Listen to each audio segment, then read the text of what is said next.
300 years ago, the world was saved from annihilation by the legendary warrior King Utoki. He was so powerful that even the constellation gods became his disciples, but even he perished while destroying the Tower of Destruction, reincarnated in the body of a 17-year-old student. Our protagonist enters the greatest academy in the world, Valhalla, where no one can face him, no matter how arrogant they are. The heirs of the great houses trust in the power of their constellations to prove their superiority, but they stand no chance. He humiliates them all with his unmatched strength. After all, these constellations were once his disciples, and are now worshipped as gods. Still, time has changed them all. They have lost their memories, and no longer recognize their master, although each still seeks him in their own distorted way. This is where it all begins. Let's discover more about this academy and how everything started in Valhalla. One of the most prestigious hunter training institutions. Every year, thousands enroll, hoping to carry their name. But only 1 in 500 is accepted. Even after admission, fewer than 150 graduate. The competition begins immediately. Even during orientation, Lisan, the chief combat instructor of Valhalla, observes the new recruits. He feels the workload is heavy. When Yumin, a member of the renowned Yushin family from Korea, approaches, Lisan assumes he is there to check on his niece, Soyeon. Yumin confirms and mentions that the Yushin family has high hopes for Soyeon, an exceptionally talented individual born into the powerful Yushin family. Soyeon has shown remarkable abilities since she was young. At the age of 10, her mana levels equaled those of high school students. By 13, she could infuse her sword with mana.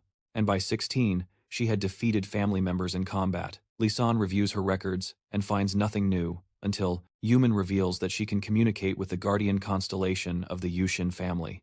This is a rare ability in Korea.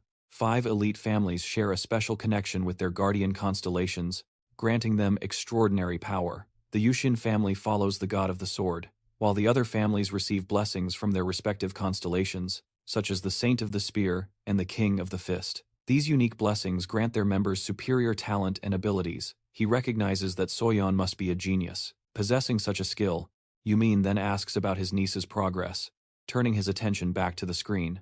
The eldest daughter of the Yushin family, Soyeon, faces King Yo-Yo. Lisan observes that he seems strangely calm. Yumin wonders if he has already accepted defeat. Knowing Soyeon's strength, when the fight begins, Soyeon advances, demonstrating masterful sword techniques and precise mana control.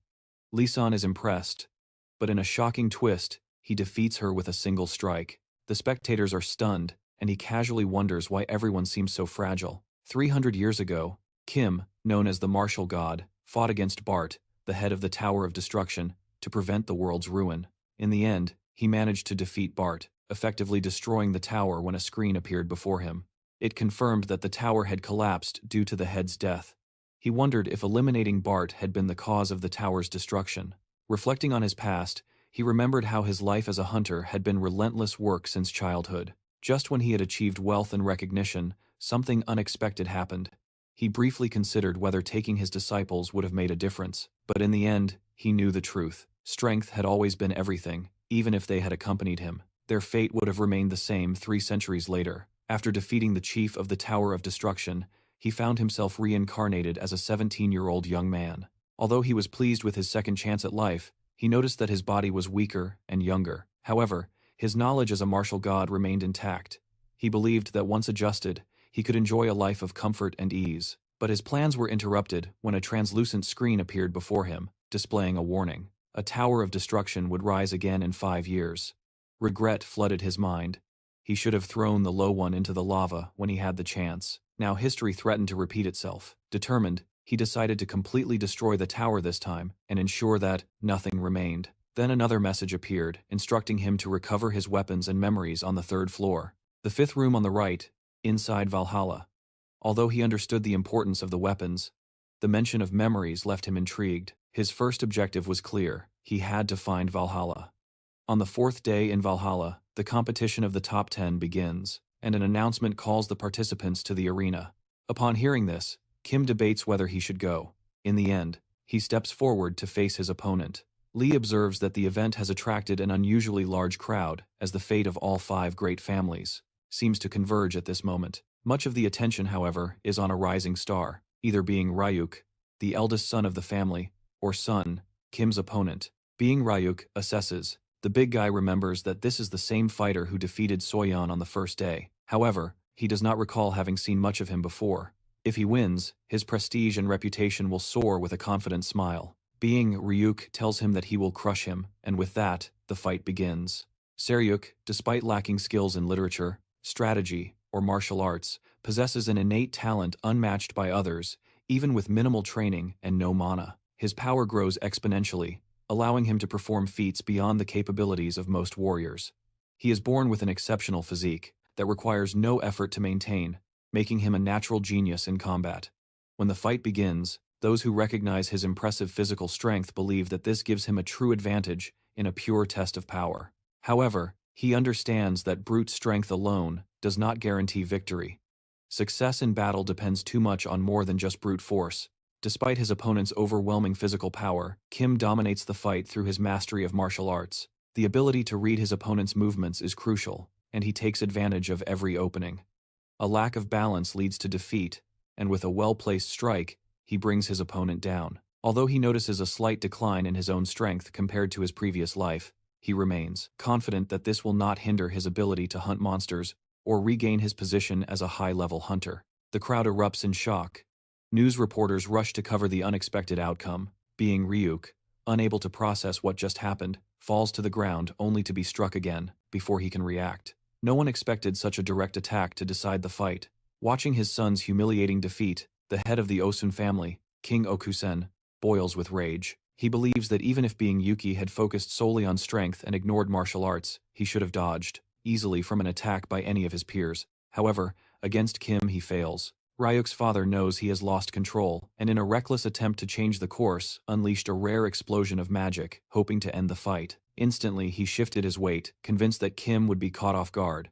However, from the moment Ryuk made his move, our boy had already devised a counterattack. His ability to think ahead and plan is exceptional. Standing out from the competition, Chushing, now fully aware of his potential, makes a bold statement. He will fight for the Osum family at any cost. Meanwhile, the crowd chants his name, fueling his growing reputation. While he hears the cheers, he finds amusement in their exaggerated praises. Some even call him Nuna, a title usually reserved for those with military experience, despite him being only 17 years old.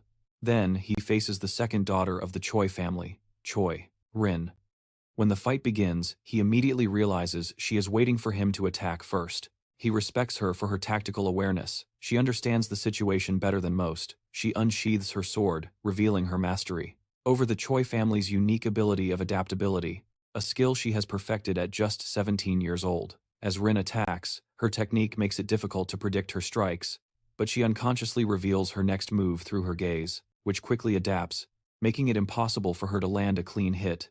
When he strikes her blade, it doesn't feel like hitting solid metal, but he remains calm. He challenges her with a question, forcing her to react. Then with a decisive strike, he disarms her sword, which falls to the ground, and with that, the fight ends. Our young hero emerges victorious, securing first place in the rankings. Reporters swarm around him, eager to hear his story.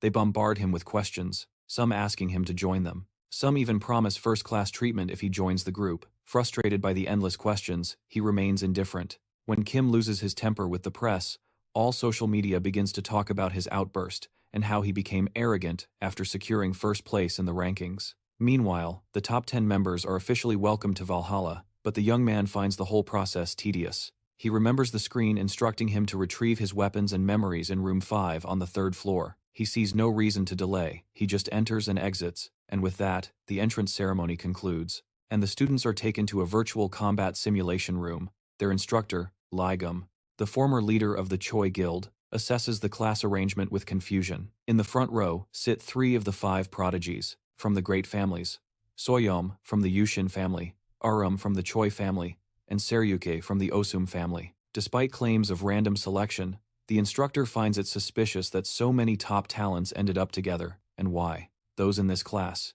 He predicts trouble and realizes he must establish authority quickly. Introducing himself as the class instructor, he suddenly presses a button, throwing everyone into chaos. Confusion spreads. As the students find themselves in an open courtyard, he radiates bloodlust, creating a protective barrier that hides them from nearby monsters. While everyone processes the monster-filled environment, the instructor asks if he can handle all the monsters alone. He confirms, But the instructor assumes his confidence is arrogance. He knows that most students have only read about monsters in books, and never faced them in reality, hoping that the young man's ego would falter. He tells him to stop pretending and just admit that he can't do it, so they can move forward. But instead of backing down, Kim smiles at the irritated instructor. He asks what is so funny. Our boy, now intrigued, questions why they are doing this on the first day, and suspects there must be a reward involved. He asks what he will gain from this challenge. The instructor smiles and offers a deal. He will fight against the monsters. In exchange, he can do whatever he wants afterward. After considering the offer, he agrees. The instructor, unimpressed, comments that he doesn't understand the monsters in the system, ignoring him and simply asking for a sword, questioning how he expects to fight without weapons, asking if he plans to fight with his bare hands. Eventually, the instructor hands over the sword, and the boy steps forward to face the monsters. All eyes are on him as he draws the sword and confidently charges into battle. He fights skillfully, slicing through the monsters. As he advances through them, he remembers that it has been 3 years since he wielded a sword for the first time. Still, it feels natural in his hands. During this time, monsters had disturbed the world, forcing people to use any weapon they could find. However, the sword remained a reliable and widely used weapon. Lost in thought, he suddenly feels a monster lurking behind him. Without hesitation, he quickly takes it down before it can attack, observing the battle. The instructor is intrigued. He wonders how an ordinary sword without magical properties is allowing Kim to cut through the monsters so easily. It almost seems as if the sword is absorbing them. Meanwhile, the 3 elite students from the 5 major families watch closely, equally fascinated. Kim, finishing off the creatures, approaches the instructor and reminds him of their agreement. With the class now over, the instructor acknowledges that this was the first session and suggests that the students go to their dormitories to rest. Our boy, however, finds the lesson too long and just wants to grab what he needs and leave. He never intended to be a student and has no interest in formal education. Despite his boredom, he learned some valuable information, particularly about constellations. In this world, constellations are not just stars, they represent Ragant, those who have achieved great power and become gods. Many are linked to hunters, acting as divine artifacts that grant special abilities. In Korea, they hold significant importance. Valhalla is the 3rd largest academy in the world, home to numerous reliquaries linked to the constellations. Those who see no value in swordsmanship or monster hunting believe their time would be better spent training in martial arts, since their bodies are weak. While pondering this, he feels someone following him. Turning around, he finds Rin standing behind him. In Professor Lee San's office, the highest-ranking instructor at Valhalla is discussing the young man with the instructor. Lee San acknowledges that the instructor has faced many challenges, but he dismisses it, calling it more embarrassing than difficult. He finds it hard to believe that a mere high school student could achieve such feats. The instructor then reveals that he set up 120 virtual monsters in the combat simulation, hoping it would be a challenge. With everything, Kim defeated them all, despite never having fought real monsters before. Their discussion shifts to Kim's background. Lee San observes that he lacks exceptional qualities, which makes his abilities even more unusual. When the instructor asks about his past, Lee San explains that he is an orphan from a dangerous region. The instructor speculates that he may be a fraud, but Lee San dismisses the idea, stating that he has thoroughly investigated and found no evidence of deception. He also questions why a forger would try to enter Valhalla and draw attention at the welcome ceremony. Liam then mentions Kim's interest in accessing the Constellation room, which the instructor confirms the young man intends to enter after the first semester. To accommodate this, Lissa asks the director for permission to access the basement on the 1st floor, taking responsibility for. The instructor appreciates the effort, but raises concerns about the restrictions on the upper floors. However, Lissa reassures him, saying that reaching the 1st floor should be easy if he moves quickly. The instructor worries about the challenges ahead, especially with the presence of 3 elite students from prominent families in his class. Liam tries to ease his concerns, mentioning an exchange student from the Ventric family in another class, when the instructor hears that Rock from Ventric was expelled from the British Academy for misconduct and is now enrolled. He feels relieved that his situation is not the worst. Meanwhile, when Kim turns to see who is following him, he comes face to face with Rin, the daughter of the Choi family. She approaches him with a request. She wants him to teach her fencing when he turns. Rin insists again, asking him to teach her fencing. He categorically refuses, and when she insists for one reason, he abruptly questions why she is so persistent. Frustrated, he makes it clear that he has no intention of teaching her and walks away the next day sitting in class.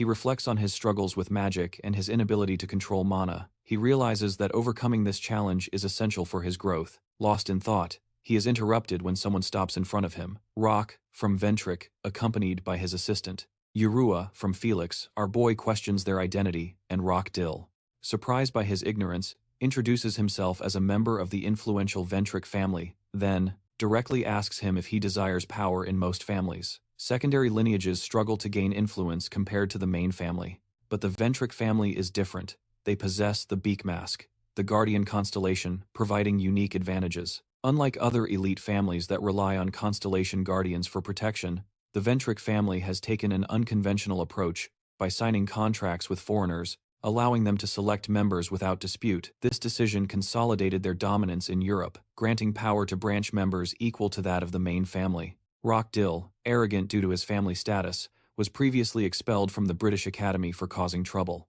Ignoring past concerns, he boasts about his family's ability to handle any problem. He insists that as a Ventric, he always gets what he wants, impressed by Kim's performance. At the entrance ceremony, he offers him a place at his side, promising access to the Ventric family's constellation. However, the young man rejects the offer, provoking Rock Dill's anger before the situation escalates. The head instructor of Valhalla, Lisan, intervenes, ordering Rock Dill to return to his place. He reprimands Lisan for using his full name, but Lisan reminds him that despite the Ventric family's influence, they must follow the Academy's rules. Rock Dill obeys, but warns Kim that they will meet again after class later.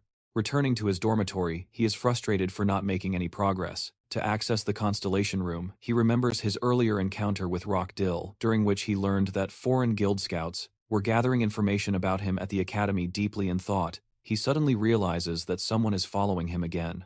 Turning around, he finds Rin once again, begging him to teach her how to wield a sword desperately. He remembers that he has already refused, while in another dormitory, Rock Dio, boiling with rage, he breaks a lantern out of frustration.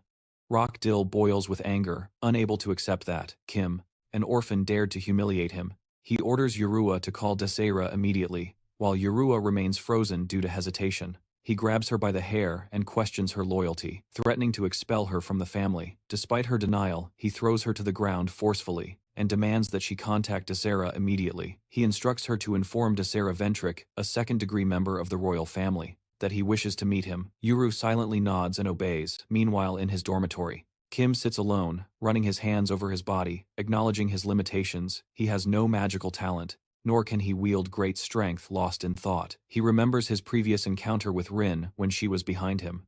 This girl is literally the female version of Joe Goldberg. Confronting him, she demanded to know why she kept following him. Rin repeated her request for sword training, testing his patience. Annoyed, he compared her persistence to that of a parrot, and told her to leave him alone. However, she suddenly offered 10 million won in exchange for lessons. Surprised, he asked if the amount was just for one lesson, but she remained silent, watching him closely, rejecting his offer. He asserted that she could not afford him and turned to leave. She then asked for his phone number skeptically. He asked why, and she explained that she needed to input his number to facilitate money transfers. When he looked at the screen, he was surprised to see a transfer of 100 million won. Once again, she asked if he would teach her now. Despite the astonishing sum, our boy refused both the money and her request. He remained confident that he could earn money elsewhere and prepared to leave. Finished, he set off to explore the secret vault, his mind racing as he remembers having explored the area before enrolling in Valhalla. He knows that most of the hidden notes from 300 years ago were lost, but research suggests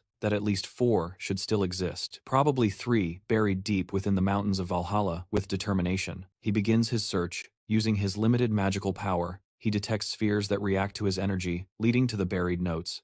Despite his success, the excavation proves much more difficult than he expected. As he struggles with the task, he reflects that, had he anticipated this challenge, he would have chosen a more accessible hiding place. The need for this endeavor arises from the events of the Tower of Destruction centuries ago. The world nearly collapsed, making it impossible to protect his wealth, forcing him to write and bury these notes. When dawn breaks, he finally unearths what he seeks. However, another obstacle appears. The lock is there, but a common key does not fit. Impassively, he channels his magic to create an improvised key from a cord. With patience and effort, he finally unlocks the hidden chamber. Upon entering, his gaze sweeps over the vast wealth before him. With a smile, he sarcastically asks if his riches have been well cared for. Seeing his fortune, he feels relieved as money is no longer a concern. His eyes land on storage stones, triggering memories of how he infused them with magic to protect his notes. Understanding their importance, he decides to use them as he picks up a wave of energy and radiates from it, confirming the Jiao power. He considers dealing with the stones first, but hesitates upon noticing the contrast between the heavy, gold ingots and the delicate jewels. Weighing his options, he wonders if he should prioritize the lighter values back to Valhalla Academy. He reflects on the possibility of creating more notes in the future. Attention to his muscles from the previous excavation makes him pause. Just as Aaron approaches and sits next to him once again, she asks him to teach her the art of the sword. Irritated, he questions her persistence, remembering that his family lineage, the Choi, has a strong reputation in fencing. Despite having access to elite training, she insists on learning from him. Curious about her unwavering determination, he presses for an explanation, asking why she chooses him instead of her own father, a respected figure in the Choi family. Their conversation is interrupted when the instructor arrives, summoning Kim to the teacher's room. Feeling that it is something important, he asks about the reason. The instructor reveals that it is a question he had asked previously. After a brief hesitation, he agrees to follow as he prepares to leave. Aaron calls him. Turning, he sees the confusion on her face. In response, he makes an invitation. She can join a training session the following morning. At 6 o'clock, surprised Aaron hesitates before nodding her head, accepting the offer. Inside the teacher's room, the instructor gets straight to the point. He informs Kim that his request to enter the Constellation room has been approved, but with a restriction: he can only access the basement floor, nothing below. Curious, our boy asks when he can visit the instructor, suggests that same night without hesitation. He agrees, surprising the instructor with his enthusiasm. As night falls, he takes him to the Constellation room, the heavily guarded treasure of Valhalla Academy. Observing the reinforced security, he comments that the defenses here surpass even those of the main gate. The instructor explains that the importance of the room is what elevates Valhalla to one of the top 3 academies, while admiring the grand exterior. The walls, he reveals, are reinforced with various magical protections, except at the entrance. Curious, our boy asks how someone can access the second floor, suggesting, sarcastically, that it might require illegal means. The old man clarifies that while this wouldn't make him a criminal, it would lead to immediate expulsion. He also warns him about losing his mental state. Before leaving the school confused, he asks what he means. The instructor explains that the second floor is extremely dangerous. Exposure to the raw magic of the Constellation can drive people insane instantly. Observing the young man closely, he wonders what his true intentions are, asking if he is determined to go deeper, or if he is struggling with uncertainty. With the strict time limit, the instructor instructed to return within 30 minutes. Confidently, he passes through the gate inside. A familiar screen appears, directing him to recover his weapons and memories from the 5th room on the 3rd floor. Indifferent to the risk of expulsion, his main objective remains reaching the 3rd basement. As he descends, he notices how the building seems extraordinarily vast, with endless flights of stairs and little visibility. This makes one question its purpose. Could Valhalla be hiding a prison in its depths? Doubt arises, and he realizes he must learn more about the Constellation room as he progresses. His mind races suddenly. A screen appears, informing him that he has met the conditions and will be transported to the designated room. Arriving unexpectedly, he tries to understand what this means when a deep voice greets him. He looks up dazed, to see below him, the master of the tower recognizes that 300 years have passed since their last meeting. But instead of a warm reunion, who reacts with fury, immediately throwing a powerful punch despite the attempts of the master to reason with him. Our boy refuses to listen, attacking relentlessly. Driven by anger and resentment, he continues to strike. Ignoring the master of the tower's attempts to calm him, the master warns that he will have to retaliate if this continues. But who does not stop, with the last punch is knocked down. Even in his fury, the hero insists that he is not normally a violent person. He then accuses the master of the tower of ruining his future, his wealth, his honor, and all the time he dedicated to training his disciples. However, Kim stops when Bart asks if he wants to know more about the place he is in. According to the master of the tower, this space exists within a relic, and the Bart he is seeing is merely a manifestation within it. Since the true master of the tower died 300 years ago, the revelation leaves the young man confused, leading him to ask if he has always been inside the relic. Bart enthusiastically confirms this, revealing that he has become a constellation. However, this only irritates Kim, who responds by punching the master of the tower in frustration. Meanwhile, outside, the instructor continues, waiting only to be surprised to see Hu emerging suspiciously. He asks if something strange happened down there, but he denies it. With that, they go their separate ways. However, as he walks home, his encounter with Bart remains on his mind back in the Constellation room. Hu wondered if Bart had been the one sending him the notifications, but the master of the tower himself remained uncertain, having been trapped inside the relic for the past 300 years. According to Bart, he had also received a notification, instructing him to hire the reincarnated Kim to recover his lost memories. This supposedly happened due to the intervention of a mysterious individual who had appeared. The master of the tower speculated if this person was responsible for making him the owner of the Tower of Destruction. However, when the young boy asked more about this individual, Bart admitted he did not know, as this part of his memory was missing. Then he remembered his own notification, instructing him to find a weapon and recover. His memories, however, he could not read it completely, as parts of it had been censored. Despite this, he had never lost his memory, as he still clearly remembered what happened in the tower. Bart explained that, since he had already found the weapon, his memories could still be incomplete. The space they were in contained 4 weapons, swords from the village, imbued with immense power. Bart himself had become a constellation by using one of those swords as a relic. This revelation enraged the hero, causing him to shout at the top of his lungs. Returning to the present, who remains confused about his situation, he intended to destroy the sword and leave it behind. But without it, he knows he cannot complete the mission displayed in his notification window. Upon examining the sword, he is suddenly confronted by a group of second-year veterans, the school bullies, calling for his hazing session. Their leader, Larry, is the eldest son of the prestigious family Sunrise Impassive. He mocks him, further infuriating the bullies who become determined to beat him up when one of them steps forward to attack. Kim reacts instantly, delivering a swift kick that sends his opponent crashing to the ground, screaming in pain as he sees one of his friends being thrown and colliding against the wall. The remaining bullies grow nervous while Kim maintains his position, holding his weapon. With an impassive confidence, he boldly challenges them to attack him 3 hours earlier. Larry was in a meeting with Rock Dio, who offered him a reward for defeating Kim in a fight. Rock Dio also assured him that he could use weapons freely, as he would personally handle the consequences. Although hesitant at first, Larry eventually accepted the offer. Upon leaving the room, he remembered that a first-year student was still just a first-year student, even if he had ranked first in his class. This was due to the school system. Second-year students had to enter the Constellation room to form a contract with one of the celestial beings, and if successful, they were recognized as second-year students.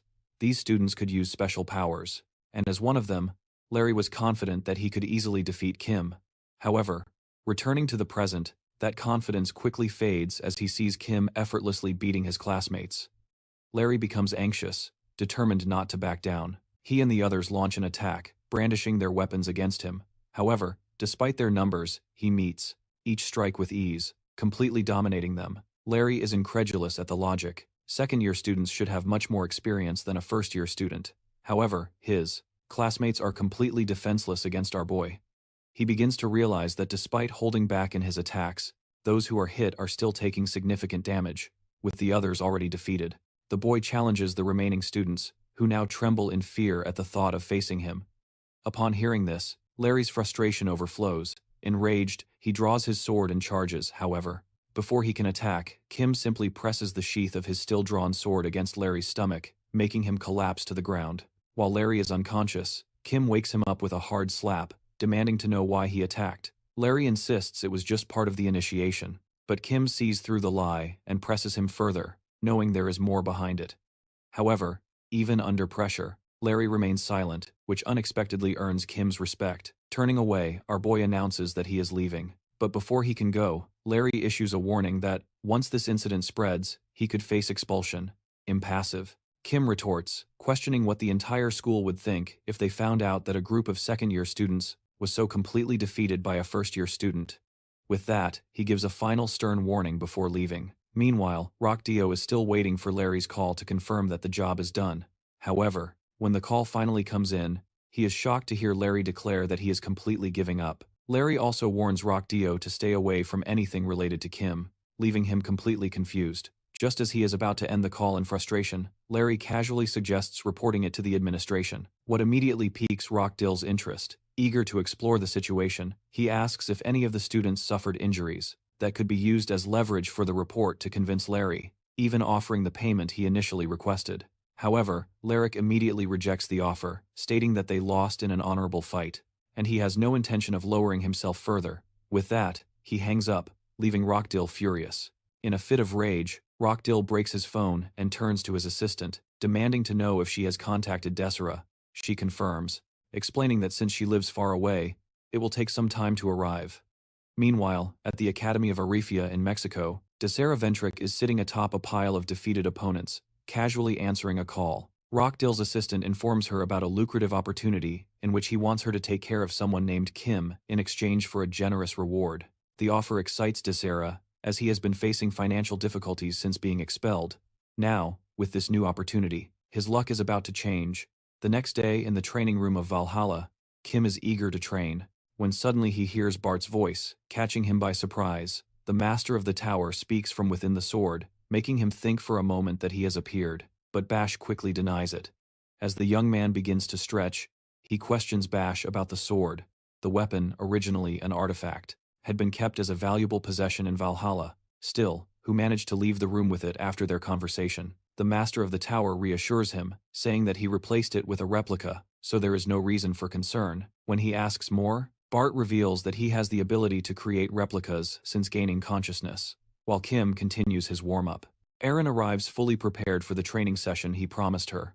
However, she is confused when Kim reveals that they will start with endurance training, instructing her to begin stretching. She immediately complies, while Kim, in his mind, understands that increasing her endurance will ultimately improve her mana control as well. The current training system for students is flawed, as they focus on mana before developing endurance. Aaron, for example, has immense mana reserves, but has the endurance of an average student handling swords. Determined to properly build Aaron's foundation, Kim makes her start with real endurance exercises, including push-ups, squats, and bicep curls.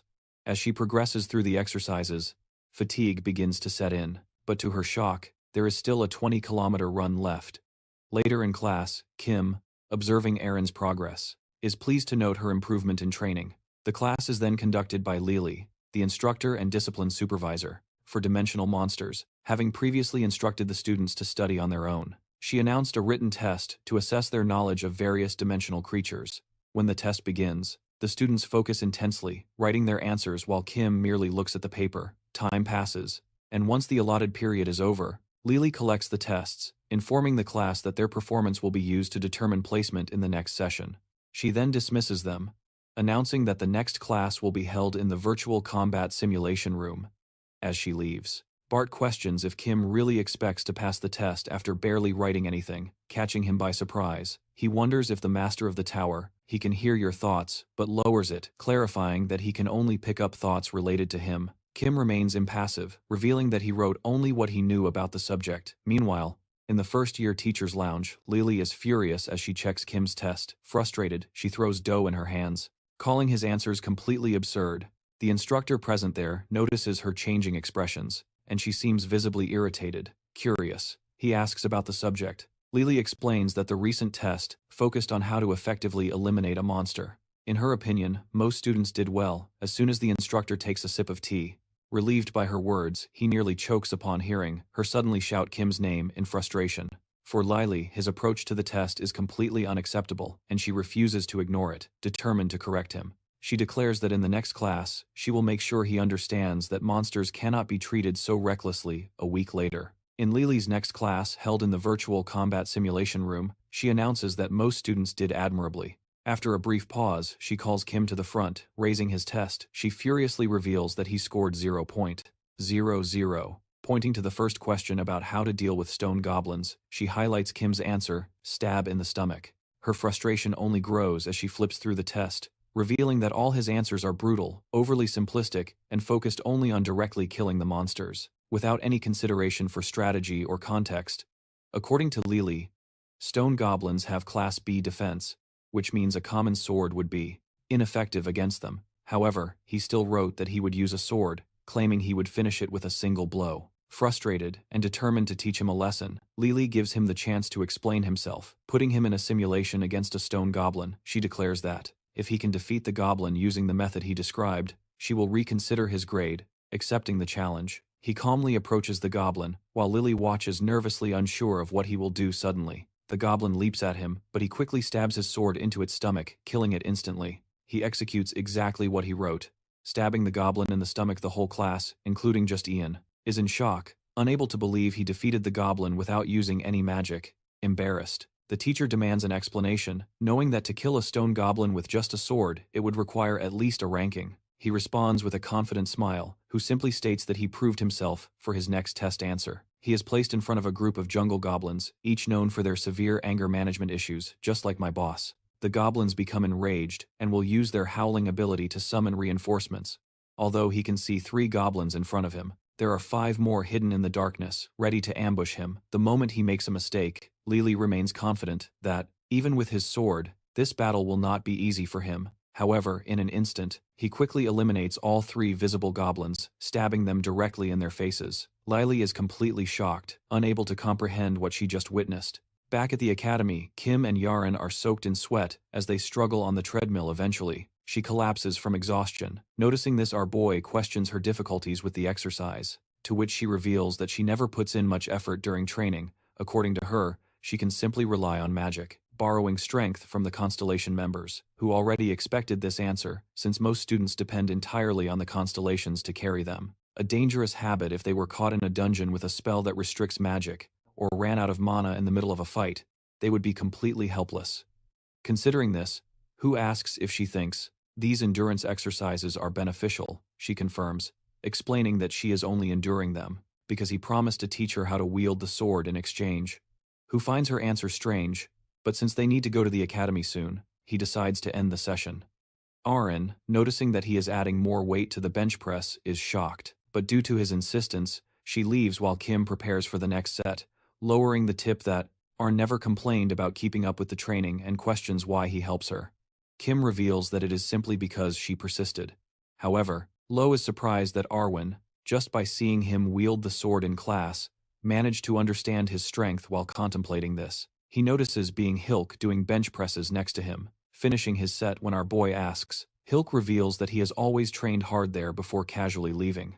Observing the goings-on, Hu realizes that Hilk's martial bones allow him to push himself so much. He thinks Hilk is smarter than those who rely solely on magic to train. However, he remains intrigued about what the Constellations actually do. Despite being a constellation, he himself admits that he has no knowledge about it. Having spent 300 years in isolation, he never fully understood his role. However, Lo asserts that, if Hu completes the next mission on his system panel, they can learn more about constellations. Curious, our hero checks the notification, and sees that he needs to go to the eye of the great forest of Valhalla, home of Madagaya, and bring back the Sword of Heaven. With Hu remembering having heard of this place in class, but since he has lessons to attend, he decides to be stealthy for now. Bart asks about his growing reputation for defeating bullies, but he claims that if he hadn't acted, he would have been the one with a cracked head.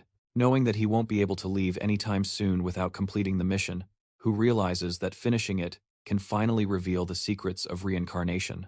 In London, at the Ventwick mansion, the vice owner of the clan, Adelia, questions her men about recent events. He reports that a labyrinth has been solved and requests permission to recruit a survivor from the Roberts clan, ruined along with another contracted level. She approves but orders that their two abilities be tested first before sending him on his way. When Adelia is about to dismiss him, he reveals that Rock Dill called Zara to South Korea. The mention of his name instantly infuriates Adelia because Zara Ventrika is known as the problematic child of the family, having committed numerous, terrible acts while using the family name since he was young. He exhibited violent tendencies, going so far as to kill schoolmates over mere arguments. By the age of 20, he was completely estranged from the family. Adelia acknowledges that Zara is a threat, but remains intrigued about why Rock Dill wants to meet him. For now, she orders her men to monitor him, and inform Rock Dill that if he is caught involved in anything suspicious, he too will be estranged from the family. The man withdraws while his brother remains behind, boiling with anger at him for treating the family's power so carelessly. As thoughts of power consume her, she remembers a door with the words "All for One" inscribed on it, and asserts that it belongs solely to her. Lost in contemplation, she turns her gaze to a portrait with a beaked mask behind her. Referring to it as her guardian constellation, she seeks confirmation of her belief. In the Valhalla classroom, the instructor discusses the topic of villains who exploit the power of constellations for evil purposes. Among these individuals, the most notorious group is the one known as the God. As the lesson continues, he gets lost in thoughts about his own body and potential. He considers the possibility that he also possesses the talent to channel mana, in addition to having a strong and powerful physique. This seems quite strange to him. When he first attempted the circulation of chi in this body, he could barely finish due to severe mana issues. His physique was so weak that even basic digging left him drenched in sweat. He wonders if something might have happened to this body in the past, but he quickly dismisses the thought.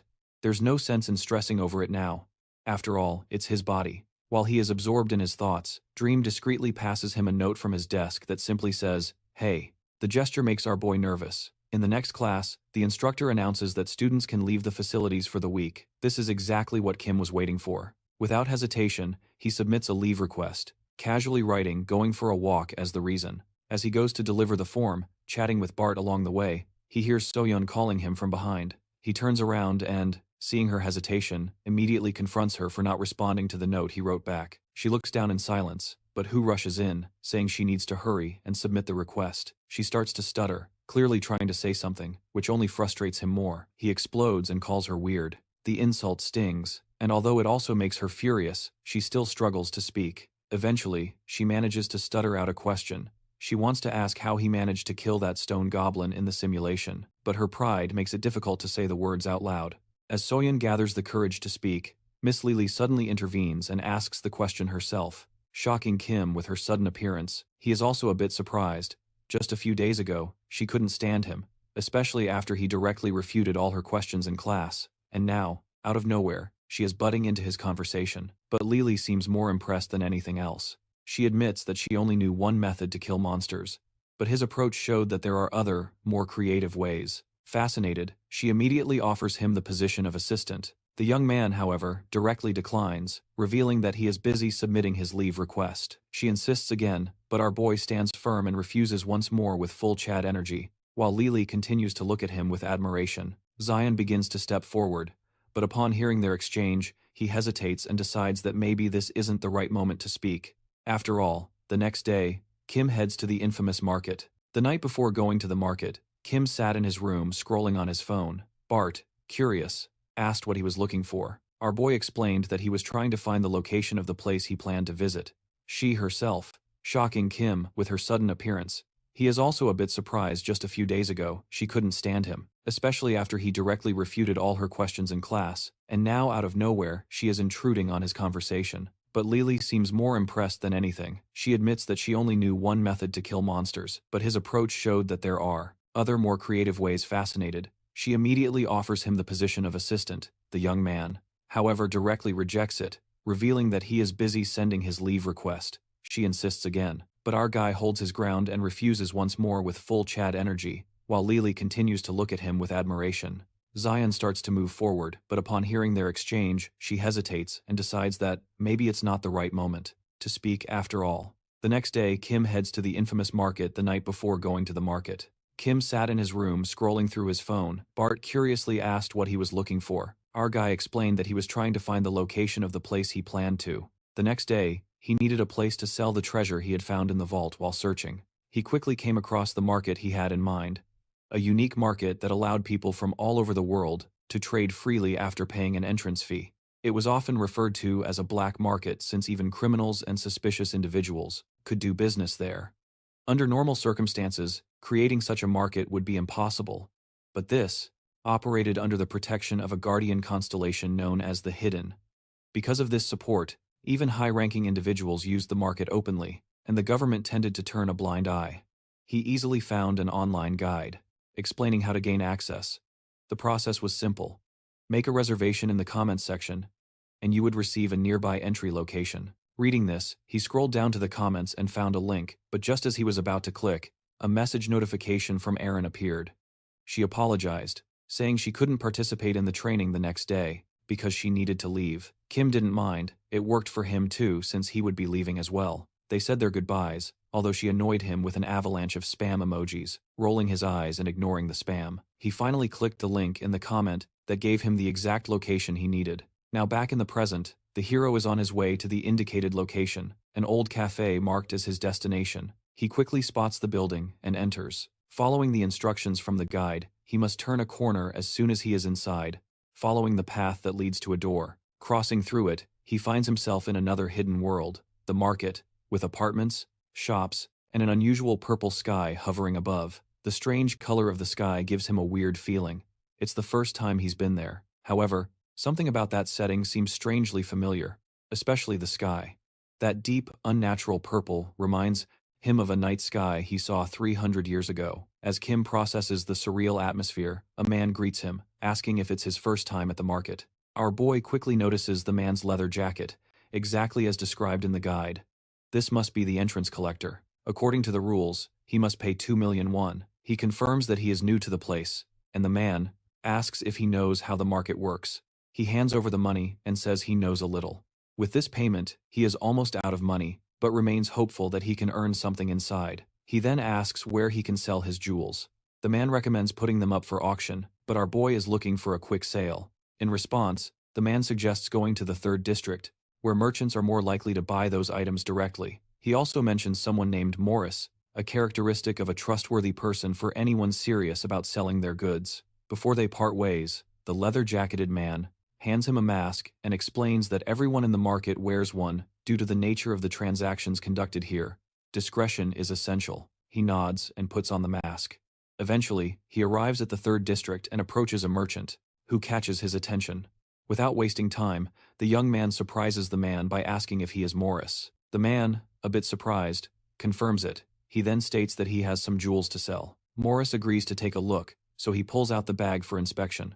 Morris takes a ring from the bag, but as soon as he sees it, his expression changes as he becomes visibly stunned, realizing that this is not just any ring, but an artifact from the era of destruction. The merchant looks at the other jewels in the bag, completely shocked, and is incredulous that they are also from the same era at that moment. Quinho takes him out of his trance, asking how much he can offer for them. The dealer starts to think, but his mind cannot comprehend how a young man, in his 20s, managed to get his hands on such rare artifacts. He ends up asking directly, which immediately reminds him that he should not ask such questions in this market. Morris quickly realizes his mistake and apologizes, knowing he almost damaged his reputation as a merchant for crossing a line he shouldn't have. To Kim Mori's surprise, he refuses to process the artifacts, claiming it's because they are from the era of destruction, and says he does not have the capital to buy them. Our young man is a bit surprised, but Mori suggests he take the items to the auction house, where he will likely get a better price. Kim mentions the issue of time, and Morris explains that it will take about 2 to 3 weeks for the items to be sold. The auction house itself may not open immediately due to previous reservations, and he will have to be there in person to list the items. Disappointed, Kim asks how much the artifacts could fetch at the auction. Morris takes out his phone, opens the calculator, and shows him the estimated value, which is mind-boggling. The number is loaded with zeros, so many that he is truly shaken. At that moment, he realizes that these items could be worth much more than he initially thought. Perhaps that's why he instinctively saved them for later. A bit desperate now, he asks how much money Morris might be losing personally. According to Morris, he wouldn't even have a quarter of the item's cost even if he sold everything he owns. However, Kim offers to sell it at that price, which leaves Morris completely shocked.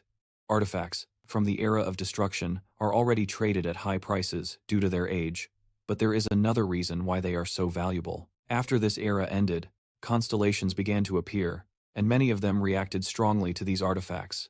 There have been cases where even individuals, without powers, managed to form contracts with constellations of rank S, thanks to these very items. While inspecting the ring, Morris realizes that it contains residual mana from that chaotic era. All known signs are present, proof that this is authentic. The fact that he is acquiring 8 of these artifacts for such a small amount leaves him astounded. He pays here and starts putting the rings in a bag, wrapping up the day. But, as soon as he finishes, he is startled to see a figure standing in front of him, another tall person wearing a mask, hovering over him in complete silence. Meanwhile, Kim is already outside the market, breathing. Relieved to have exited safely, he returns to the same old cafe where he started, but this time, the big news is that his money problem is officially resolved. A glance at his bank balance is enough to make him smile. Even if he ends up spending everything, he knows he still has more items in the vault to sell later. While processing all this, a sudden call from an unknown number catches him off guard. He answers only to feel instantly irritated. It's instructor Lily inviting him to lunch. Kim, curious about how she got his number, listens as she casually reveals that she used her instructor privileges. She insists again on lunch, then abruptly hangs up, leaving Kim confused. After a moment, he shrugs and thinks he might as well go. He has nothing else on his schedule now, and if he can enjoy a free meal, why not? Back at the market, Morris is frozen, clearly terrified by the masked figure in front of him. He asks why the man is there, but the figure simply calls Morris by name and questions whether their relationship is really that bad. It is then that Morris realizes who he is dealing with. The market owner known only as Black Cat. The realization leaves Morris unsettled. It is rare for the market owner to approach a merchant personally, and he cannot understand why someone like Black Cat would bother. With Black Cat banging his hands on the table, the true reason is revealed. For the first time, Morris submitted an anonymous application for the auction. This revelation instantly irritates Morris, both for the anonymity. It is clearly no longer anonymous if Black Cat knows about it, but the market owner quickly clarifies things, explaining that he is not the true owner of the market. His constellation is, and how he serves that constellation directly, allowing him to access any information the master deems necessary. With this explanation, Black Cat demands to see the items that Morris intends to auction. Although still irritated, Morris agrees. However, it seems strange to him. Even though the artifact is from the era of destruction, it is uncommon for Black Cat to show so much personal interest. Morris takes the bag and, as Black Cat examines the contents, his expression changes. The rings immediately catch his attention, and he finds them much more intriguing than he expected. He murmurs that these pieces will fetch a huge price. Morris is confused by the reaction, but before he can process it, a notification window from the Constellation system starts bombarding Black Cat, informing him that a constellation from the opposite side now appears visibly surprised. This single detail makes Black Cat freeze, because it means that the constellation desperately wants the inside of the cozy restaurant in Valhalla. Kim and Lily sit across from each other at a table filled with various dishes. Lily twirls the pasta on her fork, tastes it, and smiles, commenting on how delicious it is. Our boy, however, remains silent, looking to the side without having touched his food. Lily notices his distance and asks why he isn't eating. He finally responds, loudly questioning why a place like this exists in Valhalla. In the first place, Lily explains, pointing out that besides the school cafeteria, there are also special restaurants, designated for teachers. Kim, uninterested, simply looks at her and asks about the real reason, why she invited him. When he finally starts to eat, Lily reveals her true motive. She wants him to become her assistant. Our boy quickly declines, but Lily insists that he at least consider it before giving such a cold response. She lists the advantages: a scholarship, the chance to co-write a thesis with her, and the prestige that could come from becoming known in the field of monster research. Despite all these promises, more frequent access to the outside world, future opportunities, and recognition, he remains impassive. To him, none of this seems necessary. He is focused on something else. Finding the Eye of the Great Forest, an artifact linked to his academic performance evaluation. His priorities are elsewhere, even when Lily suggests sharing sensitive information, such as details about Choi Arim and his possible expulsion. Kim remains indifferent. He stands up, stating that he hasn't heard anything of value and is ready to leave. Lily, growing frustrated, insists that since she shared information, he should do the same in return. Kim disagrees, asserting that he didn't ask for that. Then, almost as an afterthought, he questions her teaching methods.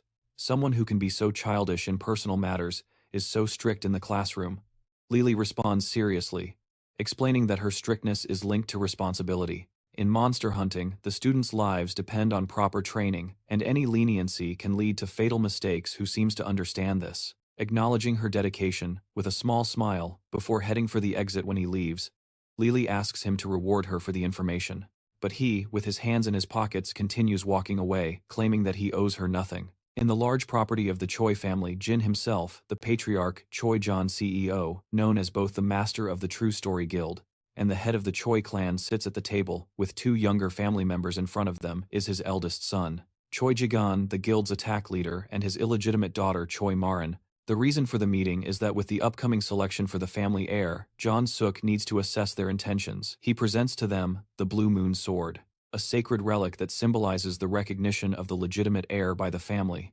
The condition is simple, but strict. Those who fail in this election are completely removed from the family. Both Dinga and Aaron agree to participate despite the weight of what is at stake. After the meeting, Dinga, radiating overconfidence, confronts Aaron.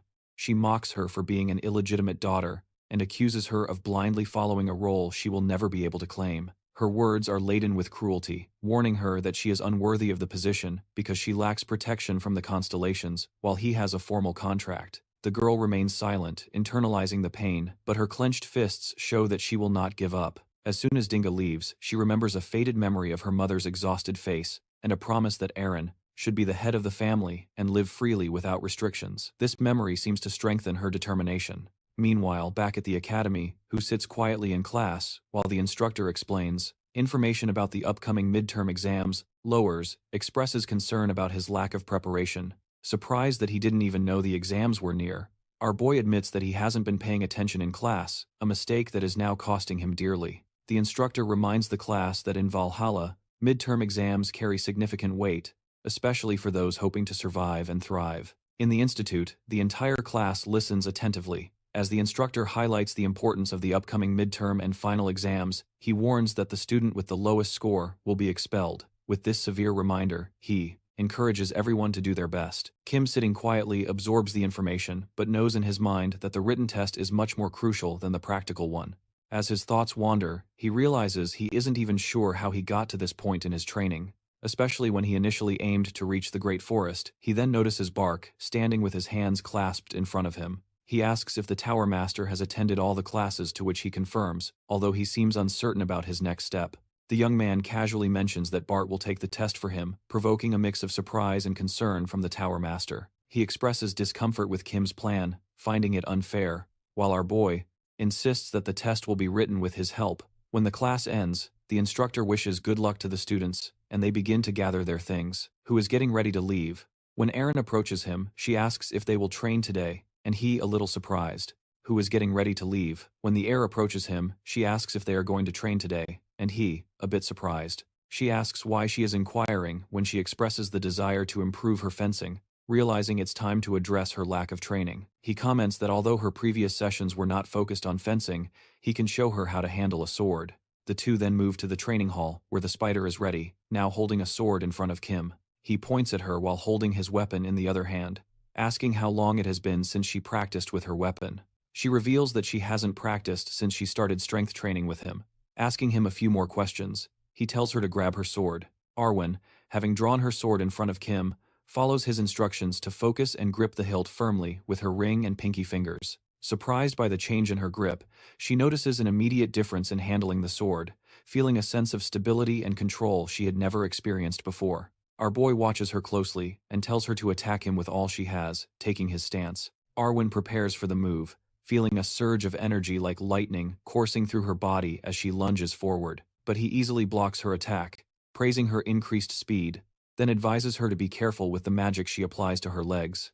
After a brief pause, Arwen prepares again with determination, moving faster this time, swinging the sword at him. He skillfully dodges her strike, smiling and suggesting she focus on rotating her body more when she stops. As they continue, her hand holding the sword begins to tremble, but she perseveres, concentrating on his feedback. He encourages her to attack again, and they clash swords once more, creating sparks upon collision despite her growing strength. He continues to block her attacks effortlessly, maintaining his calm and confident demeanor as the training session continues, their swords clashing repeatedly, with Arwen becoming more tired but also stronger. Eventually the session ends, and he realizes an hour has already passed. Arwen, exhausted and trembling, collapses on the ground, struggling to catch her breath. Our boy remains impassive. He sets his weapon aside and moves towards the cabin while she stays there, still trying to recover from the intense training session. Arwen reflects on how much her sword skills have improved since the entrance ceremony. She knows she has become much better, although she still can't match Kim. While wiping the sweat from her forehead, she gathers the courage to ask if he will fight her next time. The young man, considering the request, reflects for a moment. He enjoys teaching her and recognizes her talent, which has only grown since they started training. He remembers noticing her skill during the entrance ceremony, although now she seems different, as she is using a breathing technique. Despite this, Kim smiles, knowing that the training has been beneficial for him as well. In another time, like 300 years ago, she would be worthy of becoming his disciple. When the girl asks about the possibility of fighting, he playfully declines, but Arwen, with a serious face, accepts, signaling her understanding. She realizes that following his guidance will make her even stronger.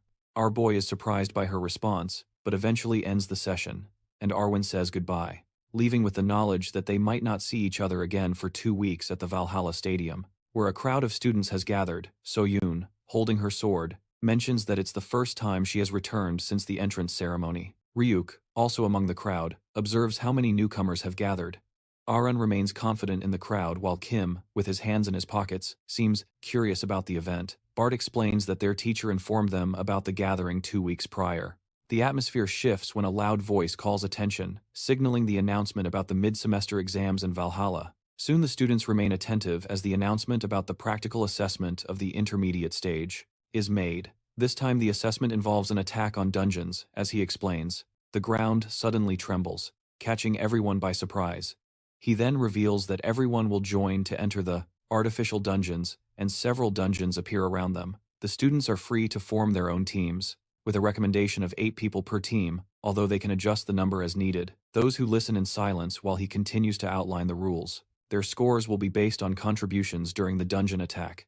A timer appears set for 5 hours, and Leah warns sternly that failing to finish within the time limit will result in disqualification. Soyeon, surprised by the difficulty level being set as rank F, absorbs everything as the exam begins. The students start running to form teams. Some shout to others, trying to recruit members. Soyeon evaluates her options. She knows that her current team needs someone with more damage potential. She hesitates, then decides that with 6 people, they can easily handle the task, and she can also showcase her skills. Without anyone overshadowing her, she feels confident that the group can work together, since the main goal is to demonstrate their abilities. Lee observes the chaos with interest. He notices that the more privileged students like Soyeon already understand the true nature of the exam. For the others, it is more complicated.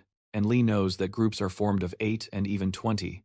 However, he also anticipates that mismatched teams will lead to internal conflicts, which is common in these types of assessments. When the dungeon attack assessment begins, Lee informs the instructor that in about 30 minutes, everyone will be inside the dungeon.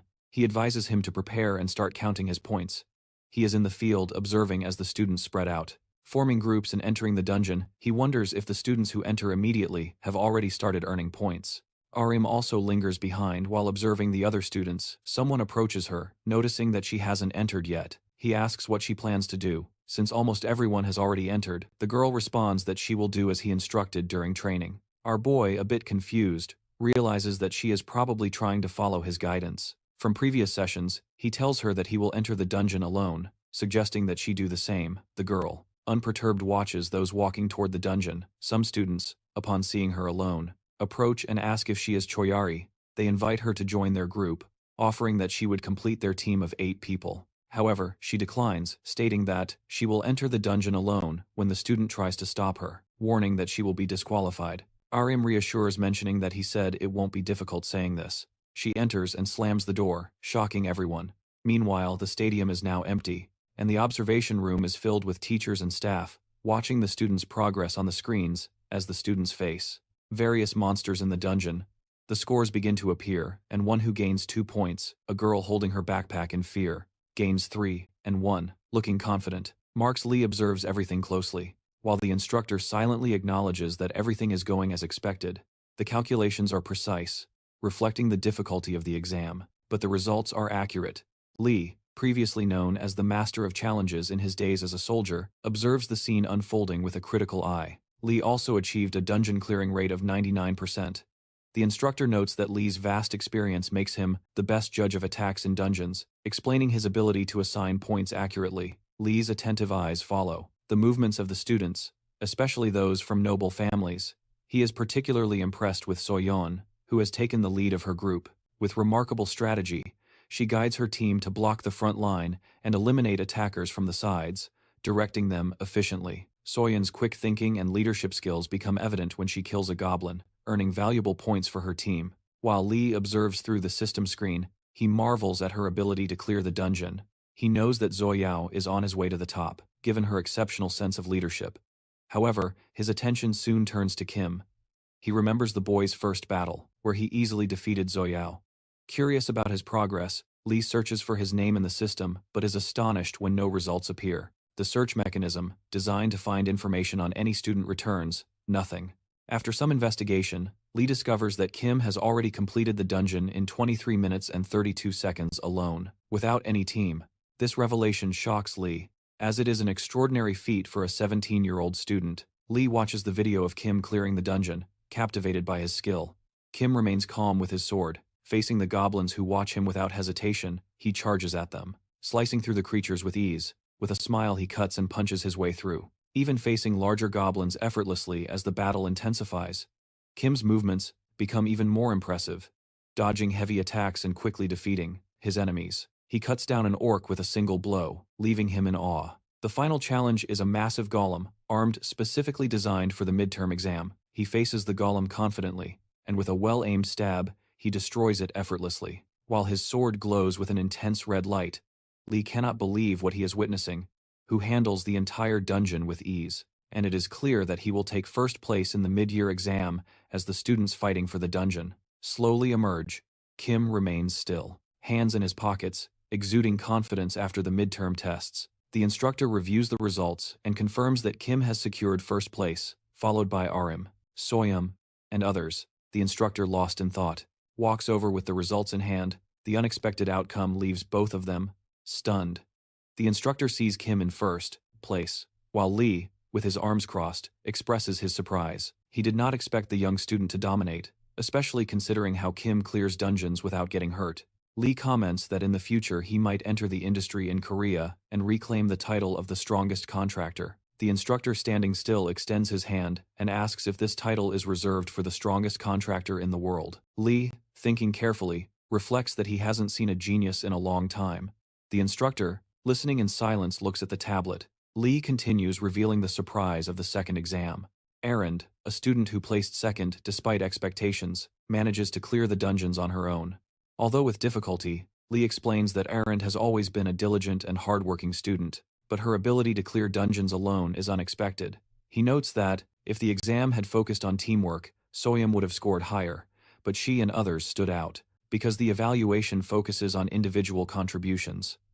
Lee, although impressed, warns against recommending her methods since these are not something that most students can replicate. The instructor, absorbing this, realizes he has seen Aren before when she led the Choijin Guild. He is intrigued by how she managed to face the dungeons alone but quickly dismisses any connection with Kim. Needing a break, the instructor closes his eyes, unable to understand. The next day, many students gather in front of the blackboard, anxious for the results. The results are posted on the board with the names of Kim and Erend prominently displayed. Rockdill, who is in 8th place, is visibly upset. He turns to Yuria and asks if Desert is in Korea. When Yuria confirms, the worried child instructs to contact him immediately. They quickly leave and are soon transported to the sky, where they enter a large building. The butler greets, and someone raises their hand to call Rockdill, referring to him as Dai. Brother is Desert, sitting at the table in a white suit, wearing rings. He sits across from him, and Yuria remains by his side as they begin the meal. Desert eats voraciously, while he remains silent, observing. After dessert, Desert begins to speak, asking what the person did with the problematic boy, as he wants him to deal with it. Desert questions who Kim is, and Rockdill dismisses him as a brainless freshman. Rockdill explains that the guy disappointed him, due to his humble past, and he wants Desert to handle him. Desert, squinting his eyes, asks if he has permission to kill Kim. Rockdill, smiling, tells him that the decision is up to Desert. Desert stands up, commenting that this situation is different from the past and that preparations are necessary. He then points to Yuria, revealing that a previous conflict with the palace family, caused by her, resulted in a significant fight. Yuria, visibly shaken, looks down. Desert mentions that rumors of the palace family have spread too much, making it difficult to kill someone from Valhalla. Rockdill, still calm, assures that preparations will be made for the task. Desert smiles, satisfied, and asks for a good reward for handling this. A week later, Kim is walking down a hallway holding a declaration. He is talking to Bash, who casually asks if the declaration is for another permit. He confirms that it is, although he hasn't been out much lately. Bash comments that hearing what happens in the exam grants an additional exit permit, which Kim acknowledges. Our boy explains that he cannot let this opportunity slip away, so he needs to find his notes. Looking down, he asks where he is going. The scene shifts to a wooded area in Suwon, where Kim, wearing a hood, walks with the phone in hand, confirming that he is in the right place as he examines the area. Someone calls for him. Kim lifts his gaze to see the parade descending in front of him, with a mischievous smile. The night with the full moon hovering above a tall building in the 7th area of the market. Meanwhile, the black cat is by the window, lost in thought. After a moment of hesitation, a message from the system appears in front of him, asking about the arrival of the ring. He calmly replies that he is on his way and will go through the usual procedures. However, as the message continues, it becomes frantic and repetitive, as if the other side were desperate. While the message repeats incessantly, the black cat begins to ponder. Remembering his previous research on artifacts from the era of destruction, he had never encountered such a reaction before. His attention is drawn to a shiny object on the table. As he approaches, he notices blue particles emanating from it. It is the ring, and upon seeing it, the black cat feels relief. Knowing that he can now deliver it to his superior to silence them, he picks up the ring box and the ring inside, radiating mana. Holding it in his hands, he thinks about its significance before calling the constellation. However, he is surprised when the system message continues to repeat, maniacal, as if the arrival of the ring were urgent. Back in the forest, someone is in front of Desira, asking him if he is sure he wants to know who he is. Our boy, after a brief pause, guesses that he wants something from him. Desira confirms this, observing why else he would come looking for him at that remote mountaintop. Apparently unperturbed, he makes one assumption about his intentions, saying that he wants to get rid of him. Desira, recognizing his sharp instincts, smiles at the young hero. Throwing his bag and removing his hood, he explains that he noticed his plans a few days ago. Desira's expression changes as he extends his hands in frustration. Calling King a fool, he then clenches his fists and murmurs that someone ranked first in Valhalla shouldn't be so foolish.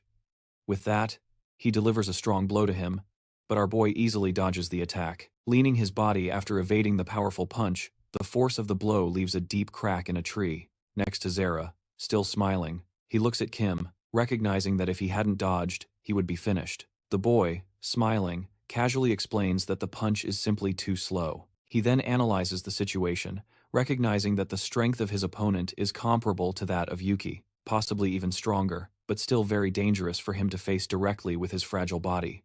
Who quickly decides on a simple strategy. He turns and starts running from Sara, initially confused by his sudden retreat. He smiles and acknowledges that it is a smart move for someone in his position, as staying would result in defeat. She prepares to stop here, but unexpectedly, our boy turns around and waves his hand. He mocks Desira for not using his brain, and to his surprise quickly closes the distance between them. Before the opponent can react, Kim delivers a powerful punch right to his face, throwing him several meters away. While Desira is on the ground, Kim stands over him with a smile, raising his leg to deliver a final blow. Desira, with a groan of pain, manages to roll away, narrowly avoiding the kick. Kim, still calm, comments on Desira's luck, repeating the words that Desira once said to him in anger.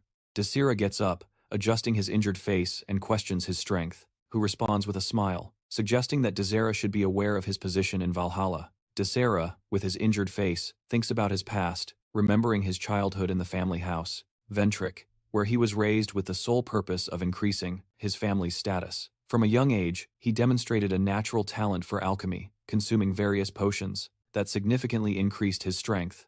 By the age of 16, he was already stronger than most adults. His parents, seeing his potential, sought to use him for their own benefit, but Desira resented being controlled by them. He began to smile maliciously, realizing he had no desire to live under their influence forever. Desira's parents were shocked when he turned against them, beating them mercilessly, standing over them with a clenched fist and a malicious smile. He made it clear that he didn't care about the family's recognition, but his overwhelming strength allowed him to sever ties with them without hesitation.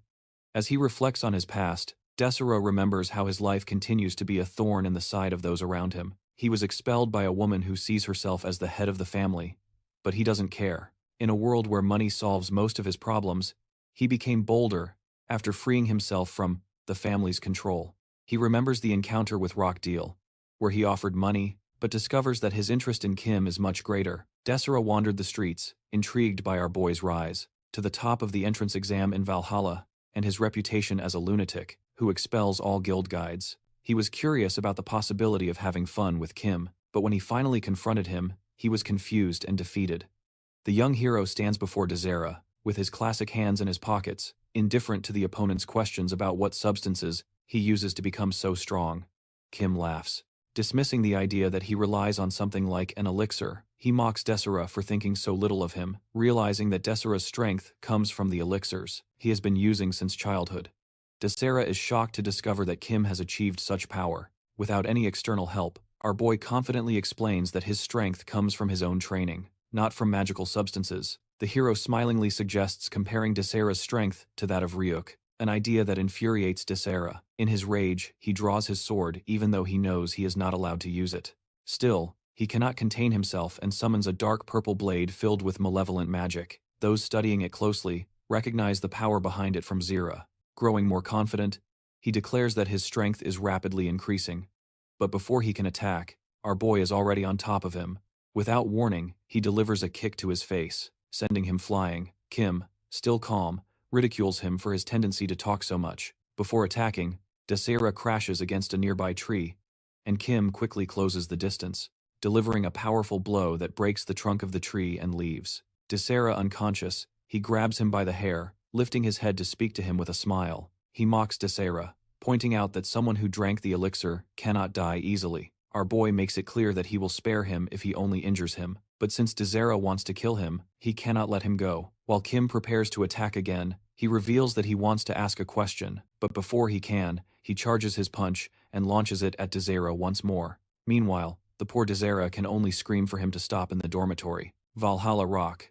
Dill sits in his office, thinking that Desera should have already taken care of Kim given his temperament. He assumes that Desera killed Kim and feels relieved that this is not happening on Academy grounds. His phone vibrates, and when he answers, he only hears silence. He tries again, and this time hears Desera's groans of pain. Realizing that something has gone terribly wrong, Rocky is shocked, especially when Kim speaks, mocking him and mentioning that if he wishes to die, he will burn incense for him. Kim's presence and the situation are now undeniable. Rocky, clearly disturbed, hangs up the phone, which surprises Kim, irritated that he hung up without answering, but then he notices the poor beaten Desera coming down and wonders what to do with him. In the dormitory, Rockdill sits in deep thought, while Yuria enters with tea, but he dismisses her. Overwhelmed by the situation, she insists again, but this time Rockdill shouts at her furiously, telling her to take charge. He cannot believe who is behind everything, and now the situation has spiraled out of control. He knows it is only a matter of time before the news reaches the Ventric family, worsening things. Rockdill's frustration grows as he realizes the extent of the mess. Although he tries to console himself thinking that his status as an orphan may limit his reach, but even so, he knows he cannot afford to be careless. Meanwhile, Kim walks calmly through the forest, thinking about his next move. Basti asks if he is serious about stopping being the one lying next to the tree, but our boy tells him he will report it. That will happen when the time is right, and for now, he won't do anything about it. Basti casually suggests just killing him, but he replies that, in the past, he would have done that. But things have changed. He is no longer King Hyun. Another high school student named King Juriok, the master of the tower, seems to understand. He then mentions his concerns about the magic that Desera used before. He notes that the magic seems familiar, and if more is released, it can be confirmed for sure. The boy listens, but he gets irritated when the low one talks about being able to identify people by their magic, something our boy cannot do. He clearly scoffs at it. Annoyed, he brushes it off and speculates that it could be the hidden side of the blade that Desera mentioned, and Bart confirms. He approaches the unconscious Desera, asking who sent him, but soon remembers that he dislocated his jaw earlier. He casually puts it back in place, asking again who sent him. Desera remains silent, but he insists, holding his hand with a fierce expression. He twists Desera's fingers, causing him intense pain, and warns him to speak, or he will break all his fingers. After some time, Desera reveals that it is Rock from Oventric who is behind him. Our protagonist wonders if this is the person who caused him trouble before. He questions Desera about his origins. Desera, smiling through the pain, reveals that he is a first-type Desera and works as a mercenary. He recognizes the term but dismisses it as meaningless, calling Desera a pathetic hooligan. Still holding his injured fingers, Desera responds that the first type venerates the hidden side of the blade, and he is bound by a contract with the constellation that governs him. Desera smiles and asserts that if he had been better prepared, the outcome of his fight with Kim would have been completely different, and he would have defeated our boy. Fixing his hair with a disdainful smile, he dismisses him as a fool, and points out that if Desera had stayed quiet and revealed who he was involved with, he could have been spared. Then he forcefully breaks Desera's jaw, causing a scream of pain to echo through the air. Later, he sits in the city, browsing through searches on his phone. He reads about the first type, a group of evil individuals who worship the hidden side of the blade. He reflects on how everyone he contacts sees them as just another evil faction. Irritated and frustrated, he wonders how to deal with Rockdeal, who is still causing problems for him. Determined, Saved, who then breaks Desera's jaw with force, making a scream of pain echo through the air. Later, who sits in the city going through searches on his phone. He reads about the first species, a group of evil individuals who worship the dark side of the blade, and reflects on how everyone he contacts sees them as just another evil faction. irritated and frustrated. Hu wonders how to deal with Rockdeal, who is still causing problems for him. Determined, he begins to type a message, deciding to use modern methods to deal with the issue. He uploads recordings of Desera's confessions on the internet, including one where Desera confesses his connection with the first species. Meanwhile, Lily receives a call from Kim. She asks if he is willing to start working with her and become her assistant, but he declines instead. He asks if she knows any news reporters. The next day, the news reports one attempted murder against Valhalla students by the Ventric family, detailing how a first-year student from Valhalla, who was on a hike, was attacked by a member of an evil group, but managed to fight back and defeat the attacker. The student also provided recorded evidence on a recorder and handed it over to the organization, clarifying the confusion surrounding the incident. The article includes photos of the Valhalla Academy and of Desera in custody. It becomes clear that the villain who attacked the student is from the Ventric family. But the bravery of the student and the evidence presented clarified the entire situation. The first-year student, after being involved in the attack, handed the villain over to Valhalla. The freshman also records the villain's confession of guilt. After extracting all the information from him, the recordings include the villain's confession, revealing that Rockdeal Ventric, the son of the Ventric family, and a Valhalla student instigated the entire attack on the freshman. This causes the Ventric family to struggle in drafting an official statement. Meanwhile, many people in the comments speculate that the student who defeats the attacker is Kim. Others share that the information has already spread, and some even mock the Ventric family for their careless work, suggesting that it is ridiculous to think they have a chance against Kim.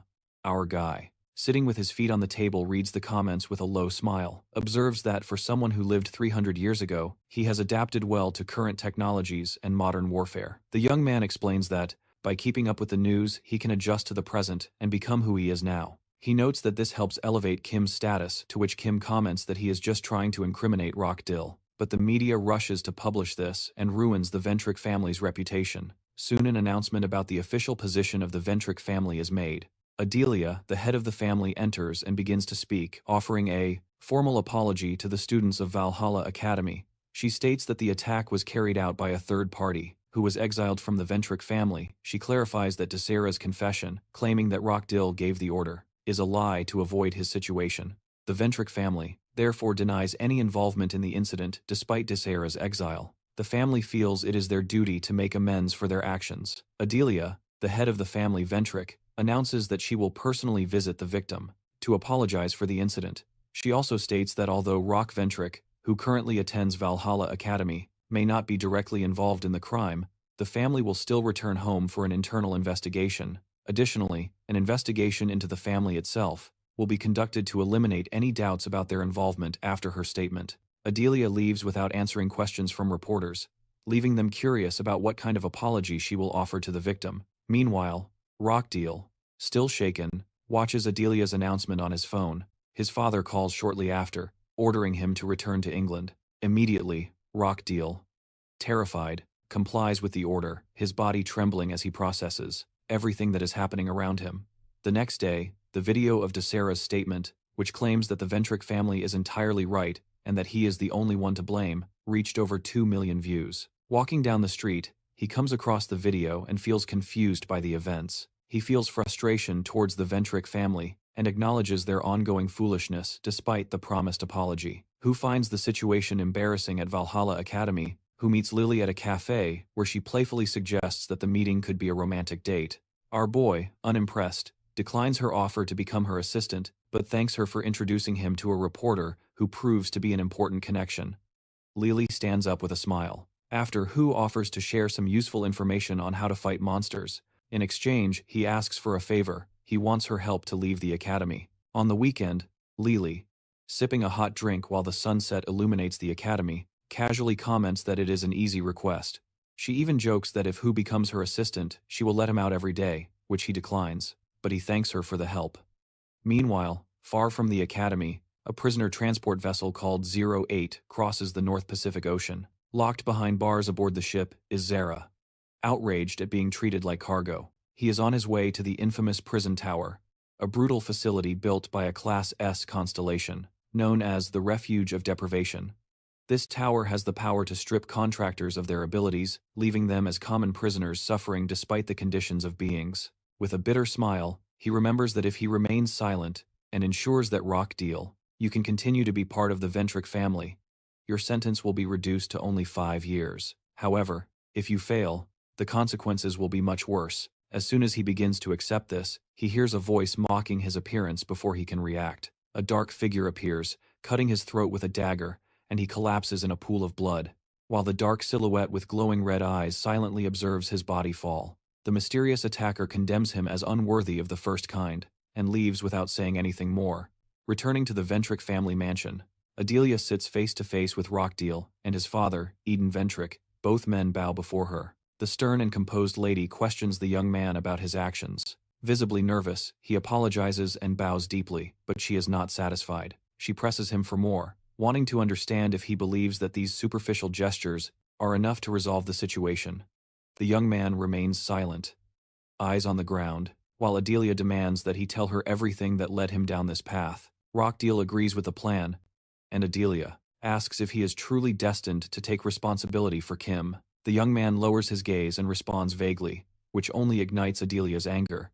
The atmosphere shifts, as if something dark and powerful awakens within her. She accuses Rockdeal of acting not out of duty but pride, and that it is this pride that has brought disgrace to the Ventrick family. Approaching the hunched boy, she declares that his actions have caused the complete humiliation of the family. He falls to his knees and promises to do everything in his power to restore their name. But the unyielding Adelia announces that the only true way to regain the family's honor is to excommunicate him from the church. When their father questions if this isn't too severe, Adelia coldly asks if he wants to share the same fate. He remains silent, although part of her wants Rockdeal dead immediately. Adelia knows that doing so would confirm her involvement in the assassination attempt on Kim. Instead, she decides to delay judgment, telling him to return to Valhalla, and remains silent until she finds Kim and reconsiders his punishment. The boy thanks her while still on his knees. Later, as Rockdeal and his father leave the Ventrick estate, his father warns him to remain silent and avoid further trouble. Rockdeal, tense and bitter, admits that his fate is probably sealed. Sooner or later, he will be excommunicated, but with the media watching closely, his hands are tied. For now, still he vows to act when the time is right, and finish what he started. As they walk, he criticizes his father for not protecting him, while the older man discreetly reminds him that the matter should have remained hidden. A few weeks later, in the interview room of Valhalla Academy, the instructor sits casually, reflecting on the events, mentioning that the head of the Ventrick family, Adelia, will arrive soon, supposedly to offer a personal apology to Kim, our boy. Sitting across from him, he seems uninterested and skeptical, unconvinced by the gesture. He believes that Adelia's visit is less about genuine remorse, and more about protecting the family's image. Especially in light of Rockdeal's actions, the instructor expresses frustration with the entire incident. He and the instructor Lisan are both upset, especially since the sequence of events made everything clear.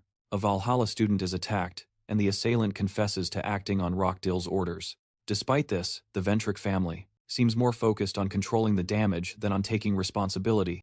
The instructor criticizes the Academy for hesitating to expel Rockdeal, suggesting that the decision is influenced by the substantial financial donations from the Ventrick family. He points out the troubling influence of money on justice within the Academy system, who listens in silence, appearing calm but visibly irritated by the situation. He finally agrees to meet Adelia, although his expression suggests he does not expect much from the conversation. The instructor is surprised by his neutral reaction, but our boy simply ignores it, as is his way. Soon, a knock at the door signals Adelia's arrival. The instructor greets her politely before withdrawing from the room. Leaving Kim and the lady alone, she approaches with formal composure, introducing herself as the head of the Ventrick family, and sits across from Kim. Kim, sitting in front of her, also introduces himself with a calm but inscrutable demeanor.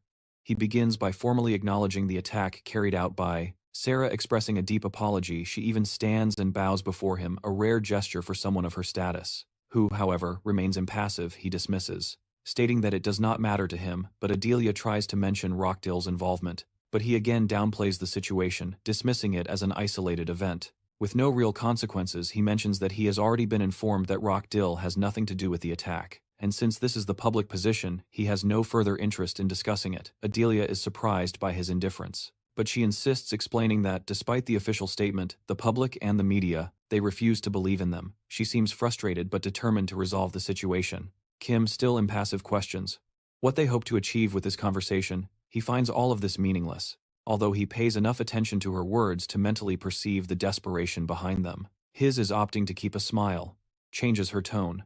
She suggests that this meeting could be a turning point, an opportunity to clarify misunderstandings.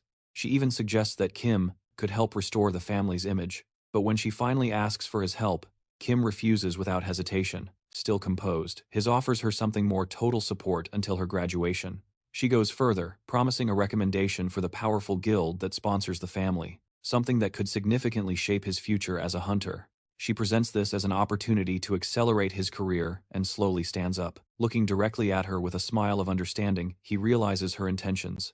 Understanding that all of this, her presence, her offers, her diplomacy, is nothing more than a calculated move to silence him. Her words and behavior make it clear he understands her desperation. Adelia, although calmly irritated, maintains her composure, suppressing the frustration that began to boil just beneath the surface. Adelia remains silent, while Kim expresses his frustration in front of her with a piercing gaze. He is angry because she approached him as if nothing had happened, as if the past could simply to be ignored. He questions why he should participate in her charade, making it clear that he doesn't care about rewards. All he wants is to see the Rockdeal family face the shame they deserve. This touches a nerve. Her self-control unravels as she stares at him, calling him a scoundrel and demanding to know who he thinks he is to speak to her. In that way, her eyes shine with a dangerous fire, and her body fills with energy, who observes everything with an impassive smile, even as Adelia's power begins to fill the room. She asserts that she came to the academy just to make things easier for him, but now she faces what she sees as arrogance. In a moment of fury, she said she should just kill him still. Smiling, he listens without being intimidated at all. She tries to give him one more chance, but he makes it clear that he has no interest when she asks what he means. He reminds her of her own words that the Ventric family has nothing to do with the attack, and now she is willing to invest heavily in him, just to maintain this lie.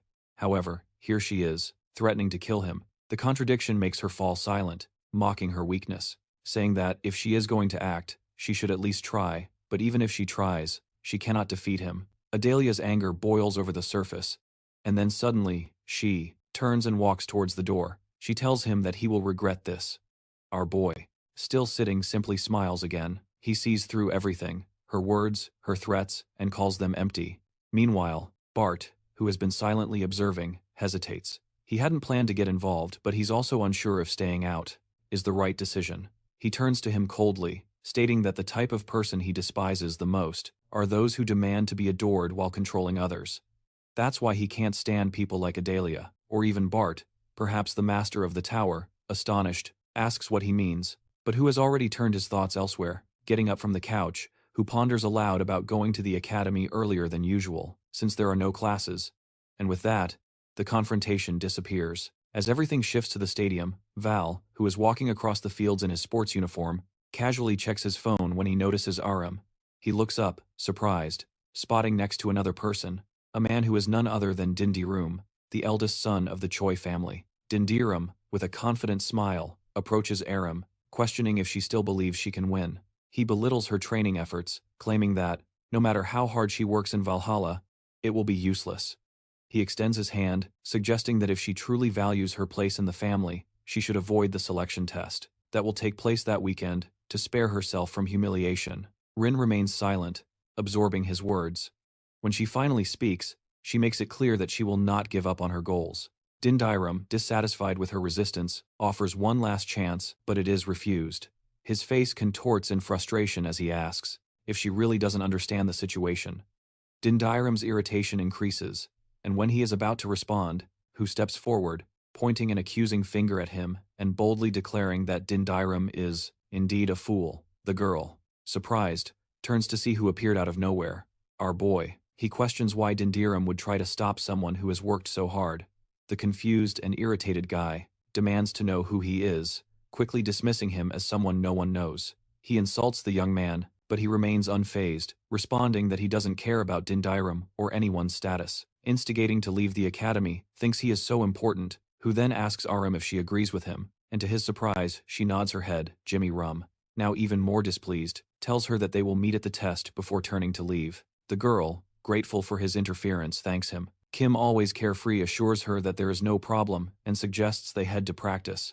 Arim, still surprised by the exchange, reflects on her previous question. She wants to respond differently, but holds back when Kim asks how she would have answered. She points upwards playfully, saying she would tell him everything she thinks about him. Once they finish talking, Kim, intrigued, but amused by her words, thinks to himself that Rin is more unpredictable than he imagined. The two then head to the academy where Kim proposes they train together. Rin agrees and, although she mentions they will also train on the weekend, Kim explains that he will be on a business trip, so he won't be able to participate. Despite this, both agree to push their limits during the training session. A few days later, Hu is seen walking through the mountains while advancing with a shovel, his attention focused on the phone. Basti asks if he returned to find more notes, to which our boy confirms. Pushing aside the bushes, he hears Basti mention the many artifacts he has already found in the vault. Our boy acknowledges this, but explains that he is looking for any remaining notes. He believes there may still be something extraordinary hidden among them. When the master of the tower asks what he is looking for, Kim smiles and says that finding it could help him overcome the deficiencies he had when he was Kim Hyun. He adds that perhaps if he had found this 300 years ago, things could have been different. Meanwhile, reporters gather at the Choi family's mansion preparing for the selection test.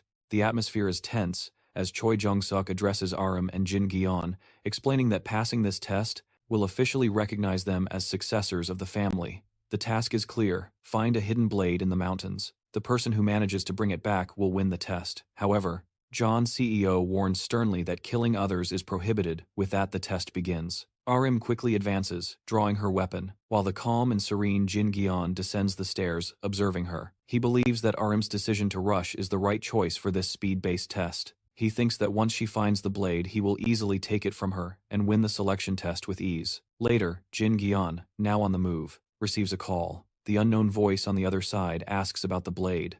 Jin John explains that he will need to undergo a qualification test on the way, which will take longer than originally planned. The voice on the phone mentions that this is the second time Ding Dong has talked about this test and reminds him that he is already late. Ding Dong apologizes and assures the man that once he obtains the blade, he will keep his promise. The voice agrees, saying that a promise made to a constellation will be fulfilled, and encourages Ding Dong to stay focused on his goal of returning to the present. Jin John is confident, feeling that this is his last chance. As he looks ahead, he knows it is time to find Rin and the blade in the jungle. Rin is crouched on the ground. She can feel the magical trace of the blade emanating from beneath her, realizing that she needs to concentrate even more to locate it. After a moment, she reaches out, feeling that it will take about 15 minutes to find the sword. However, she suddenly feels something nearby. Turning around, surprised to consider if it is the mark of the magical blade. As she prepares to draw her sword, she notices Jin John standing close by, his eyes on her. He smiles and asks if she used her magical footprints to track the blade and who taught her that technique. Rin, firmly holding her sword, remembers how King taught her the method. She recalls a past training session where he casually asked her about magic. He had assumed she knew the basics of magic, mentioning that he had mastered thunder and understood the fundamental control of magic during training. Kim had instructed her to practice magic control, especially over short distances. The queen did not understand how to do it and asked for guidance. Their friend, noticing her confusion, realized that she should have learned this from her family, but she did not respond. He then casually explained that it didn't matter since she was only familiar with the borrowing of constellation power and the drawing of magical energy. The girl confirmed his assessment, and Kim, who also wasn't very skilled in this area, explained that she needed to relax her body and use her fingertips to gently distribute the magic. Rin closed her eyes and focused, trying to gather and control her mana. Kim advised her to spread it slowly throughout her body and try to feel the magic in the air. As she concentrated, she suddenly noticed a red, flaming aura near Kim, which surprised her. She opened her eyes, breathless, as she struggled to process what she had felt. Kim, observing her, asked if she had sensed something. Rin nodded, explaining that she could now see the magic around her. Kim explained that this was a way to feel the magic, even the faintest traces of energy flowing from the body. With more practice, she could feel even the smallest remnants of magic in the air or on the ground. Rin, now holding a wooden sword, she nodded, understanding that frequent practice would help her perceive magical traits more easily. Who told her that if she could see the magic of objects, she would eventually be able to identify the traces. Magical traces, like those left by weapons with continuous training. She would be able to see those traces clearly and learn to detect them on her own. Rin smiled, saying that she understood everything. Back to the present, Arim's focus shifts to Dingjian, who is approaching her with a cold and angry look. Dingjian asks about Kim but claims that he recognizes him as the same person he saw with her outside the Valhalla training hall. Despite Kim's seemingly simple appearance, Dingjian has already noticed his talent, a fact that does not go unnoticed by him despite his modest demeanor. Rin, with anger in her eyes, retorts to Dinjian, insisting that he is much stronger than someone like him. She asks why he came here in the first place. Ding Dong closes his eyes, a smile appearing on his lips as he pulls out his weapon, his purple mana sparking, as he advances towards the girl, declaring that this is the reason for his arrival. However, he is caught off guard by the resistance when his sword meets hers. Unable to understand why she is pushing him back, surprised, he adjusts his sword, but never expects her strength. Rin, impassive, slowly advances towards him, while her weapon glows with blue mana. Ding Gyeon cannot comprehend how she has become so powerful so quickly. Meanwhile, Kim, deeply focused, spreads his magic across the ground, searching for a hidden location. He remembers hiding several places in Valhalla, but only one true hiding spot. Suddenly, a circle of energy appears near the ground, and he smiles, realizing that he has found it.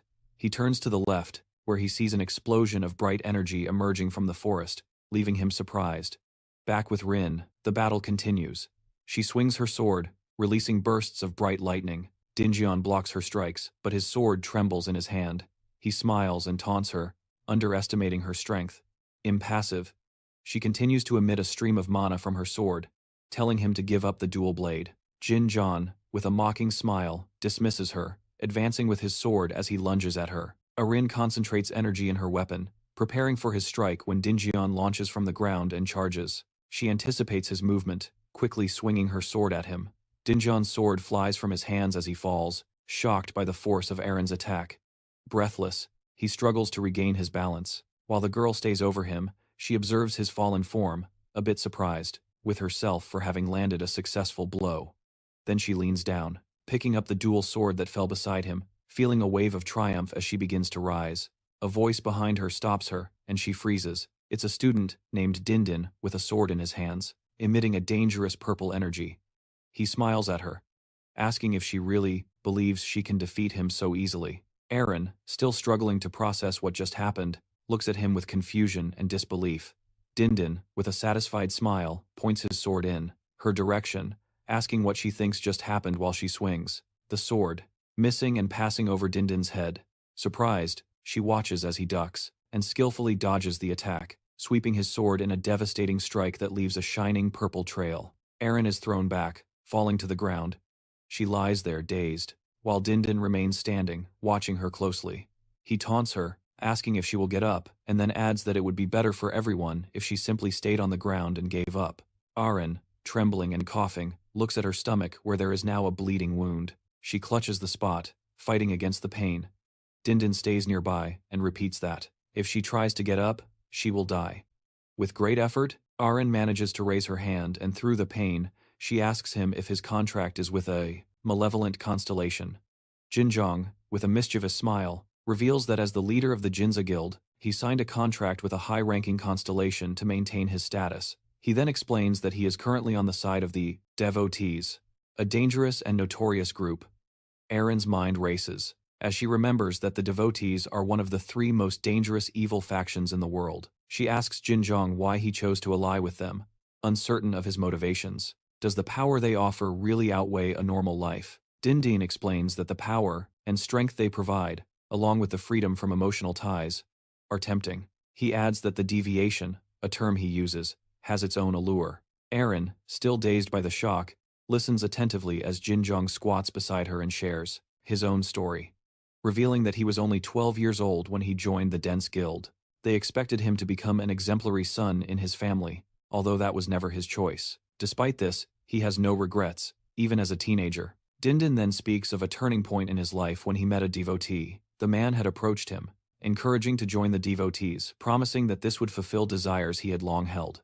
Dindin explains that the man probably understands his temperament and knows that he has a deep version of people. But he says joining the devotees was not as simple as it seems. It came with a condition that Dindin has to fulfill. Dindin reveals that the only way to pass the family's selection exam is to obtain a relic, a double blade that needs to be found. He tells Aaron that if she gives up beforehand, they won't have to go through the second elimination test, and she will simply hand over the blade to him.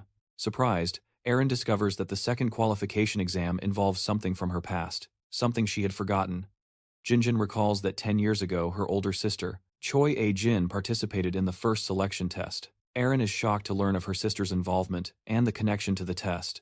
Jinjin explains that, during that test, he couldn't control his desires. He cruelly reveals that he killed Aaron's sister on the mountain, while searching for the double blade. He adds that he suffered a terrible injury and failed the test, blaming his failure on the loss of her sister. If it weren't for that, he claims, he could have joined the devotees much earlier.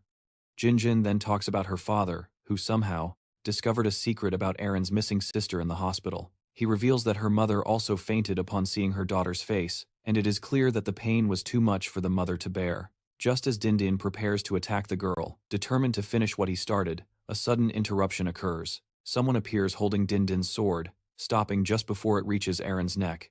Dindin, surprised, tells the person not to interfere, as this is a family matter, but our boy, clearly displeased, scoffs at the idea of such a crazy family with a wave of his hand. He throws Dindin against a tree. The impact destroys him, leaving Dindin dazed. Aaron looks at our hero, who is standing protectively with his sword still in its sheath, turning his attention to her. Noticing the blood on her stomach, he asks why she is still there, explaining that she came to look for hideouts, one of which is nearby. Noticing her injury, he instructs her to step back so he can gather some magic to heal the wound. Aaron, holding her stomach, smiles weakly as she lowers her head. Jinjin, recovering from the previous defeat, wonders why the person suddenly appeared and interfered, mentioning that they met in Valhalla. Jinjin also points out that this is a family matter for them, and that he will need to die for interfering. He advances against the young man, but he easily dodges his attack. Dindin is surprised, struggling to understand how he manages to avoid his strike, calm and serene. He comments that Dindin should not underestimate his ability to dodge, then quickly strikes him, sending him backward, spitting blood with the fallen Dindo. Our boy advances and places the sword in front of his face, ready to attack again. The ground cracks beneath Dindo, as the impact of his strike sends shockwaves through the area. Dindin faints, and who remains over him silently observes, turning his attention to Aaron, who asks if she is okay and if she can walk. Aaron, still shaken, replies that she is not sure, but that she needs time to try before anyone else can respond. He feels a dark and malevolent energy approaching from behind. He turns to see the body of Jinzhao, releasing a dark aura, signaling the activation of the sword's magic. Dindin rises, holding his sword, and mocks Kim, calling him a fool for thinking he can defeat the guild leader. Dindin lunges at Kim, but he easily blocks the attacks and dodges the magic with ease. Ginjun, frustrated and perplexed, cannot comprehend why his strikes have no effect as the battle continues. Ginjun realizes he has no choice but to use a powerful and dangerous tool. He pulls a crystal from his pocket, whose glow signals its importance. With a malevolent smile, he bites the crystal, claiming that this will allow him to form a preliminary contract with a constellation in hopes of tipping the scales in his favor. After Ginjun consumes the crystal, he begins to laugh maniacally, his dark energy intensifying. As a powerful aura radiates from him, opening his arms, the energy increases, causing an earthquake that unbalances the reporters. Panic spreads through the crowd as they look up and see a pillar of dark purple energy rising to the sky. Among the spectators, John Sook recognizes the magic, realizing that its density is visible even to ordinary people. John Sook, perceiving the spectacle, understands that such an event in the midst of the selection test is far from normal. He decides he needs to investigate further. Dinghao, standing before Kim, smiles and explains that the wave of energy is the result of the temporary contract he formed with a constellation. His dark energy summoned a dragon, a manifestation of his new power. He asserts that with this dragon, Kim will surely perish. The dragon, with sharp teeth and an imposing presence, looks ahead, while its eye, penetrating nature, activates, analyzing the area. However, when the dragon faces Kim's intense red aura, it recoils in terror, deactivating its ability. Jinjun, confused, cannot understand why the dragon is reacting this way. The voice of the constellation informed that the dragon rejected the invocation of the sacred artifact and terminated the contract. The dragon is now terrified, is preparing to flee. Jinjun, still unable to comprehend, watches as the dragon's power fades and the contract dissolves.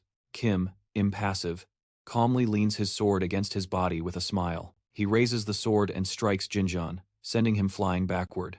Knocked out by the force of the blow, he falls to the ground, while the leader of the devotees, Han, silently observes the events unfold, shocked by the turn of events. The system screen displays a message indicating that the dragon is now rejecting the contract, wishing to disappear from the mortal world, further increasing the chaos caused by Dinguinho, still shaken by the events. kneels with his head on the ground, apologizing and seeking forgiveness as the dragon's voice echoes, warning not to distribute artificial relics in the future. Han trembles. Recognizing the message as he stands up, he struggles to understand why the Constellation is so angry.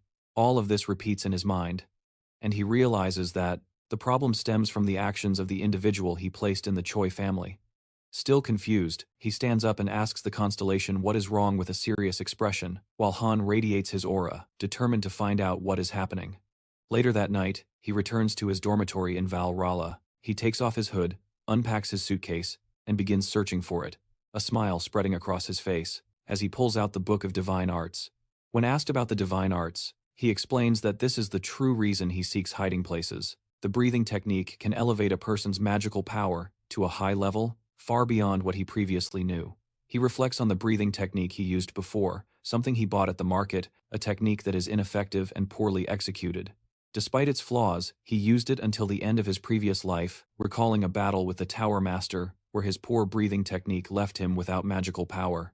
Now, with his new body, he feels ready to start anew. He touches the notes with determination, planning to learn the divine art and improve his magic. He decides to pause his physical training, focusing first on mastering the art. While our boy reviews the previous situation, Bart thinks about the injured girl and the chaotic events surrounding Dinguinho, who reveals that he heard someone approaching and decided to leave.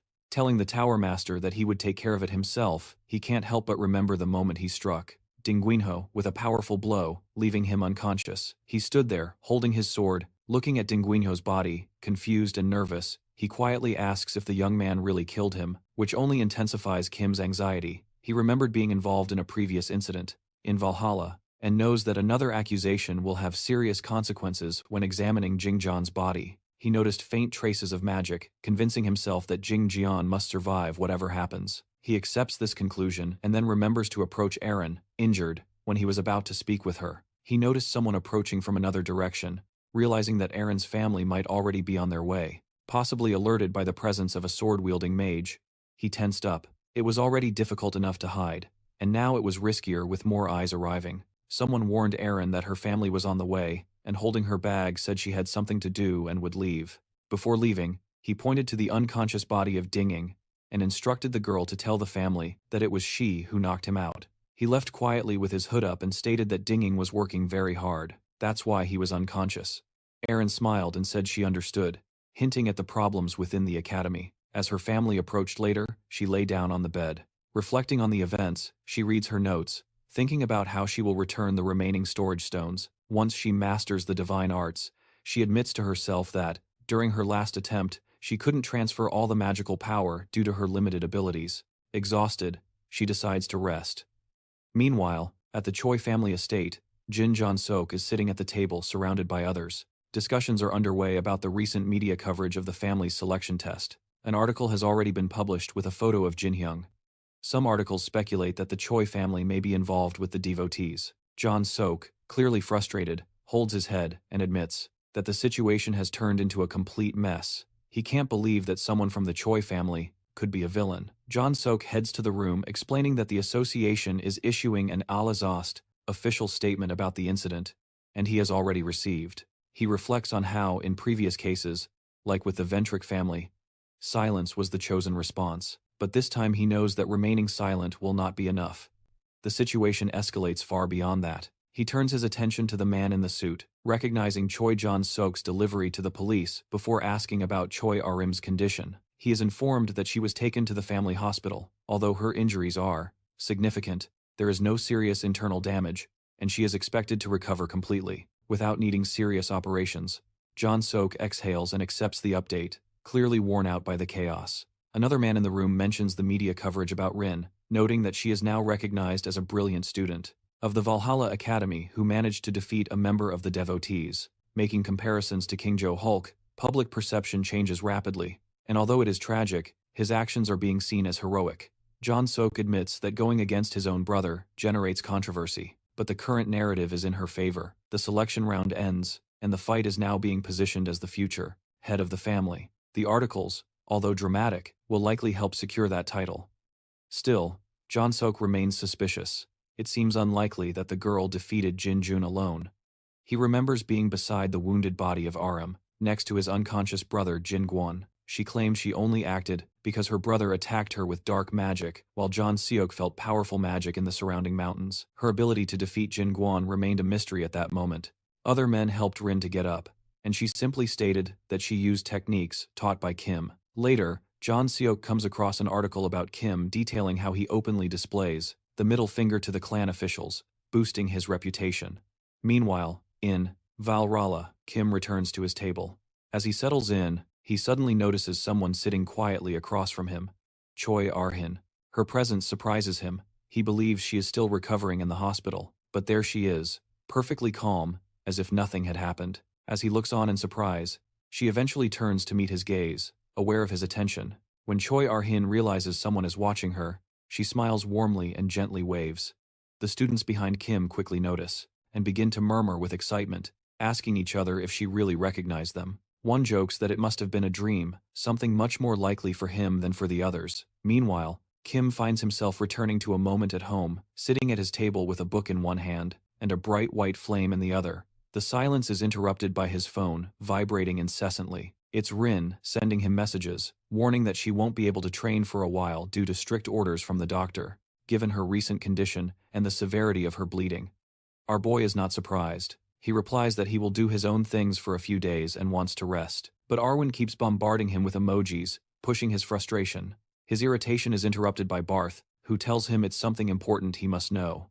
The Tower Master mentions a recent meeting involving dark magic. Kim, curious, asks what he remembers about the magic, but quietly admits that it's not just forgotten. It seems something is actively blocking his memory. Still floating and contemplative, the Tower Master theorizes that the memory block may lift if a certain second condition, on a mysterious scoreboard fulfilled. However, he cannot be sure. It is just a theory. Whoever looks at the board, the condition teaches something related to a dagger, but the meaning remains enigmatic. What catches his attention more is the mention of the Eye of the Great Forest. Supposedly just a reserved training test used to assess knowledge, but he cannot shake the feeling that there is more to it. Reclining in the chair, he thinks about the upcoming exams.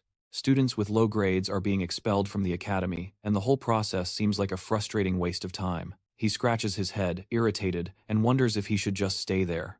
Waiting for the tests, pulling himself from his memories, he finds himself back in the present moment, still at his desk reclined, and finally, decides that it is time to investigate this so-called Eye of the Great Forest. Something tells him that it is more than just a training location. Suddenly, the instructor enters the classroom and instructs the students to take their seats once everyone is settled. He announces that he has something important to share before starting the class with a firm look over the deity. Classroom. He asks what the students know about the upcoming inter-school competition, to which everyone confirms that, however, he remains indifferent, still leaning back in the chair, lost in thoughts in his mind. He silently questions Barbie, suspecting what the instructor is trying to say. Barbie confirms that the instructor mentioned the competition. Right after the midterm exams, the composed instructor explains that their academy needs participants and that the selections will be based on the results of the final exams. Then, unexpectedly, he calls Kim to accompany him to the teacher's lounge. A little taken by surprise, who lowers one of his arms and questions what this is all about. Later, the two sit face to face. In the staff room, the instructor, looking a bit uncomfortable, mentions that the meeting place cannot be changed. Kim, feeling slightly irritated, observes that the instructor does not need to summon him. So often the instructor admits that he has a bit of a point, but quickly gets straight to the point. He wants our boy to participate in the upcoming competition, who immediately refuses, surprising the instructor, who hasn't even explained the details, trying to ease the conversation. The instructor describes the scope of the event between schools. It is a global competition among the 3 largest hunter academies: Valhalla from Korea, where they are currently based; White Lotus from China, which resembles a traditional Chinese palace; and Heroes from America, an imposing structure. Surrounded by purple lights, each academy selects several promising first-year students to represent them. The competition involves several intense challenges, such as combat, maze escapes, and other survival tasks. Those with the highest scores in the practical exam are chosen, despite the risks. Who responds with a yawn, clearly indifferent, the instructor, now visibly concerned, reminds of the rewards. The participants of the winning academy receive not only scholarships, but enough wealth to last a lifetime. Still, he shows no interest. This changes the moment the instructor mentions the Eye of the Great Forest. The words touch a sensitive spot, the eyes of the one lighting up with sudden interest. The instructor confirms that the final task of the competition takes place inside the eye, a location that also serves as the site for the final exam. Successfully completing the task guarantees students automatic credit for the exam. The instructor also warns that if Kim does not accept the offer, he will have to take the final exam like everyone else. This changes everything.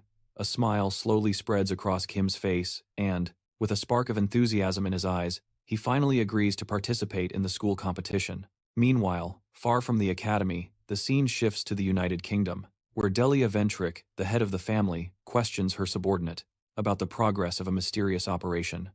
They bow respectfully, reporting that everything is going well, although the preparations require another month. Adele's expression remains unreadable as she orders them to continue. Then, she asks about the rock gods. One of her followers informs her that there is nothing in common in their behavior. However, she reminds him, sternly, that any inappropriate actions must be reported immediately. The man assures her that he understands, then adds, almost as an afterthought, that although he does not say it directly, they have heard disturbing rumors. Delia questions further. He reports that someone in the market district is building a royal structure with paper money. The lady questions the absurdity of such an idea, and the man cautiously adds that they believe the black cat is behind it. Instantly, sparkling particles surround Delia, signaling her growing discontent. The action is strange, even typical for the black cat, and she begins to wonder what he is planning. Suddenly, a bright yellow frame appears in front of her, an order from the mask demanding more details. The sight of this makes her uneasy. This is a command from the Lord himself, Constellation. Elsewhere in the Market District number 7, the full moon shines over the Yadam, bustling city. Even at night, construction cranes move materials. The black cat is by a window, observing the strange sight of a building being erected from flying paper notes. He knows he is acting on orders from the Constellation and will obey no matter how strange the request is. Nearby, a girl with a wild look says that the building is a gift, although her tone suggests something more uncontrolled. The black cat questions the true purpose behind the construction of a building with money. A notification appears before him. The two-faced ruler declared it is a gift. This leaves him uneasy. For whom is this gift really meant? While this thought spins in his mind, another message from the two-faced ruler arrives, asking if he has located the man who sold the ring. The black cat admits he has not found him yet, only remembering vague details about the man's appearance and voice, despite his best efforts. The lead is still cold. Then a flood of messages begins to appear, notifications urging him to hurry. The black cat looks visibly disturbed but promises to resolve this. In the tranquility of the teacher's lounge at Valhalla Academy, the instructor sits at his desk, deep in thought as he looks at his laptop, lost in his own thoughts. Lee casually walks by him with a cup of coffee in hand, curious. He glances at the instructor's screen, noticing the list of students selected for the upcoming inter-school competition. 5 students from Valhalla have been chosen, all from the instructor's class except for Youngin. Lee is surprised, especially with Kim's inclusion, knowing that the boy is not particularly enthusiastic about school activities. The instructor explains that although he initially declined, the mention of the Eye of the Great Forest completely changed his position. That single phrase piqued Kim's interest, enough to make him participate.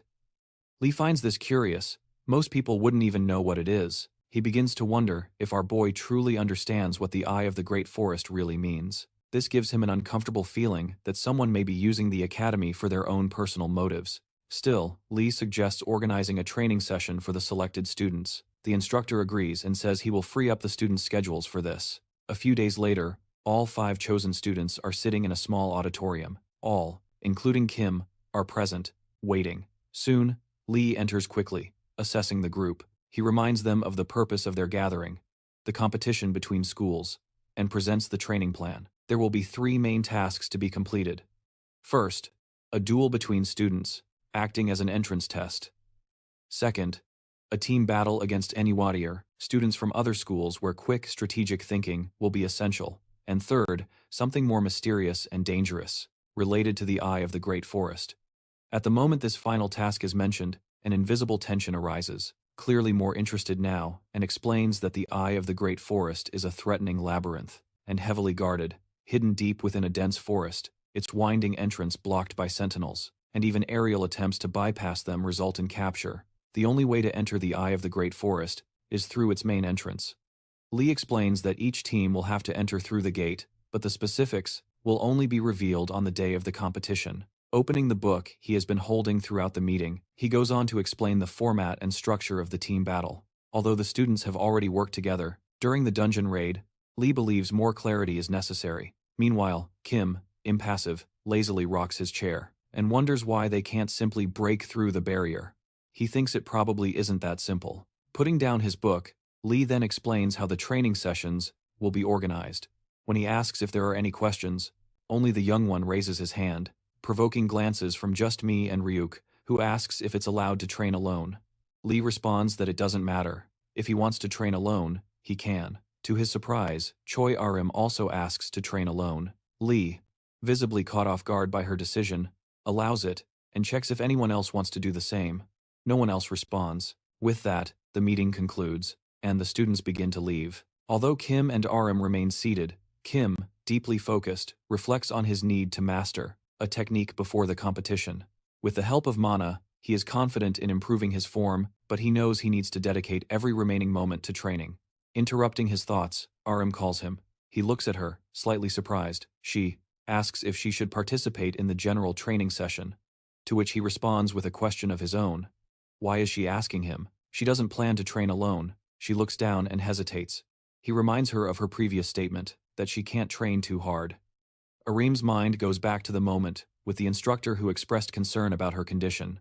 After reading something about her, he still asked if she wanted to participate in the competition. Sitting on the couch, she directly asked who would be there.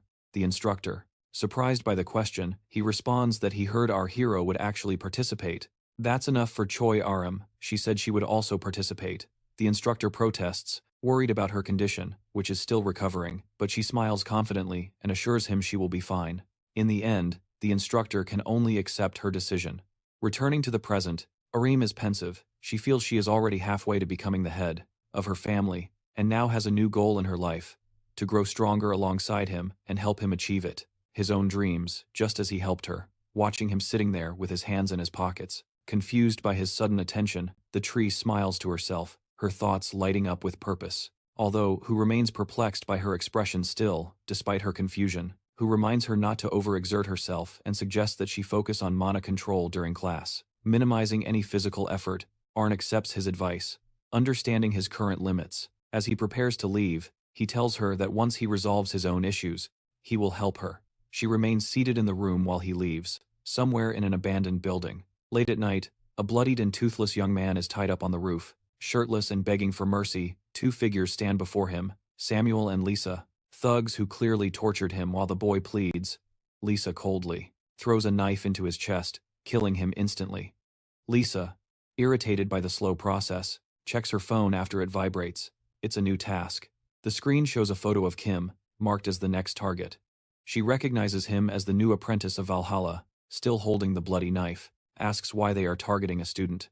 Lisa assumes their client paid well. They casually discuss the mission while moving away from the body.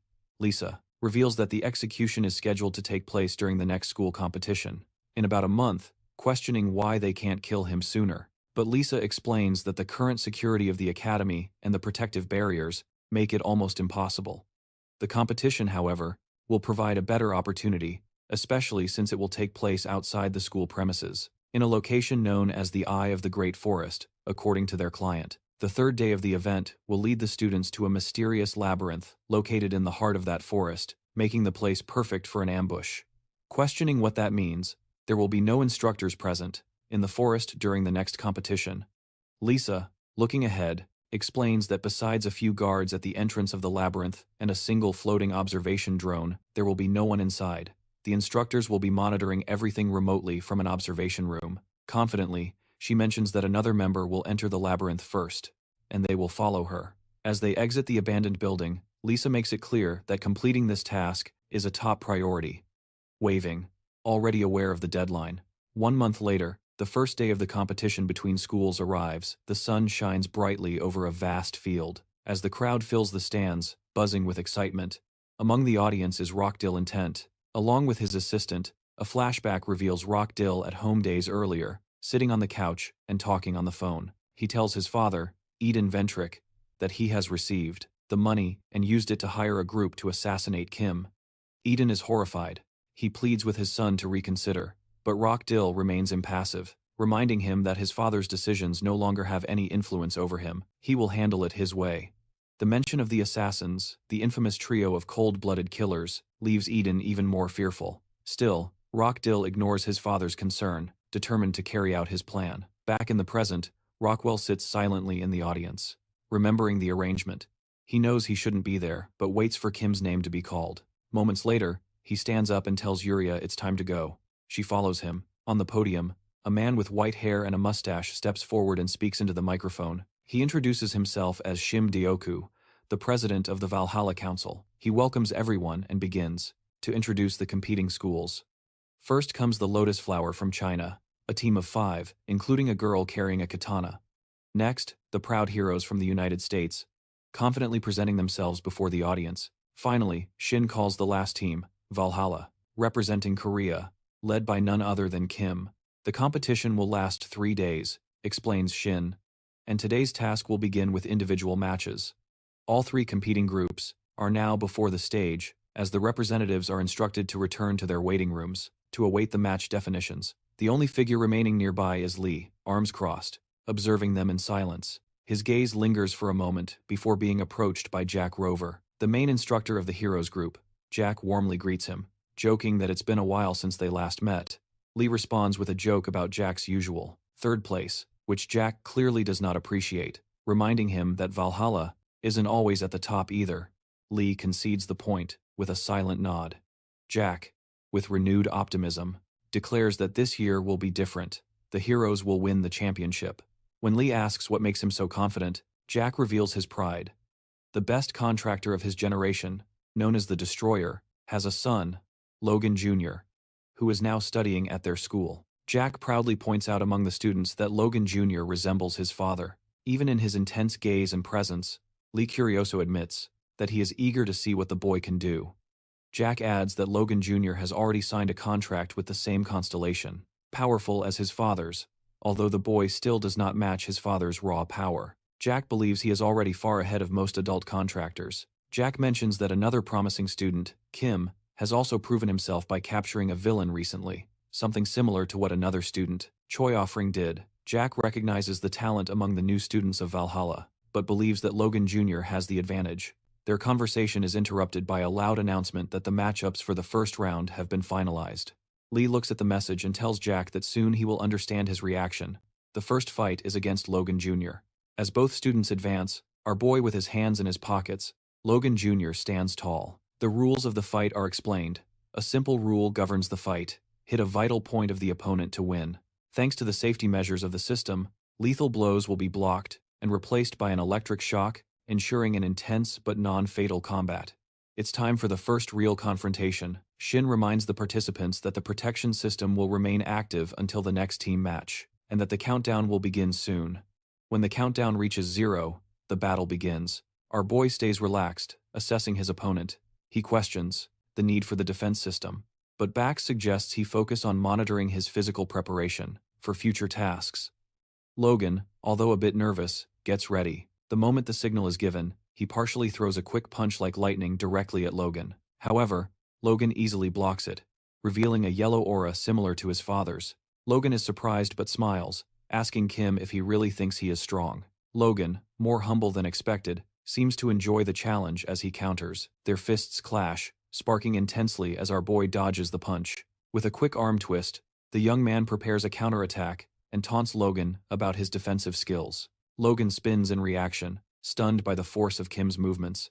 In an instant, he hits his fist into his opponent's stomach, unbalancing him and launching him to the other side of the arena. Logan struggles to regain his balance, holding his stomach in pain, recognizing the strength of the blow. The teachers watch in shock, with Jack particularly surprised by Kim's overwhelming strength, noting that he has never seen him fight with such ferocity. Even after reviewing the footage of the competition, however, Jack knows that Logan has not yet unleashed his destruction. Determined not to be defeated, Logan rises, his yellow aura shining brightly as he accesses his magic. He delivers a powerful strike towards Kim, but our boy dodges, narrowly avoiding a blow that singes his hair. In retaliation, the young man delivers a powerful kick to Logan's stomach, knocking him to the ground, leaving deep footprints behind.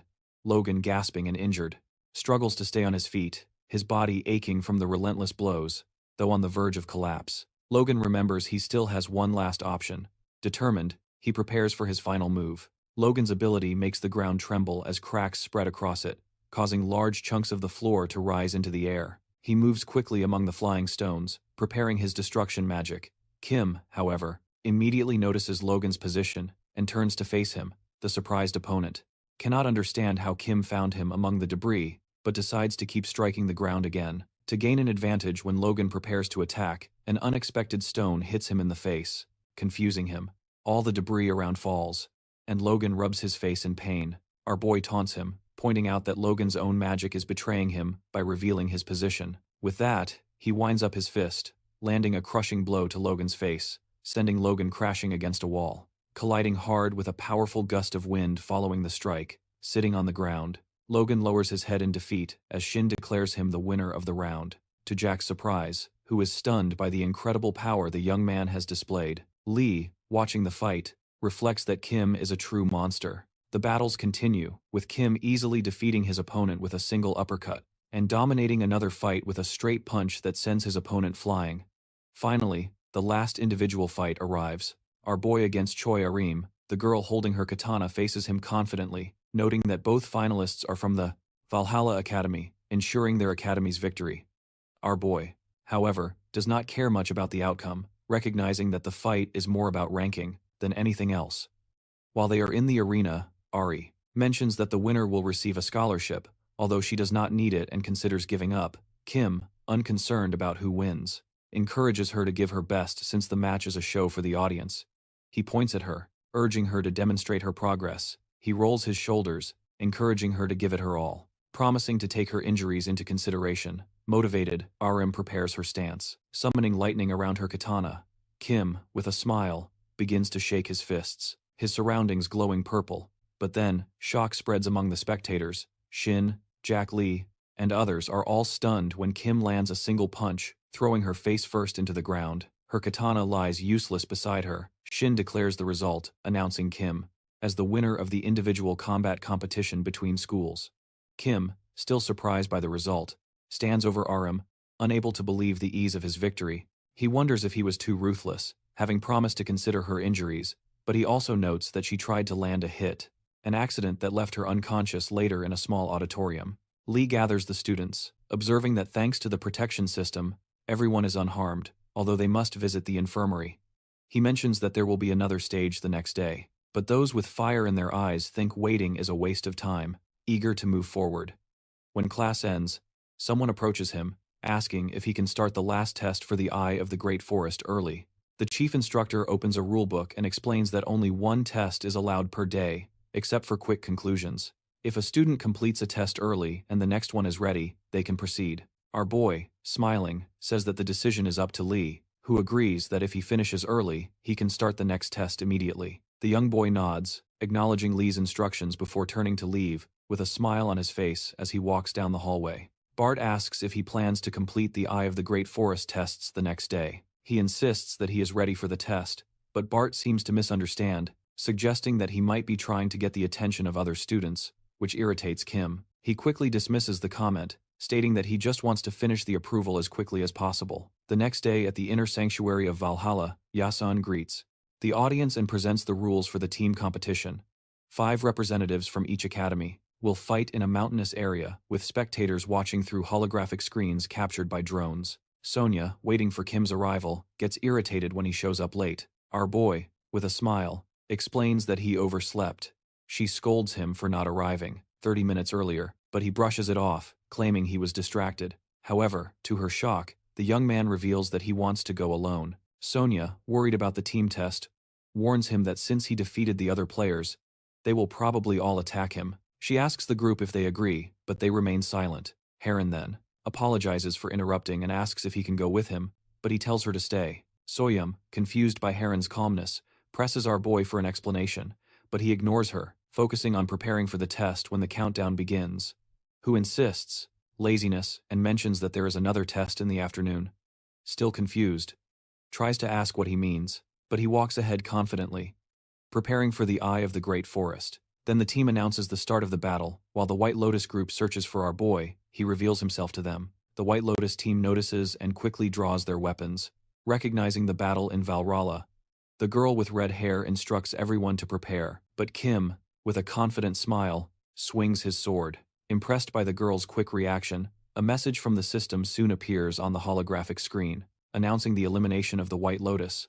Logan, stunned, realizes that only 10 minutes have passed since the battle began and is shocked by Kim's rapid progress. However, one of Logan's teammates, focusing intensely, feels the presence of their opponents and heads towards them. Logan, now on alert, orders his team to prepare for defense. Luke begins to form a magical shield, while a girl works on creating a magic circle, and then Billy prepares his own shield, glowing with green light. Despite the power of her defense, the girl questions whether it is really necessary to be so cautious against just one opponent. Logan, however, insists that the strength of the enemy justifies the protection. As the group prepares, Logan feels that something is wrong.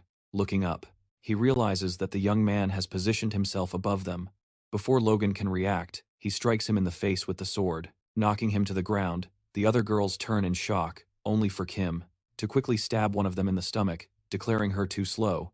Another girl concentrates energy to attack. A yellow energy beam misses Kim, who effortlessly dodges with a quick strike. He throws her back. Kim quickly defeats the remaining members of the hero team with sword strikes, knocking them out with a powerful impact as he stands over his fallen opponents. A message from the system declares the heroes eliminated. With a satisfied smile, Kim knows it is time to head to the eye of the great forest. Meanwhile, in Val's observation room, Rala's team is perplexed by how quickly Kim completes the team battle, taking only 23 minutes in total. 20 minutes of travel, and only 3 minutes of actual combat time, expresses concern that this disrupts their schedule. But Lee, analyzing the rules, suggests that they can start the next test immediately if they finish before noon.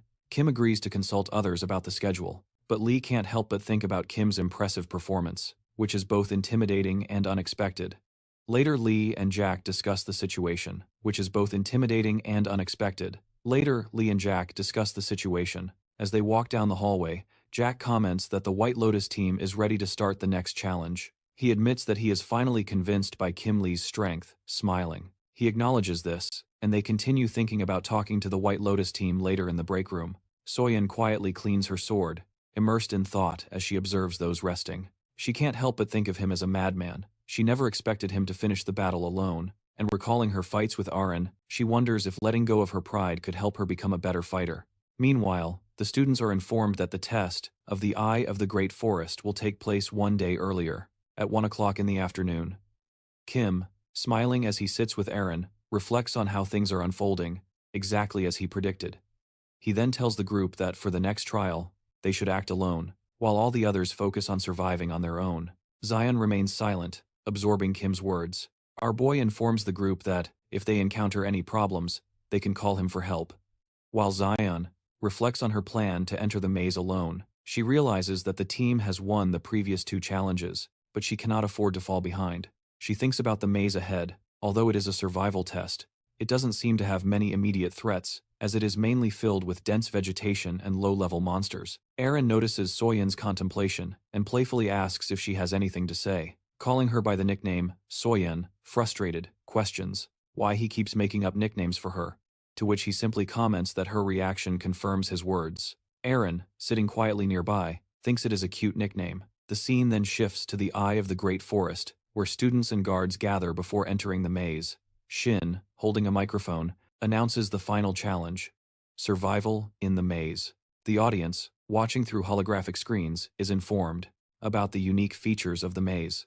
Shin explains that the forest is a maze-like environment, with constant rain and dense vegetation, but the real challenge comes from the need to adapt to adverse conditions. The monsters in the maze are low-level, making survival and environmental adaptability the main evaluation criteria. The students will be assessed on how well they can maintain their conditions, which will be checked after 5 hours. Kimbo appears seemingly uninterested in the details, while the other students listen attentively. He emphasizes that fighting between teams is prohibited, and announces that the test has begun as the maze doors open and the teams enter, ready for the challenge ahead. Meanwhile, in an abandoned shed back in Val, Rala, Ao, and Lisa observe a masked figure entering. Sansol is the leader of the assassins known as Ollie. She informs that it is time to leave and reveals that magic supported by 2 more people is blocking the entrance to the labyrinth. He looks and declares that they will handle the situation first.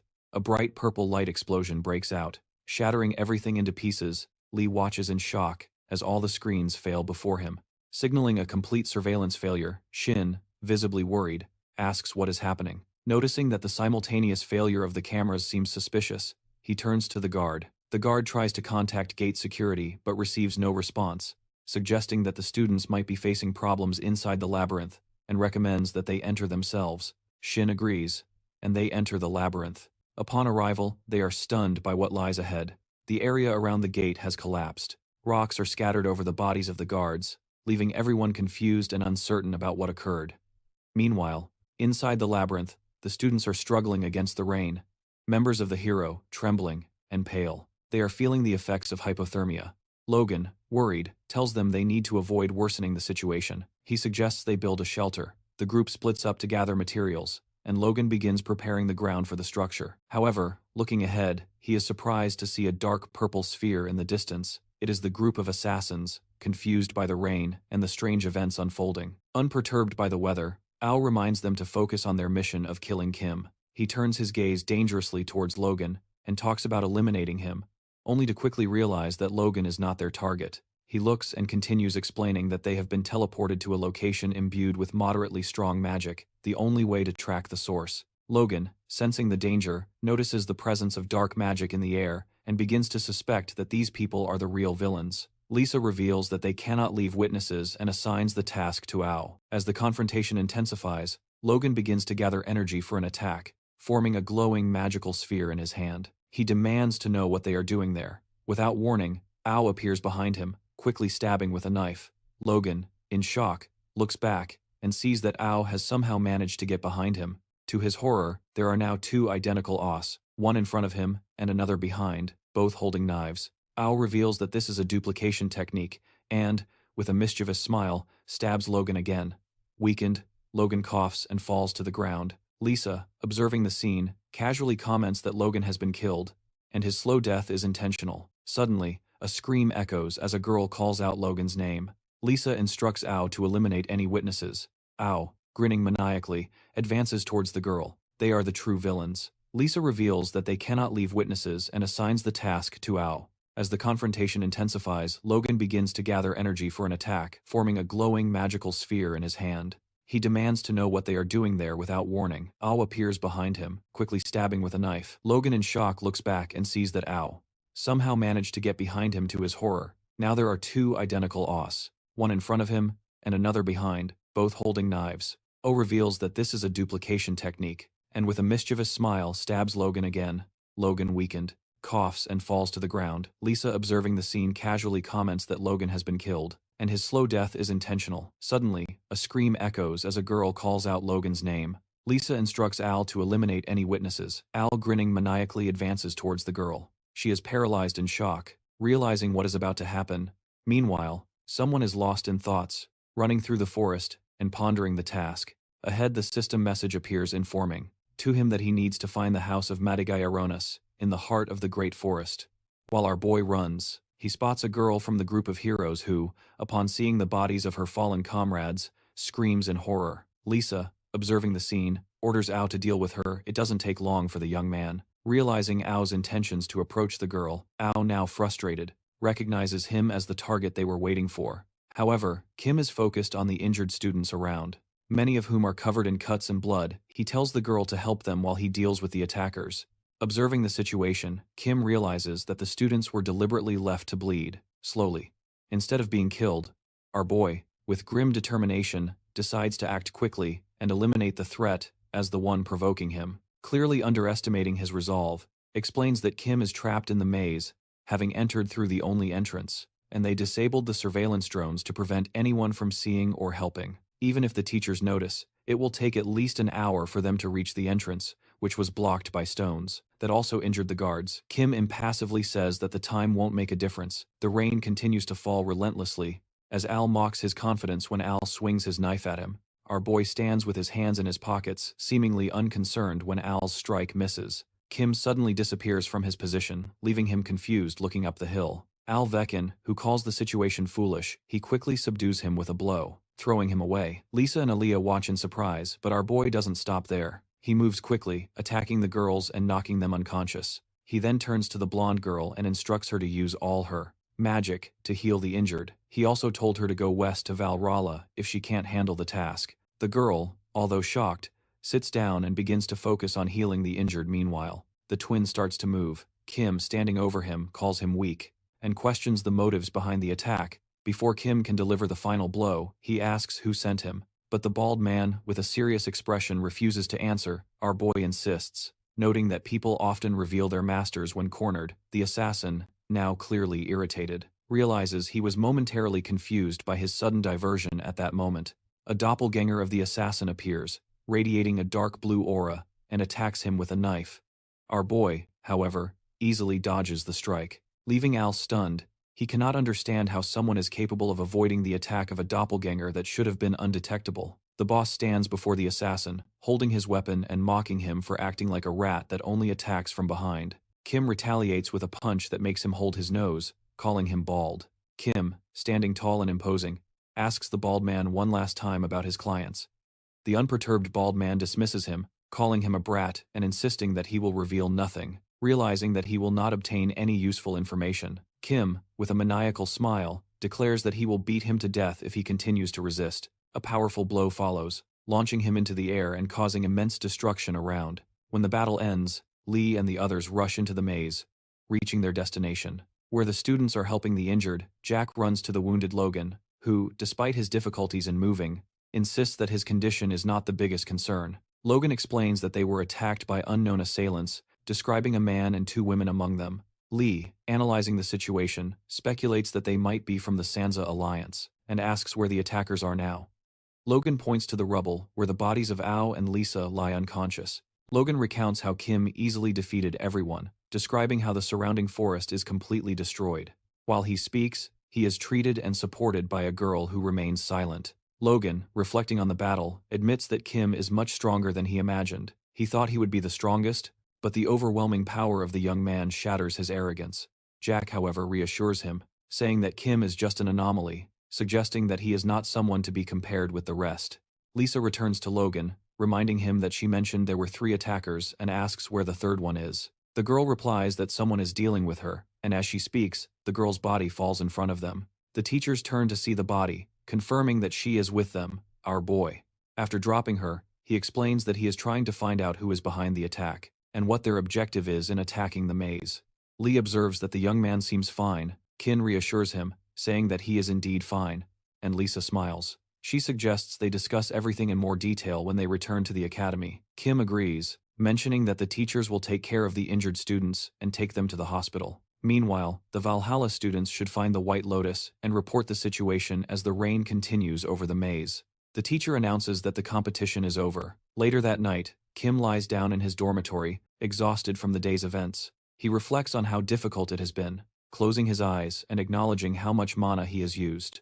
A message from the system appears before him, informing. Mana, he used a system message appears in front of him, informing about a task related to the House of the Great Forest Mandagalona and the need for a sword, who takes a blue sphere out of his pocket, satisfied to have completed the task, and remembers how he defeated the group of assassins. Alia, still shaken with fear, complained about the headache to someone who approached her, asking about her abilities. At first, she didn't understand the question, but our boy then speculated that she could be from the Sansa squad, mentioning that there were 2 fighters and 1 support, who seemed to deduce that Alia was a supporter, an assumption that surprised her. He insisted again about her abilities, but she refused to answer about her space manipulation powers, starting to form around her, who advanced and interrupted her powers, leaving Alia stunned. She couldn't understand how he managed to stop her ability. Kim, realizing that his power was to create and move through space, confirmed his assumption. He told her that, if she helped him, nothing bad would happen to her, smiling maniacally while making the offer. Then Who lies down on the bed reflecting on the situation. Who reflects on how it is thanks to Alia's abilities that he is able to obtain this sphere. He remembers how he promised her that if she helped him, he wouldn't reveal his identity, nor hand her over. However, he breaks that promise by knocking her out, something he explains to himself. By the fact that she never answers his question about who hires them, he feels that if she had been honest, he would have let her go without further harm. Lying in his bed, Who considers the implications of knowing that one of the Samsarans is behind the attack. He thinks about Rocktail being behind this, and wonders if his family is starting to interfere with his plans. He considers whether he should destroy them all, to ensure that his actions proceed without problems. Looking at the sphere again, he feels a sense of accomplishment for having obtained it, and it makes things easier for him in the future. Ahead, a system message appears, confirming the completion of his task, related to the sphere, but the text is censored. Another message appears, instructing him to meet in a dream with lost memories. Although the details are also censored, he is confused, not sure what the message means, but he decides to sleep on it, thinking that maybe it will make more sense after a rest. Lo suggests that if he finds his lost memories, perhaps his own memories will also return. Since he receives a similar notification, our boy, intrigued, more uncertain, decides to try. He places the sphere beside him and lies down, reflecting on his lost memories. He didn't realize they were lost. But that doesn't seem to matter. Perhaps he can do something about it later. When he closes his eyes, he remembers a moment from his previous life. In a tower, injured and trapped as it crumbles around him. When a stone is about to hit him, time suddenly freezes as he sees a dark figure, faceless, in front of him, who speaks in an enigmatic manner about taking care of his name and the names that protect in this world. The figure then disappears and time resumes its course, leaving him to reflect on the meaning of the encounter. He wakes abruptly, confused and uncertain about what just happened. As he sits on the edge of the bed, he tries to process the dream he just had, but it only leaves him more perplexed. His head throbs as he wonders if the memories he lost are now coming back. Bart, who was watching him, is equally confused, and mentions something about being a tiger, although Kim is completely lost with the comment. Bart, deep in thought, seems convinced that he was a tiger, although Kim, sitting nearby, dismisses the idea and jokes with the tower master about his confusion. Bart, now agitated, denies being cute and continues to fly around, still uncertain of his own memories. Meanwhile, Kim seems to be contemplating his own situation, worried about his inability to remember his name. Just when he thinks about it, a sudden notification appears, startling. The message is enigmatic at first but eventually forms the words, "Office of the Great Palace of Arala. Alifred, Secret Room of Johnny."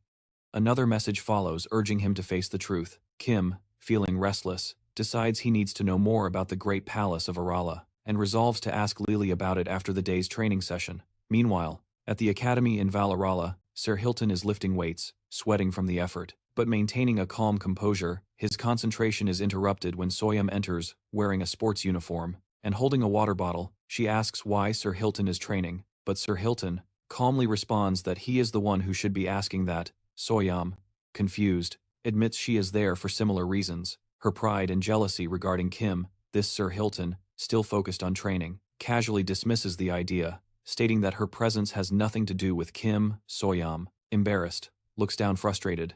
Sir Ryuk, noticing her reaction, points out that her jealousy probably comes from having lost to Aram in the previous fight. Soyam, now visibly upset, silently agrees with his assessment. As she recalls the fight between her and Aram, Soyam launched the first attack, swinging her katana with speed and precision. Her movements left pink trails in the air as she relentlessly attacked Aram, but she managed to block every blow. Determined, Soyan infused her katana with mana and launched a powerful horizontal slash that sent a wave of pink energy towards the girl. She responded, swinging her sword to cut through the magical wave, creating a massive blue trail and leaving 2 large impact marks behind her. She managed to cut through Soyan's attack, leaving her frustrated in retaliation. Soyan held her katana with both hands and decided to use her sword to cut Arim's magic, as 3 chains of mana appeared flying towards her, and she unleashed magic, cutting all 3 chains with a single strike, leaving Soyan shocked by this. She couldn't understand how a single cut could stop her powerful magic before she could react. The girl closed the distance between them and delivered a grazing blow to vital points on Soyan, pushing her back with Aram remaining victorious. The announcer declared the winner of the fight later. Soyan was in the hallway. Reflecting on how much she had grown since their last encounter, she recognized that Arim's rapid development was thanks to Kim's guidance. While Soyan focused solely on magic and swordsmanship, the girl also incorporated strength training, something her family never taught. Soyan believes this is the key to Arim's rapid improvement. Yuki, silently observing while lifting weights, agrees that it might be better for Soyan to seek Kim for help if she wants similar progress. Feeling a sense of urgency, Soyan decides to follow his advice and confront Kim. She approaches him while he is wiping the sweat from his face and tries to gather the courage to ask for training. However, before she can finish, Lee interrupts, asking if our boy is busy. Surprised, Soyan hears, As Lee mentions that someone is waiting to see him, he adds that this will be the only chance to meet them for a long time. Feeling still embarrassed and confused, she has no choice but to wait while the situation changes. Kim, intrigued by the situation, walks down the hallway, leaving her behind confused and embarrassed. As she stands there wanting to disappear, our boy calls her, calling her short once again. But Soyeon's eyes shine at the sound of his voice and she quickly turns to him. Kim, stepping away, tells her that if she wants to train with them, she should ask RM about the daily routine. If Soyeon follows well, maybe he will consider teaching her. RM, approaching Soyeon after training, offers to explain everything to her. Meanwhile, Kim and Lee walk down the hallway as the sun begins to set. Kim, curious, asks who is waiting to see him. Lee, implying that he already has an idea, leads him to a small hall. Inside, he finds Rockdale barely alive with skin sunken and dry from dehydration. Rocktail falls to his knees, begging for help. His assistant Yurja remains silently behind him. Kim, surprised, turns to Lee asking what happened. Lee, not hiding his irritation, tells him not to pretend he doesn't know, revealing that Rockdale tried to kill him twice. Lee, with a rhetorical question, wonders how the media learned about the situation so quickly, answering his own question by pointing out that wherever one looks, discussions about Valhalla and attacks on students are spreading. Our boy, staring intently, realizes that this was expected. He turns his attention back to Rockdale, who is still kneeling on the ground. He observes coldly that unless the head of the Venturi family comes again to play the fool, there is nothing to be done. Lee, with a calm expression, explains that the Venturi family recently made an official statement disowning Rockdale. Not only was the boy banished, but his entire family was renounced, including his father. The young man, absorbing this information, looks at him, who is trembling with fear. Lee points out that unlike last time, the Venturi family did nothing to try to silence the media. Kim, unperturbed, comments that now that the problem child is a pariah, there is little that can be done to save him. Rockdale, increasingly desperate, asserts that the situation is not over. He screams that something can still be done. He yells that his testimony made everything worse and pleads for a solution. Begging for everything to disappear, he merely scratches his ear, uninterested in his pleas. The boy, now frantic, rises from his knees and walks toward him. He clasps his hands in a gesture of prayer, crying and apologizing, promising never to interfere in his life again. But our boy, observing the pathetic display, tells him that his apologies mean nothing. Rockdale, unperturbed, asks if Kim perhaps wants money, offering it as a bribe. Lee, clearly irritated, watches as Kim rejects the offer. In a shocking turn, the guy grabs Yuria by the hand, pointing to her and offering her to Kim. He claims that she is an English heiress from the Palace family, and praises how his status will rise if he accepts her. Herkin, disgusted, mocks the idea, asking if Rock really sees people as mere objects.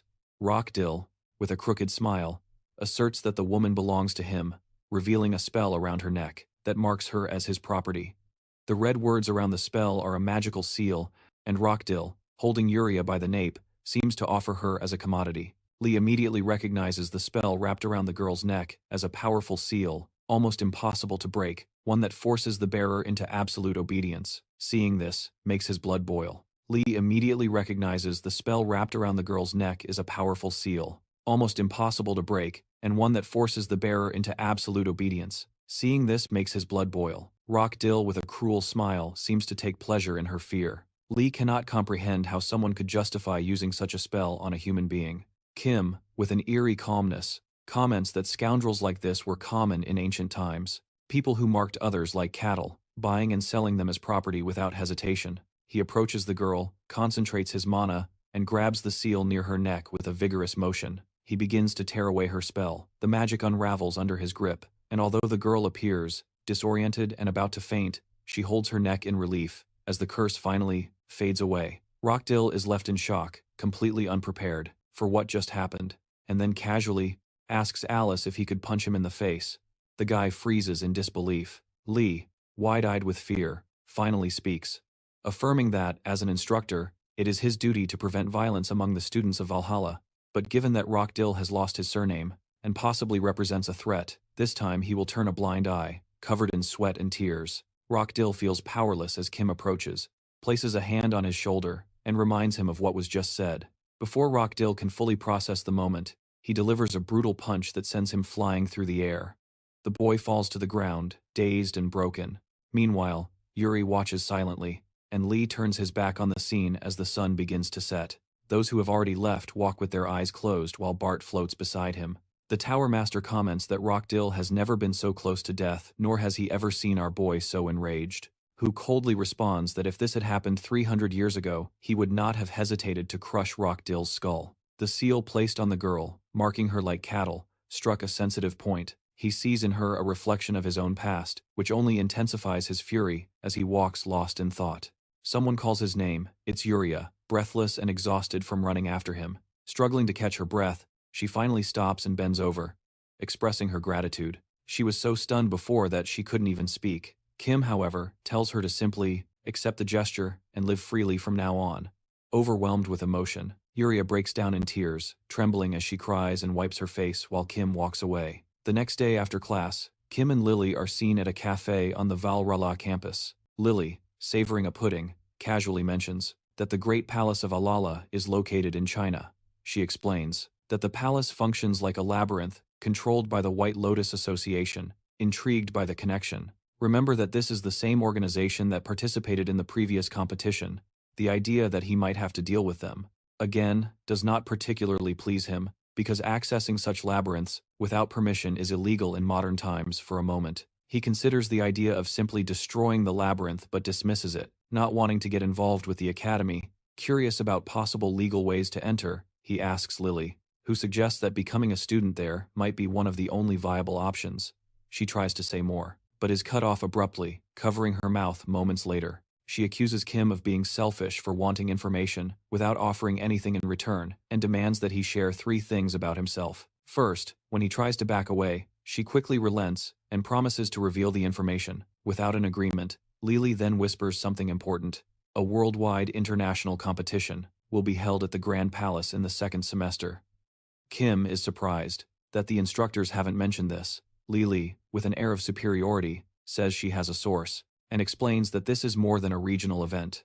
Unlike the internal competitions between schools from countries like Korea, China, and the United States, this involves institutions from all over the world. The sheer scale of it irritates Kim. Waiting until the next semester seems unbearable when he asks if there is a way to gain early access. Lily, with a mischievous tone, suggests that he help with a small task first, just for a day. In exchange, she might offer more help later. This leads them to the north of London, specifically Thorham, where they stand before a huge building known as the World Monster Research Society. Despite the nice weather, Kim is visibly irritated. The journey has been long, and he is not pleased to find out that this is their destination. Lily laughs at Kim's irritation, reminding him that they are just visiting the World Monster Research Society for the weekend, although she casually adds that she managed to get permission to extend their stay until Monday. Kim observes, half-jokingly, that she is definitely testing her authority as a teacher. She just smiles sweetly, ignoring the comment. Shortly after, Kim finds himself in front of a giant simulated boar, sword in hand, under the observation of several team members. Recording the test, the boar charges, and he instinctively strikes it on the head, making it disappear. Everything is part of a computerized simulation program. Frustrated, he remembers that Lily had told him that this task was nothing important. He just had to help her with some papers in exchange for the information he was seeking. Now she has to kill several monsters in these tests. 1 hour later, who collapses on a sofa, exhausted. The 3 monsters that Lily had promised ended up being more than 10. She claims innocence, insisting that she also didn't expect this. Still recovering, she admits that the whole experience feels unpleasant, especially the way other people in the building look at Lily. When they arrive, he remembers how they act strangely, as if they feel threatened or offended by her presence. When he asks if they know Lily, she stays quiet for a moment, before reluctantly sharing that, yes, at least to some extent, these people, she explains, still adhere to outdated monster hunting traditions and reject anything that challenges their long-held beliefs. Her research shook their worldview, and they did not react well. Who questions why, in an age of progress, they still cling to such outdated validation methods and insist on traditional weaponry like swords. Lily explains that these practices are maintained as sacred traditions within the association. Change is frightening for them, and their reluctance to adapt has frozen their thinking. She continues describing how the current structure of Monster Hunting Society is sustained by nepotism and resistance to progress. Even though her work is superior, it means little without official recognition. Their need for the perfect monster hunting strategy is less about effectiveness and more about maintaining power while exchanging glances. Lily darkly adds that the people in charge will stop at nothing to find a strategy. Kim, having done his part, remembers that now it is her turn to fulfill her part of the deal. Lily smiles, apparently satisfied with how things are unfolding, and reveals that the real reason they are here is to find someone important. President White Lotus, while taking a sip from her mug, Lily comments that the president, who frequently visits the association, probably hasn't ignored Kim, also feeling the weight of the situation. Kim stands up saying that maybe it's time to meet her before things get complicated. But at that moment, a knock sounds at the door, followed by a voice asking to speak with him. A woman enters. Graceful, composed, and holding a fan, she introduces herself as CEO Yan, responsible for the White Lotus Association, who, a little surprised, introduces herself and responds politely, asking what she needs. To his surprise, she asks if he can take care of one person for them. Lily, clearly confused, remains silent before apologizing, realizing that the conversation has become something much more serious as soon as Lily leaves the president. Now formally introduced as the head of the White Lotus Association and a member of the influential Seol family, she begins to explain her purpose, speaking of a prodigy from her clan, someone who rose to power after the era of destruction. This person, a young girl, surpassed experienced contractors. At the age of 13, she even defeated members of the Seolong clan from her own family. Her destructive power is immense, so much so that even the head of the family could not contain her. She isolated herself in the private training hall of the Seol family, claiming that there is nothing left to learn from the outside world. When Kim asks if she wants him to take care of her, she confirms, although initially reluctant. Kim questions why someone with such raw power would need his help. After all, the president herself clearly possesses formidable strength. Her aura is impossible to hide, even with concealment magic. She acknowledges this with a smile. Impressed by his insight, she finally explains her reasoning. The girl in question, despite her terrifying strength, fights using only physical techniques. And just like Kim, she is 17 years old. It is not just about strength, it is about matching energy, experience, and age. The president needs someone like him to defeat the girl. He puts his hands behind his neck, indicating that he understands, but he asks why she assumes he would agree to work with her if the Ion calmly responds that the president of the White Lotus would never ask for help, without offering something in return. She begins to discuss payment, but Kim interrupts her, saying that he does not want money. Instead, he has a specific place he wishes to visit, and her help to get there is all he needs. CEO Yoon lightly taps her fan, curious about the destination. They are already standing outside the White Lotus Association building. In Miss Park, China, Kim admits he did not expect to arrive this way, by private jet. The lion smiles and affirms that it is because Kim said he was short on time. She then clarifies the terms, asking if Kim really wants to enter the Grand Palace of Aralar, to which our boy confirms. As they enter, they pass through a courtyard, where others react with contained surprise. Kim looks around with curiosity, and finally asks Yoon why she wants him to get involved with a girl with whom she seems to have no personal ties. She admits that, although she has no direct connection to the girl, many have challenged her in the past, both students and teachers.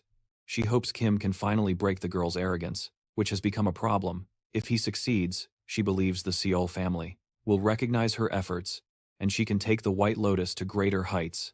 Standing before a portal, Seolian explains that he will take him to the secret training room from the Seol family where Kim will find the girl. Kim enters, confirming that he is positioned correctly. Just before disappearing, he asks the girl's name. So-yeon replies that it is Ian Lang. Upon exiting the portal, he finds her sitting on the ground, frowning, and demanding to know if the So family sent him to fetch her, who approaches her with a calm smile, seemingly indifferent to her hostile behavior. He recognizes her arrogance, then launches a sudden attack, testing his strength with a punch. To his surprise, she grabs his fist. Without hesitation, she retaliates, channeling mana into her hand and striking his stomach, unleashing an explosion of energy behind him. Her gaze is sharp and accusatory, frustrated that he underestimated her so easily, and remains silent before lifting her gaze with a serene smile. In an instant, the fight intensifies. He grabs her arm and tries to hit her face, but she barely dodges, although the effort shows. He follows with a blow to her arm that leaves her visibly hurt. She steps back, shaken, and demands to know who he is, who simply gestures for her to come again, revealing, casually, that he is just a 17-year-old student who underestimated her. With no other option, she retreats to reassess, but he doesn't give her the chance. He closes the distance in an instant, and this time his punch lands squarely in her stomach. She is thrown back, holding the spot in pain. Still, in that moment, he recognizes something remarkable. The young woman adjusted her posture at the last second, reducing the damage. He knows that even his former disciples failed to master this body control, giving him hope and respect for her. As she recovers, her expression shifts from frustration to determination. She can't believe that someone so young is resisting against her. With renewed energy, she smiles and takes a combat stance, ready to continue. Meanwhile, all this fight unfolds on a screen. Closely watched by CEO Hyun, just as the fight intensifies, a man appears behind her. Apologizing for interrupting, he asks if the boy will be all right, clearly skeptical about his chances. CEO Hyun listens silently as the man reflects on King's ability. Although he doubts that anyone outside of the White Lotus can truly face his prodigy when the Sky River does not respond, he gently reminds her that even she had lost to Ian Lang, although she hadn't used magic at the time. Relying only on brute strength, Mr. Hyun does not hesitate to acknowledge that the man watching the fight is right. She herself had lost to Ian Lang, and even if she had used all her magical power, she admits that perhaps she still would not have won, while the man is beside her. Mr. Hyun adds that, at the time, the difference in magical power between her and the young woman was almost insignificant. Years have passed since then, and Hyun believes that Yelang has not weakened. If anything, she has probably improved. The guard, now clearly invested in the outcome, questions, because who is risking their life in a battle that they apparently cannot win, especially since she is not even close to the level of CL or Marcel. Hyun, always composed, she tilts her head and asks if he really believes that. After all, our boy is not just any student. He dominated the competition between schools, winning by a large margin. She watches the screen attentively, knowing that regardless of the outcome, her personal goals do not depend on his victory. Back in the battle, Yelang launches another aggressive attack, unsheathing her claws. She charges at Kim with deadly precision. He dodges her strikes, but her knee manages to hit his face, briefly giving her a moment of satisfaction. This satisfaction turns into panic when she feels an intense pain shoot through her knee. She jumps back, clutching in agony, realizing that she smashed directly into Kim's forehead. Frustration is starting to take over Yelang. Despite her repeated efforts, none of her attacks are working. She cannot identify a single weakness. More concerning is the idea that Kim, an apparently ordinary student, might actually be physically superior to her. He hasn't even used his magic yet, and Yelang, boiling with emotion, finally begins to unleash all her power. Her body glows with a crimson aura as she decides to fight seriously. Kim, smiling, responds in kind, his own blue aura coming to life as his eyes shine with a powerful light. She charges at him with blinding speed, concentrating all her mana into a single devastating strike. Flames erupt from her fist as she approaches his face, just a centimeter away. And for a brief second, she thinks she has finally landed a clean hit, but he simply tilts his head at the last moment, completely dodging her attack while still bent over. He thanks her for the warm-up, but makes it clear that the warm-up is over with brutal force. He drives his glowing fist into her stomach, causing an explosive impact. Yelang's eyes go pale with shock and pain. As she seems to lose her breath, all she can do is whisper the truth. He is a monster. Kim stands over the defeated body of Yelang, calm and composed, while those watching are stunned, and the guard can hardly hide his shock. He drags her by the collar, injured and unconscious, presenting her before them, saying, "It is a fair fight." Hyun cannot believe he actually won, and quietly asks if he is hurt. Kim casually says he is fine, although he cannot say the same for Yelang. Throwing her aside, the young woman groans, coming back to life, holding her aching head. Her mood darkens instantly upon seeing Hyun. Anger rises, but Hyun calmly remembers the conditions they agreed upon earlier. She then turns to our boy, intrigued by his interest in the Alala Palace, with a slight smile.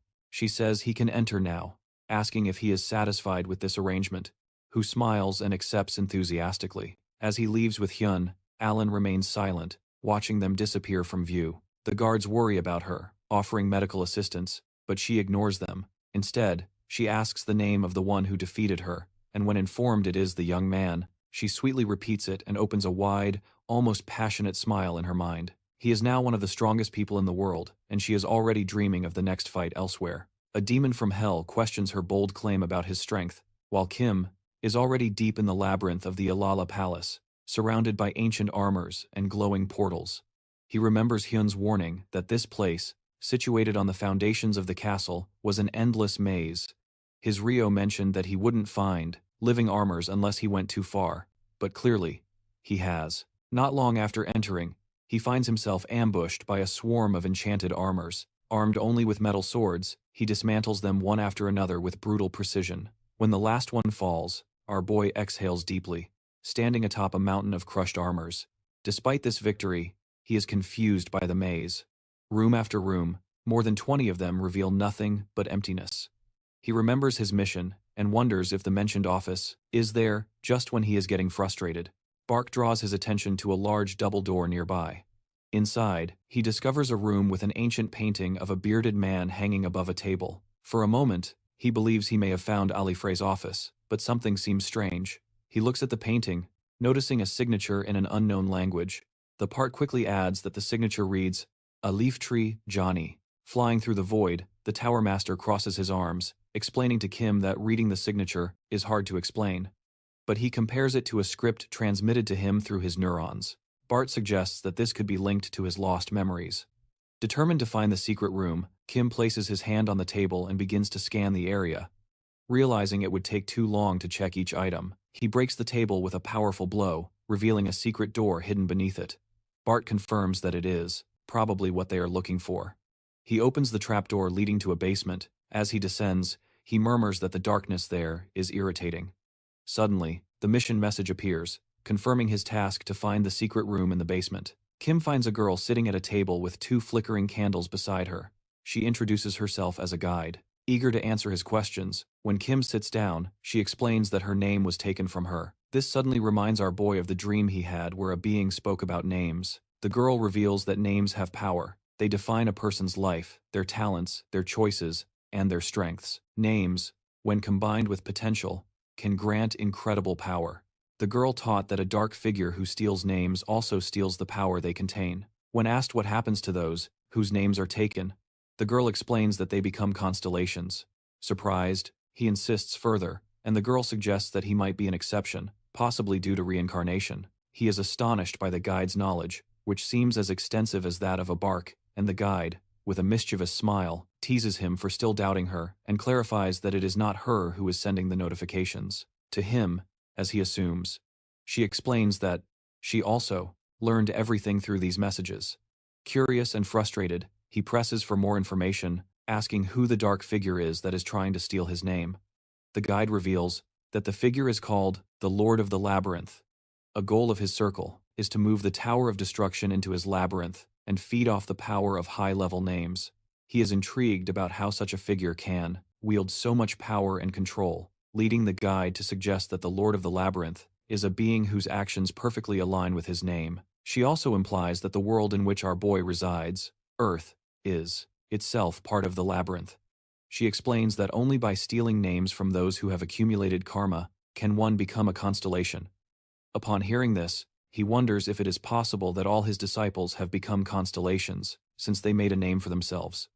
Thinking about this, he speculates that they might be falling directly into the hands of the Lord of the Labyrinth without realizing it. However, according to the guide, the fact that the young boy is reincarnated is a variable, even for the Lord of the Labyrinth.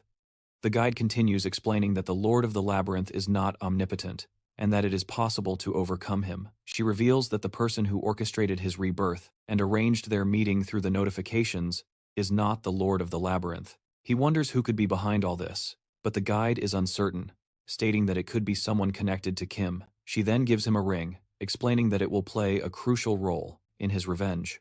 With everything the guide said, there is no time to explain more. Kim, confused, starts asking questions, to which she admits that, despite sharing everything she knows, she is still being pursued by the Master of the Labyrinth. However, she reassures him that now that they have fulfilled the conditions, they can see each other again in a few days. With a snap of his fingers, a red aura envelops them, and in an instant, someone outside the building in a cave feels their anger boiling.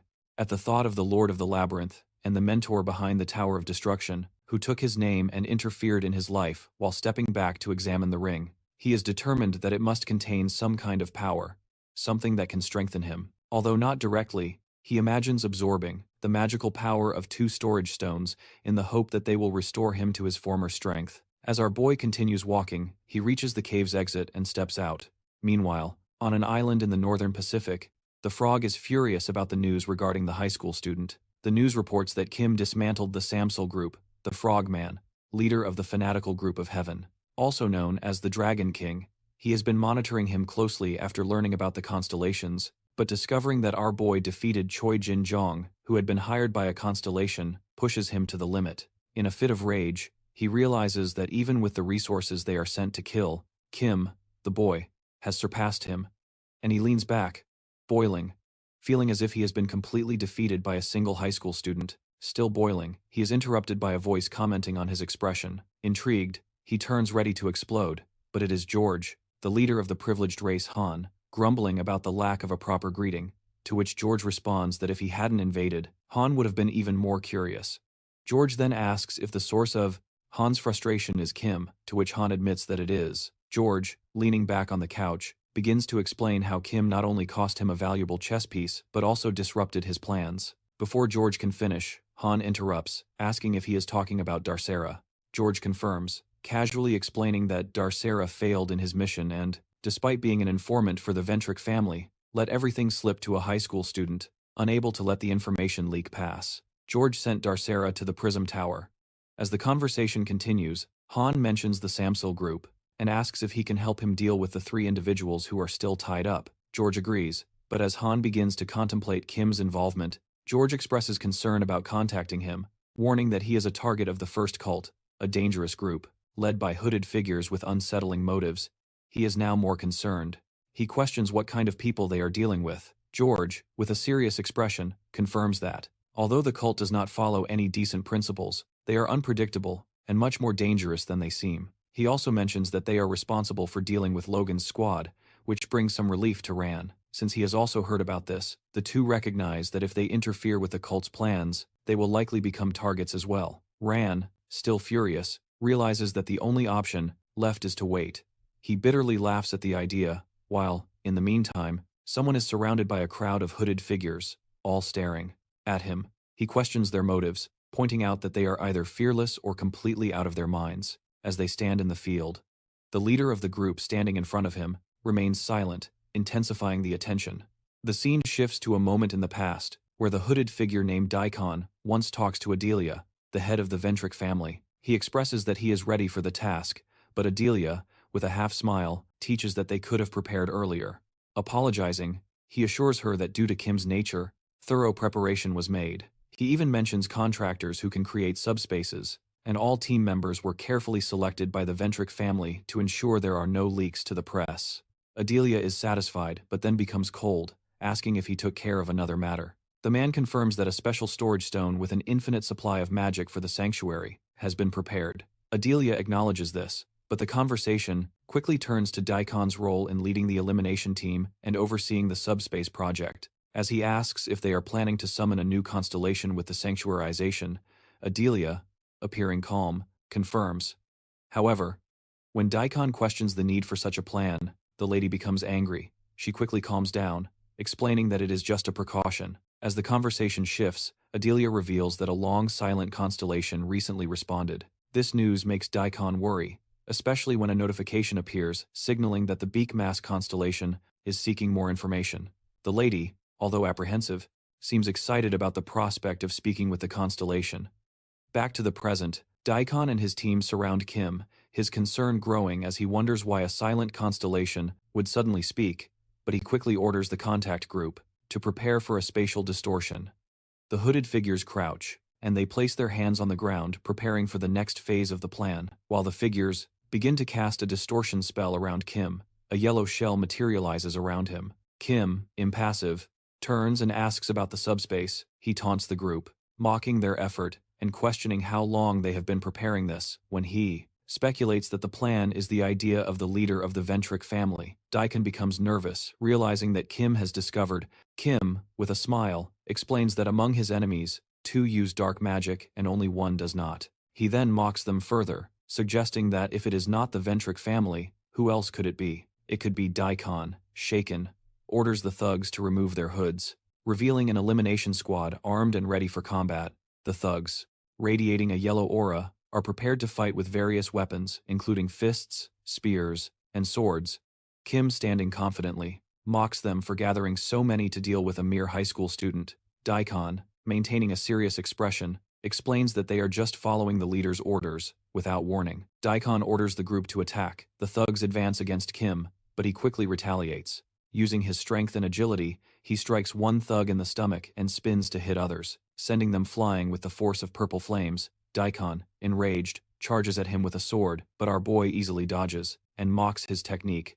Two more thugs attack with a spear and sword, but he skillfully dodges their strikes, kicking one in the face and placing his foot on the body of another. Deacon, now surrounded by a sinister purple aura, is about to attack again, his sword aimed at Kim's head, ready for another deadly strike. When Daikon swings his sword, the young boy easily dodges his blade, passing mere centimeters away. Daikon, drenched in sweat and visibly terrified, cannot comprehend the power he is facing. In panic, he tries to launch a strike, but Kim crouches and avoids the attack once again. Irritated by the prolonged fight, he taunts them, saying they are tiring him out. He raises his weapon and with a smile, delivers a powerful blow with the back of the sword, creating an explosion of energy. Daikon, shaken, falls to the ground, blood dripping from his mouth. His mind races, realizing he did not prepare enough for this fight. As Daikon collapses, our boy smiles, remaining standing with his weapon in hand. Behind him, someone appears staring directly at Kim. Adela, the head of the Ventric family. She remains silent,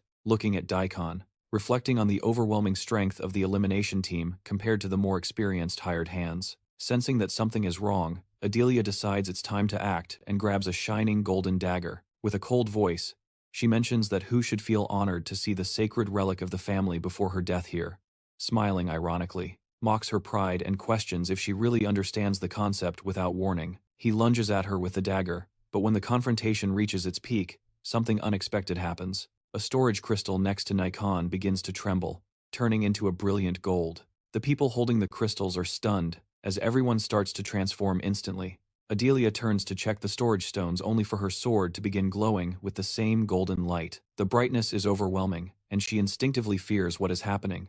A notification appears, simply stating Master. While the golden light fills the air, everyone freezes. The members of the elimination squad, including the lady, become completely immobilized. Both mentally and physically, only Kim remains unchanged, standing calmly. Adelia realizes with a feeling of distress that it is the sanctification ability activated involuntarily as she tries to understand. Observing her entire group helpless and frozen in place, she looks at our boy with confusion, asking why he is not affected by the golden light that has frozen everyone else. While she stares at him, he approaches and casually touches her shining dagger. At that moment, the notification appears in front of him, displaying a single word, Master. He reads it, intrigued, not understanding who it could refer to when suddenly a figure materializes out of nowhere.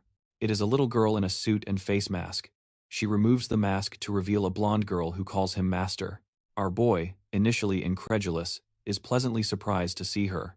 The girl, equally happy to see him, is revealed to be someone from his past. Remembering their previous encounter, he recalls her sitting chained with bared teeth. He jokingly told her to look at herself, to which she responded with a fierce glare. Her eyes filled with hostility, she retorted, telling him not to pretend to know her. He calmly replied that although he didn't know everything about her, he knew some things. He revealed that, like her, he had also been a captive prisoner of a man who sold people and had lived a life of slavery. Surprised, the girl listened as Kim shared his story of being abducted and chained in his youth. He asked if she wanted to be free, but her reaction was one of disdain. She burst out, holding the chain around her neck, screaming in frustration, insisting that freedom was impossible while the chain remained. After a moment, she calmed down and told Kim to leave her alone, screaming in frustration, insisting that freedom was impossible. As long as the chain remained. After a moment, she calmed down and told Kim to leave her alone. She wasn't sure how he had found her, but warned him that the trafficker would return soon. Kim smiled and closed his eyes, explaining that the chain could only be removed in two ways: through the owner's death or by the owner's own decision. The young man explained that the first method of breaking the chain didn't always work, and the girl, clearly surprised, listened as he told her that the previous owner had died. She then asked if that meant she would never find freedom again. Kim smiled and, with a confident tone, offered her a chance. He held her collar firmly, using his blue magic to manipulate the magical components of the limiter. Slowly, he began to dissolve the chain. The girl watched in disbelief as the collar disintegrated, her hands trembling. Tears filled her eyes as she touched the broken chain, realizing that the torment that had kept her captive for so long was finally over. Kim stood up and asked what she planned to do now that she was free. The girl, still in shock, revealed that she didn't know. The human trafficker had stolen her home and family. Kim then proposed a new path: telling her that he was embarking on a journey. Nothing would free the world from those who considered themselves superior to others like the slave traders. He offered her to join him. She hesitated for a moment, but then agreed. Who extended his hand to her with a smile and told her to call him master from now on. She felt it, and they began to walk together. When they were about to leave, the girl called out to him asking his name. He introduced himself, and the girl smiled sweetly, almost crying, trying to reveal her name but unable to remember it. Who remembers the girl? Recognizing her potential as she becomes a constellation, but unable to remember her name, he ponders the guide's words, and accepts that he can only call her by her nickname. With one last look at the girl, he acknowledges that their paths have crossed again. After a long time, Adalia is stunned to see who interacts so casually with a constellation referring to her by the nickname Idiot. The girl approaches her and asks what they should do before celebrating their meeting without warning. Moron takes the dagger from Adalia's hands, leaving her horrified as the constellation itself touched the relic. Moron then raises the dagger and does something that makes Adalia lose control of her body, falling to the ground with lifeless eyes. Everyone around her falls too while she still holds the dagger in her hand. Moron turns his attention to Kim, asking what should be done with them, perhaps considering killing him. Our boy, however, has a different idea the next day. The instructor sits shocked, looking at his laptop, his eyes wide in disbelief upon seeing the sponsorship announcement from the Ventric family for the academy. Valhalla, a huge sum of 5 billion, is listed as personal sponsorship for Kim. The instructor, stunned by the amount, can barely comprehend it. Lee, walking with coffee, points out how strange it is that such a large donation is happening. Now, observing that it is probably to cover something, the instructor asks if it is connected to the Rock Deal shares, but Lee dismisses the idea. Calling her foolish, Lee explains that when Kim was attacked by Sarah, a sponsorship was offered to silence him, but now, after the Ventric family desired the Rock Deal, they drew a line. Despite the disinheritance, the Ventric family took no real action to distance themselves from Rock Deal. The instructor, still processing the situation, questions why the Ventric family is sending such a large sponsorship to his side, especially when they are not sure if he would even accept it. The instructor suspects that he would reject their offer, which puts them in a complicated position. He takes a sip and mentions that perhaps they can find the answers by asking the young man personally. The instructor, understanding the situation, nods his head in agreement. Soon after, they are transferred to the meeting room. Our boy, with a smile on his face, expresses his enthusiasm in accepting the scholarship. The instructor is surprised by his response, but he assures that it makes no sense to reject the 5 million. He confirms that he is right. He then stands up and tries to leave since the discussion seems to be over. However, the instructor reaches out and pauses briefly, before adding that he will not only receive the sponsorship, but the academy itself will also benefit according to the academy's rules. This means that our boy can be transferred to a premium dormitory, and smiles, affirming that everything seems fine now, and that he might apply for the opportunity later. After a brief exchange, he leaves, leaving the instructor behind, immersed in thought. The instructor, sitting silently on the sofa, struggles to understand why he changed his mind. Earlier, our boy refused when Delia approached him, but now he agrees to accept the sponsorship. The instructor realizes that the academy has nothing to lose in this matter, and will probably pay little attention to it. While Kim walks down the hallway lost in thought, he remembers the previous conversation. He recalls Moron asking how to deal with those fools, even suggesting they should be killed, who dismissed the idea, believing it wasn't worth killing them.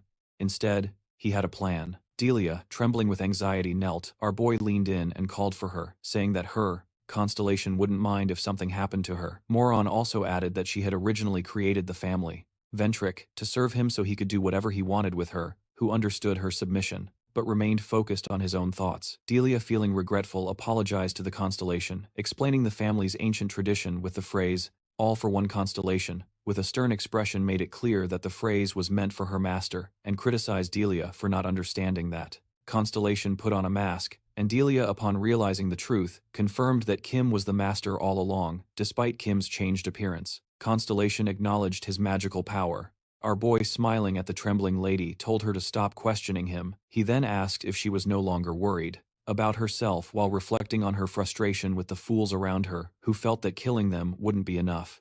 Although they had power, who needed to use it to their advantage, although controlling them was a challenge with that thought. He looked ahead and called the young lady, asking directly if she was managing her family correctly. She looked ahead, explaining that although she was only the vice patriarch, it had been 4 years since she took over as head of her family. During that time, she managed to restore their strength and transform them into one of the strongest families. Kim, however, dismissed this and told her to Continue managing her family without further questions. Delia, shocked by his response, struggled to understand his intentions. Our boy, smiling, simply told her to support him at the family level and avoid questioning his motives. He then pointed to the constellation, warning her that if anything went wrong, Delia would know exactly what to expect. Constellation assured him that she would ensure nothing happened if he had confidence in her. As Constellation began to slowly dissolve into particles, she said it was time to leave. Kim, curious, asked where she was going. She explained that maintaining the space for her constellation form required an immense amount of magical power, of which she was running low. The young boy, recognizing the situation, understood why they had so many magical stones. Constellation, exhausted and using all her magic, said she needed to rest immediately. Who observed that, although she was a constellation, she had her limits. Constellation removed her mask and calmly explained that it was normal. She smiled gently, stating that seeing the reincarnation of her master was enough for her. Kim, intrigued, told her to rest before leaving. Constellation mentioned that, besides her, another disciple had also become a constellation, and that Kim would meet him soon. After she disappeared, in a bright trail, Kim and Delia watched in silence as our hero walked down the hallway. He reflected on Constellation's words. Another student became a constellation. While he waits, he cannot fully comprehend how it is he considers that perhaps all his students have ascended to this status. He reflects on his previous encounters with two constellations, Barsh and Moron. The meeting with the Master of the Tower was inevitable due to the notification window, but the encounter with Moron was a complete accident. As he continues forward, he realizes that there are many constellations now, and it seems pointless finding them all. Looking to the side, he notices that Barsh has been silent since the first meeting. Barsh explains that he was lost in thought, which is why he didn't respond earlier. He then reveals that his consciousness is knocked out when he enters the secret room.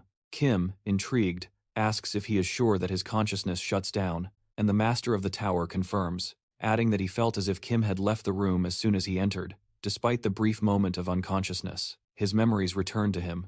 Kim is surprised by Barsh's statement, and he then investigates further, asking if the Master of the Tower remembers how weak he had been at the time. Barsh seems confused by the question, but then remembers learning about the concept of a name, something he should have already known.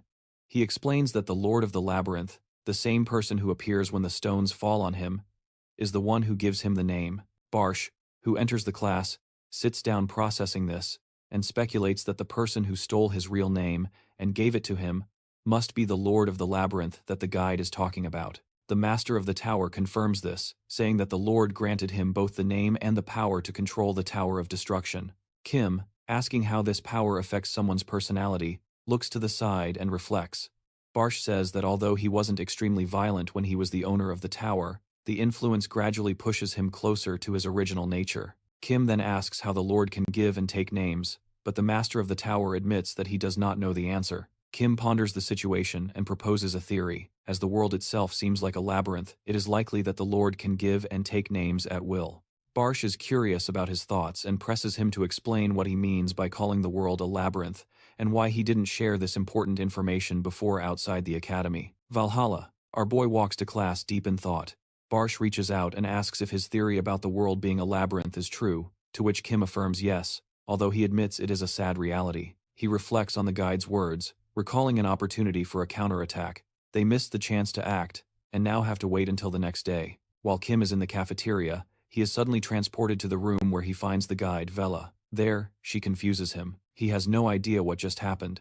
The girl, having never seen a tray before, asks about it, which really irritates Kim. He responds brusquely, revealing that it is just a food tray. He repeats, frustrated, because despite their meeting being scheduled for 2 days later, she interrupted his lunch. The guide, observing our boy as she sits at the table, shifts her focus and asks if he has the ring. He takes out the ring, confirming that he has it, and they examine it. The guide smiles and says it is time to use it. Kim, holding the ring, observes that it doesn't seem to affect his abilities in any way, and questions how this can be useful against the adversary. The girl assures him that it is simple. He needs to put it on and enter the labyrinth. Kim, still holding the ring, questions whether he really needs to enter the labyrinth, as he believes there are no more natural labyrinths. The guide confirms that there are no natural labyrinths at the moment, but the Lord of the Labyrinth will soon create new ones. She explains that a dungeon rupture or disaster occurs when this happens, triggering chaos in the surrounding areas as monsters emerge. He reflects on how, in his previous life,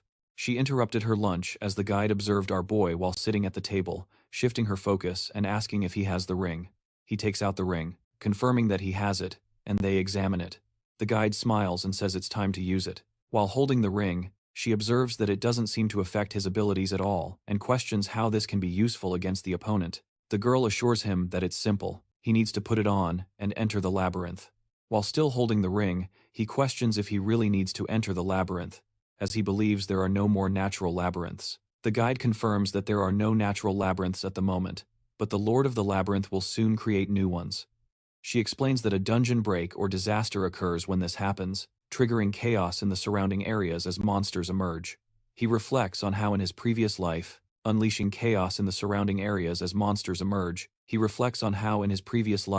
the appearance of these monsters filled the world with danger, leaving no place untouched by their destruction in his current life. However, things have calmed down, making life more manageable. Curious, who asks when and where the labyrinth will appear. The guide smiles and tells him it will happen in 3 months, probably in a country called Korea. She adds that she is still assessing the scale, but it is certain that it will happen there. Kim, realizing he lives in Korea, asks about the possibility of preventing it on a national level. However, the guide clarifies that the information she has is limited, and she is keeping this a secret from the Lord of the Labyrinth. Our hero then asks about the details of the labyrinth, since it will appear in a large labyrinth that is the world. The guide explains that the Lord of the Labyrinth is responsible for creating them, and wonders if he is preparing once again to give and take names. The guide confirms, suggesting that the Lord is preparing for an adaptation of the people. Before the Tower of Destruction appears, the young man understands that he will need to use the ring and destroy the labyrinth in Korea before it can fully materialize. While Kim reflects, the guide asks how he destroyed labyrinths in the past. He remembers that when dealing with powerful bosses, he often ignores them and focuses on destroying the stones of the labyrinth, causing the collapse of the labyrinth. The guide recognizes this method, but emphasizes that this time things will be different. Our confused boy asks what she means, and she suggests that their approach will need to change, holding the ring in front of him, while the guide points at him and explains that he will need to kill the boss of the labyrinth while using the ring, and curiously asks if there is a specific reason for this. The guide smiles and assures him that there is indeed a reason. She explains that, although his world is a labyrinth, created by the Lord of the Labyrinth, creating dungeons like the Tower of Destruction is not a simple task. The guide continues, saying that everything in the labyrinth is fueled by the name granted by the Lord of the Labyrinth, with the boss being a key component. In the creation of the labyrinth, she explains that if Kim kills the boss while using the ring, he will absorb the name given by the Lord of the Labyrinth. This act marks the beginning of his counterattack holding the ring. Kim asks how effective the names can really be in his plan.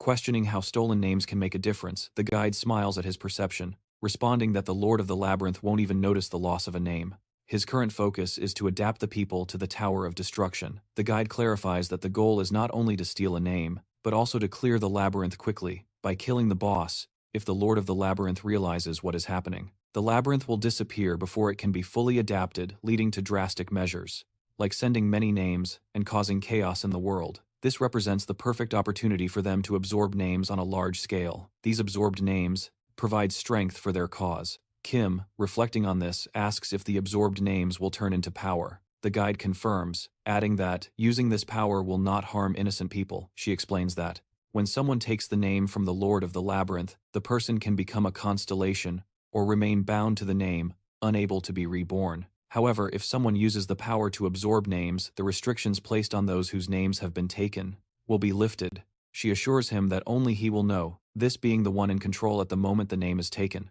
Kim listens carefully to the girl's instructions before putting the ring on his finger with a smile. He asks if they just need to wait for the dungeon to break completely. The guide confirms that it is all for now, and assures him that she will provide the exact location and date when the time comes, then ask if simply killing the boss and destroying the labyrinth will be enough to complete the task. The guide raises her hand as if to snap her fingers, explaining that although the monsters inside the labyrinth die when it is destroyed, those who have already escaped will remain. She suggests that he will need a team to track and deal with these monsters as soon as they appear.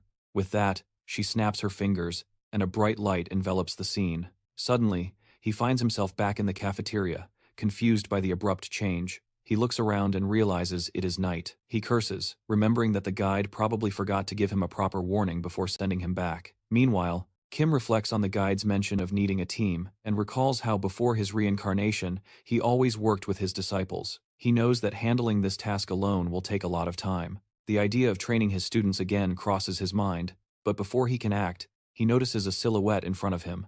It is Yanlang. Kim reflects on the guide's mention of needing a team. He remembers how before his reincarnation, he always worked with his disciples. He knows that handling this task alone will consume a lot of time. The idea of training his students again crosses his mind, but before he can act, he notices a silhouette in front of him. It is a young woman. Yanlang approaches Kim, explaining that after her defeat, she had time to think about the reasons behind it. She admits that she realized Kim is much stronger than she is, and that her defeat was inevitable. Kim looks at her, slightly indifferent, and asks if it really took her that long to come to this conclusion.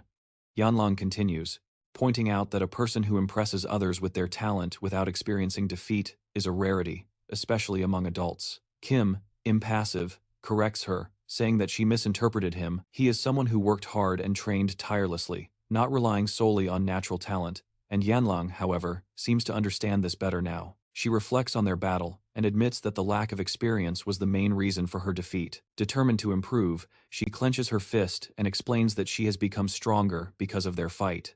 Yanlang then expresses her desire to continue fighting with him, eager to prove herself. Kim, clearly uninterested, tells her not to bore him with her strange logic. He says it is time to leave, but the young woman catches up with him and reminds him that she traveled from China to fight him. Our boy looks at Yanlang and firmly states that he is not interested in continuing the conversation. Instead, he suggests that she focus on learning martial arts from her family rather than bothering him. Yanlang, however, seems confused by his comment and asks what he means. Kim explains that she does not have a real understanding of family martial arts. The young woman responds that she received formal training until she was 6 years old, and that after that, she had to fend for herself. She then mentions that she fought with him during the lunar year, which piques Kim's curiosity. He asks if this was before she took control of the contractors, and Yanlang confirms that it was, reflecting on her past and remembering how she used to enjoy working her way. She shares that she was forbidden from continuing her training as a member of her family, so she asked to bring in training partners to enhance her skills. However, her family sent adult contractors to train with her, all of whom she easily defeats, mainly due to their small number. Our boy listens silently, realizing that the story Yanlang just shared is very different from what the family leader told him. He thinks about how she is clearly talented and enjoys fighting, but the family leader portrayed her as someone who fights recklessly. Yanlang then explains that, however, she seems confused by his comment and asks what he means. Kim explains that she doesn't have a real understanding of the family martial arts. The young woman responds that she received formal training until she was 6 years old, and after that, she had to fend for herself. She then mentions that she fought with him during the lunar year, which piques Kim's curiosity. He asks if this was before she took control of the contractors, and the young woman confirms that it was, reflecting on her past and remembering how she used to enjoy working her way. She shares that she was forbidden from continuing her training as a member of her family, so she asked to bring training partners to improve her skills. However, her family sent adult contractors to train with her, all of whom she easily defeats, mainly due to their small numbers. Our protagonist listens silently, realizing that the story the young woman just shared is very different from what the family leader told him. He thinks about how she is clearly talented and enjoys fighting, but the family leader portrayed her as someone who fights recklessly. The young woman then explains that how she is clearly talented and enjoys fighting, but the family leader portrayed her as someone who fights recklessly. And then Lang explains that, although she is considered a problem for her family, that doesn't matter to her since she is stronger than anyone who comes after. She clenches her fist, determined to change things from now on. She looks at him and says she has found someone much stronger than he is. Kim, however, doesn't understand why this is so important and asks what the goal is. Ian Lang smiles and says that by fighting him, she can become much stronger without depending on the Kim family. Still uninterested, he says he doesn't agree with any of it. But Yalong doesn't give up. She starts begging to fight. Kim, observing her persistence, finds the situation increasingly strange. He thinks about it, realizing that if the young woman were considered a pariah, she would have been confined to the White Lotus Palace. Still, he was instructed to take her out of there. Thinking about it, he wonders if it would be better for Ian Lang to remain inside the White Lotus Palace instead of wandering freely, especially if she is really as reckless as they say. Partly due to this concern and partly because of her relentless persistence, he eventually agrees, which excites her immensely. Without much delay, he tells her to follow him to the academy, where their fight will begin. Inside the academy, the regular members are visibly surprised to see their master enter with a newcomer.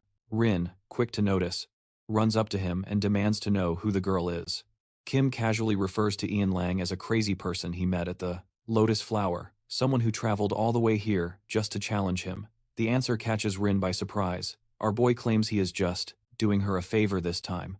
But Rin is already boiling with jealousy, realizing that the girl is going through so much just to have a chance to train with him. As tensions rise and the two begin to argue, someone standing at a distance finds it surprising that anyone would travel from China just for a fight with Kim. Soon everyone heads to the Valhalla Stadium for the awaited confrontation.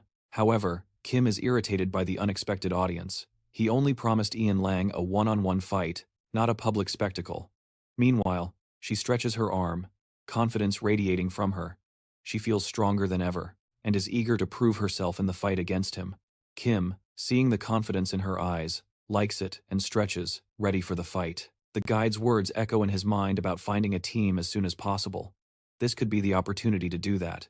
With that in mind, our hero offers Ian Lang a deal. If she loses, she must become his disciple. The offer shocks Ian Lang. After all, her reason for fighting him is to defeat him. But she is confident that she can still achieve that goal even as his student. Upon hearing this, Ian Lang's excitement grows. She assumes a fighting stance without hesitation. She quickly advances, delivering a strong elbow strike. But Kim manages to block it nonetheless. He is surprised by how much stronger she has become in just a few days. Even while blocking her attack, he feels the impact in his arm, and Ian Lang becomes more intense and almost manic, starting to radiate flames, enveloping the entire room in heat.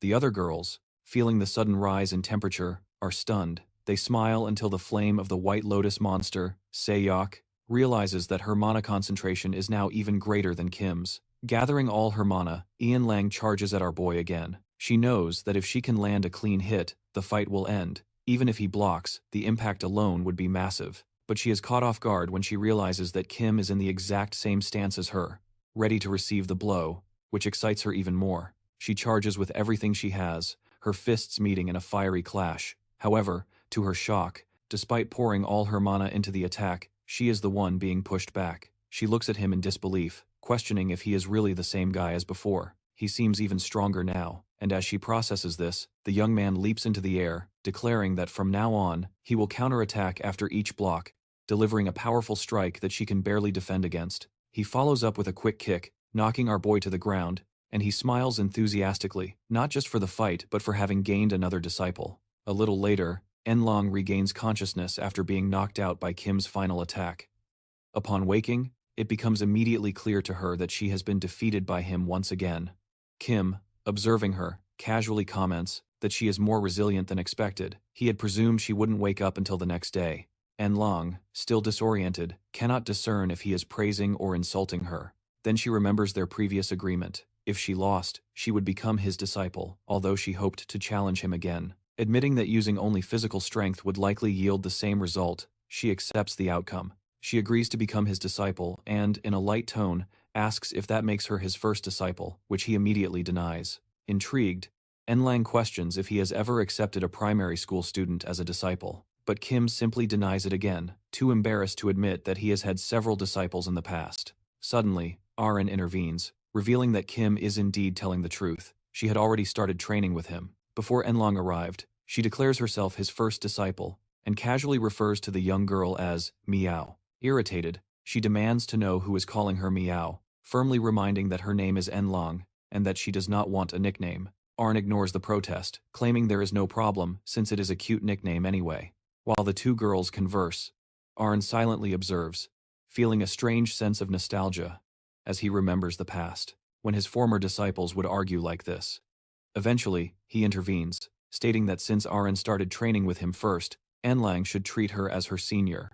He then instructs her to take responsibility and help her junior with training. Hearing this, Arn smiles with joy, delighted that Kim finally recognizes her as his first disciple. With a smug smile, she playfully says that she forgives her as her master, which only increases Enlang's irritation.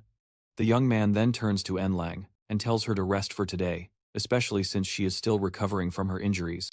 But the young girl frustratedly points out that she has nowhere to rest. She came to Korea just to face him, and only managed to find him because told her to go straight to Valhalla.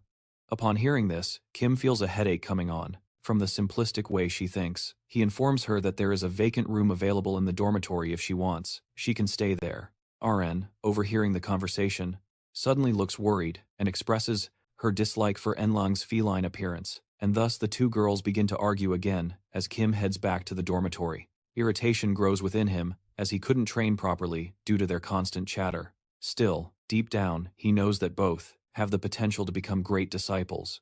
Meanwhile, his River still needs to focus on physical training, so it will take a while before she is ready to learn fencing.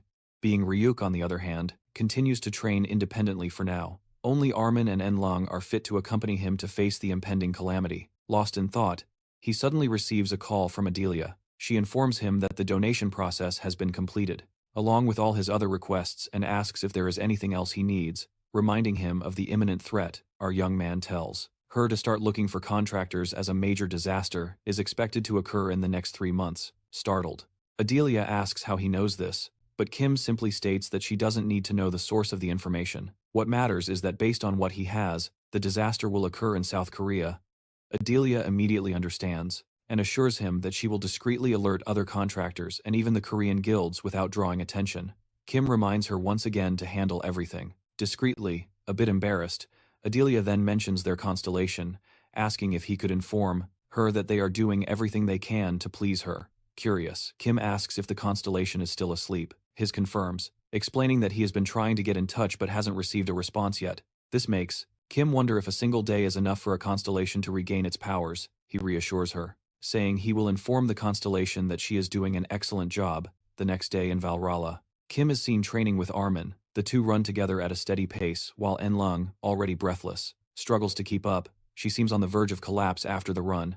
She falls to the ground, completely exhausted and feeling like she might die. Kim laughs with some respect. He honestly thought she would faint. Enlung, catching her breath, insists that she has been taking the training seriously and hasn't been slacking off. Seeing her determination, Kim decides to intensify the training even more, realizing that her endurance is actually better than he expected.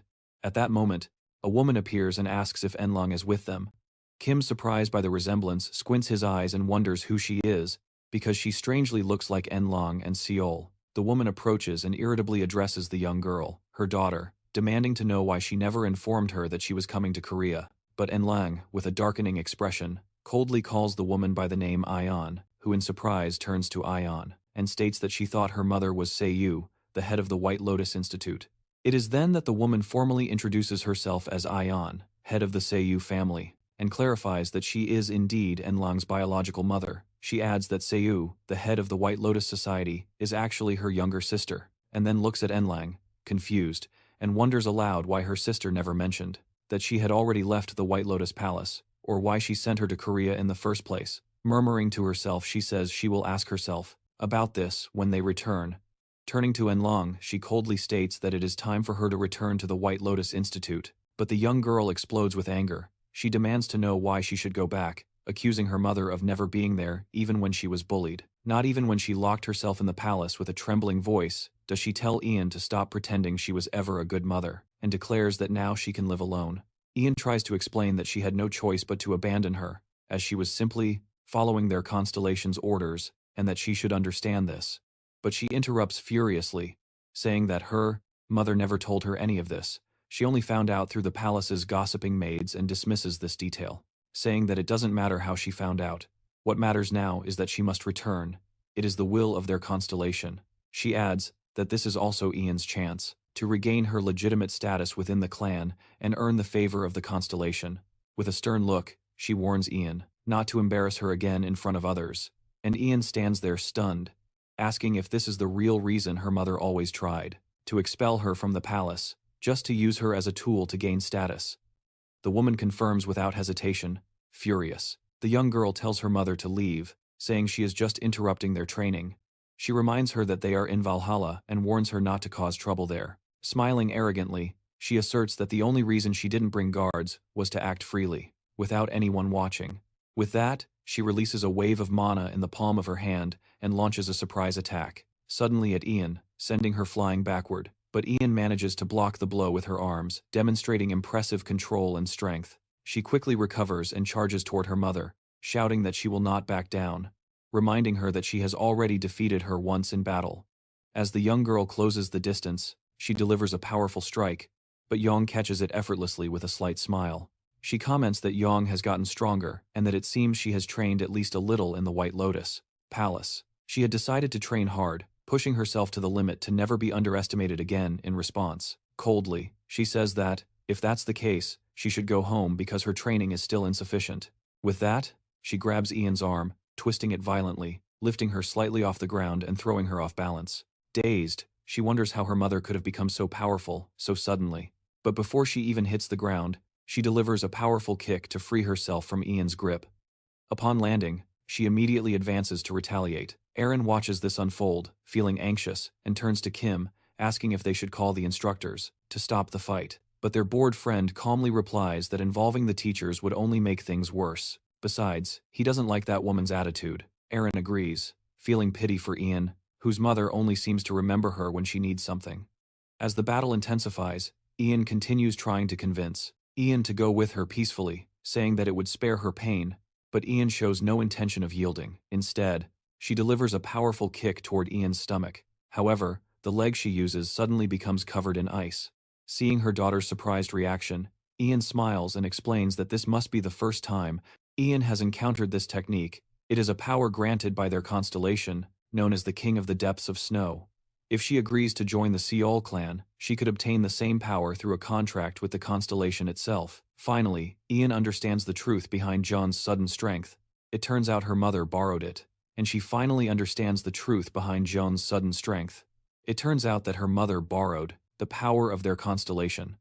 Joan continues, explaining that it is natural for all clans to revere their respective constellations. As these celestial beings grant incredible power with a mortally serious tone, she asks the young lady one last time if she will willingly return to the Seol clan. Despite the threats, Yalong remains defiant and refuses. In rage, Ian advances, appearing right in front of her. In an instant, she decides that she will simply crush her daughter's arm. Perhaps that way she will change her mind. But before she can execute the attack, Hu intervenes, stopping furiously. Hu demands to know if she really plans to break her own daughter's arm, and he coldly replies that it is none of his business how she chooses to discipline her daughter. This is a family matter. Her harsh words remind him of himself in a past life, when he said something frighteningly similar, just before disaster struck their lives.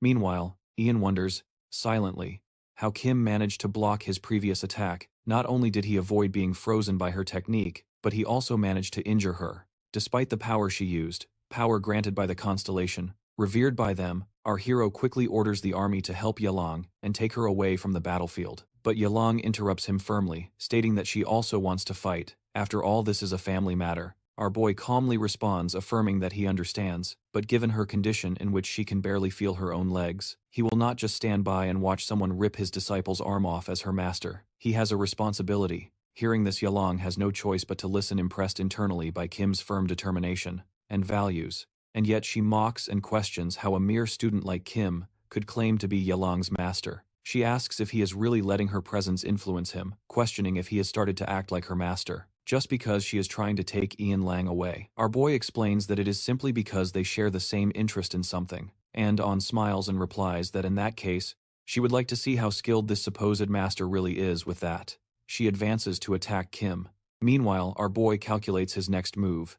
He knows he cannot face the attack head-on. Blocking it would consume a large amount of mana. For now, all he can do is dodge and wait for the right moment. While continuing to flee, ice begins to form around him. He realizes that he does not have the ability to freeze a target without even touching them. Simply being near her is dangerous, even amidst battle. Who sarcastically tells her to make sure to pay for all the equipment she is damaging. She replies that he should not worry. If he manages to defeat her, she will cover the costs without warning. She launches a powerful strike, aiming for his face, but not wanting more things to be destroyed. Hu quickly kicks her arm to deflect the attack. He immediately repositions himself to prepare for a counterattack. His movements alarm and tense with precision. Hu lands a solid punch in her abdomen, sending her flying. Aaron and Ian Lang watch in shock, realizing that the difference in strength is impressive. Even though John has the power of a constellation, our boy still manages to overpower her. The storm. John finally understands why Yalong agreed to make him her master. Still, she insists that whatever happens, she will bring the girl back to the Ciel clan. That is, the command her constellation gave her, even as she speaks. Now she warns that other clan members will soon come to retrieve Yalong. This is the command that her constellation gave her. Even though she speaks now, she warns that other clan members will soon come to fetch her. In an emotional outburst, Yalong screams, demanding to know if they even consider how she feels about all this. But Yang coldly responds that what matters most is the will of the constellation. It is the only true law, and following it is the reason the clan exists. Yalang is visibly shaken after hearing what was said. Once again, she is being forced to hurt someone from her own clan.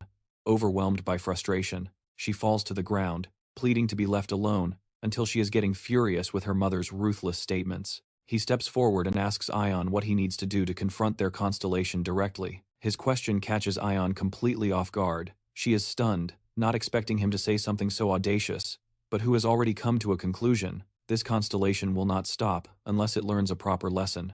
With disbelief on her face, and she asks if he really intends to confront their constellation directly. She explains that summoning a constellation requires a huge amount of mana for sanctification, and no sensible person would waste so many storage stones just to provoke their own ruin. But he calmly responds that there is another way. He just needs to touch their sacred artifact directly and cross into the mental realm. This statement leaves Ian deeply impressed. For someone his age, his knowledge about artifacts is remarkable. However, she warns him that entering the mental realm would allow the constellation to use all its power, saying that she asks if he truly understands what he is getting into. Kim, impassive, says he is fully aware of the risks. Seeing how determined he is, Ion finally relents. She tells him to wait because she cannot make this decision alone within a week. She promises to send him an official invitation from the Seol clan. Meanwhile, she assures him that no one from their side will go to Valhalla to cause trouble. Before leaving, Ian asks Kim what he intends to do if he loses to their constellation. The opportunity they are offering him is not small. She warns that it would be a great waste if he fails, but he confidently responds that if he loses, they can do whatever they want with him. But if he wins, they must never interfere with Enlang again. He will take full responsibility for her from that moment on. Enlang is left speechless by his bold declaration, while Yoon mocks his self-confidence, finding it a bit arrogant. Still, she turns to leave, needing to make the proper arrangements with the clan. Later, back at the dormitory, Valhalla takes Enlang to the room where she will stay. While she is there, the girl is amazed. The room does not look like a dormitory but more like a luxury apartment. She asks Kim if she can really stay there, and Kim confirms. The instructor had actually asked him to move into this room, but he refused. He is more comfortable where he already is in the dormitory. Excited by Kim's kindness, Enlang asks why he is doing all this for her. After all, when Ian invaded Valhalla, he could have easily ignored her. He calmly explains that, above all, she is his disciple. And secondly, he despises people who are arrogant and controlling, like her own mother. She always looked down on others and expected him to obey all her whims. This is exactly the kind of behavior that he truly hates. He then asks Enlang if she exaggerated in what she did, but the girl, surprised, tells him that she is just not used to receiving attention from others and that she only wants to express her gratitude. He smiles at her response and teases her. He says that the gratitude will likely disappear as soon as they start their real training. Before leaving the room, he said he wants to know more about their constellation. Unfortunately, the young woman admits that she really doesn't know everything. All she knows is that it uses ice-type abilities. She rarely stays in the Seol clan, so she doesn't have much information. However, she heard that their constellation does not get involved in the internal affairs of the clan, which is why very few people know anything about it. This confuses Kim. He asks if it was the constellation that ordered Ion to rescue her from Valhalla, and the young woman is equally perplexed. She never had any connection with the constellation. In fact, she is the only one in the clan who has never received its blessing. Counting the unanswered questions, he decides that he will ask the constellation directly when they meet.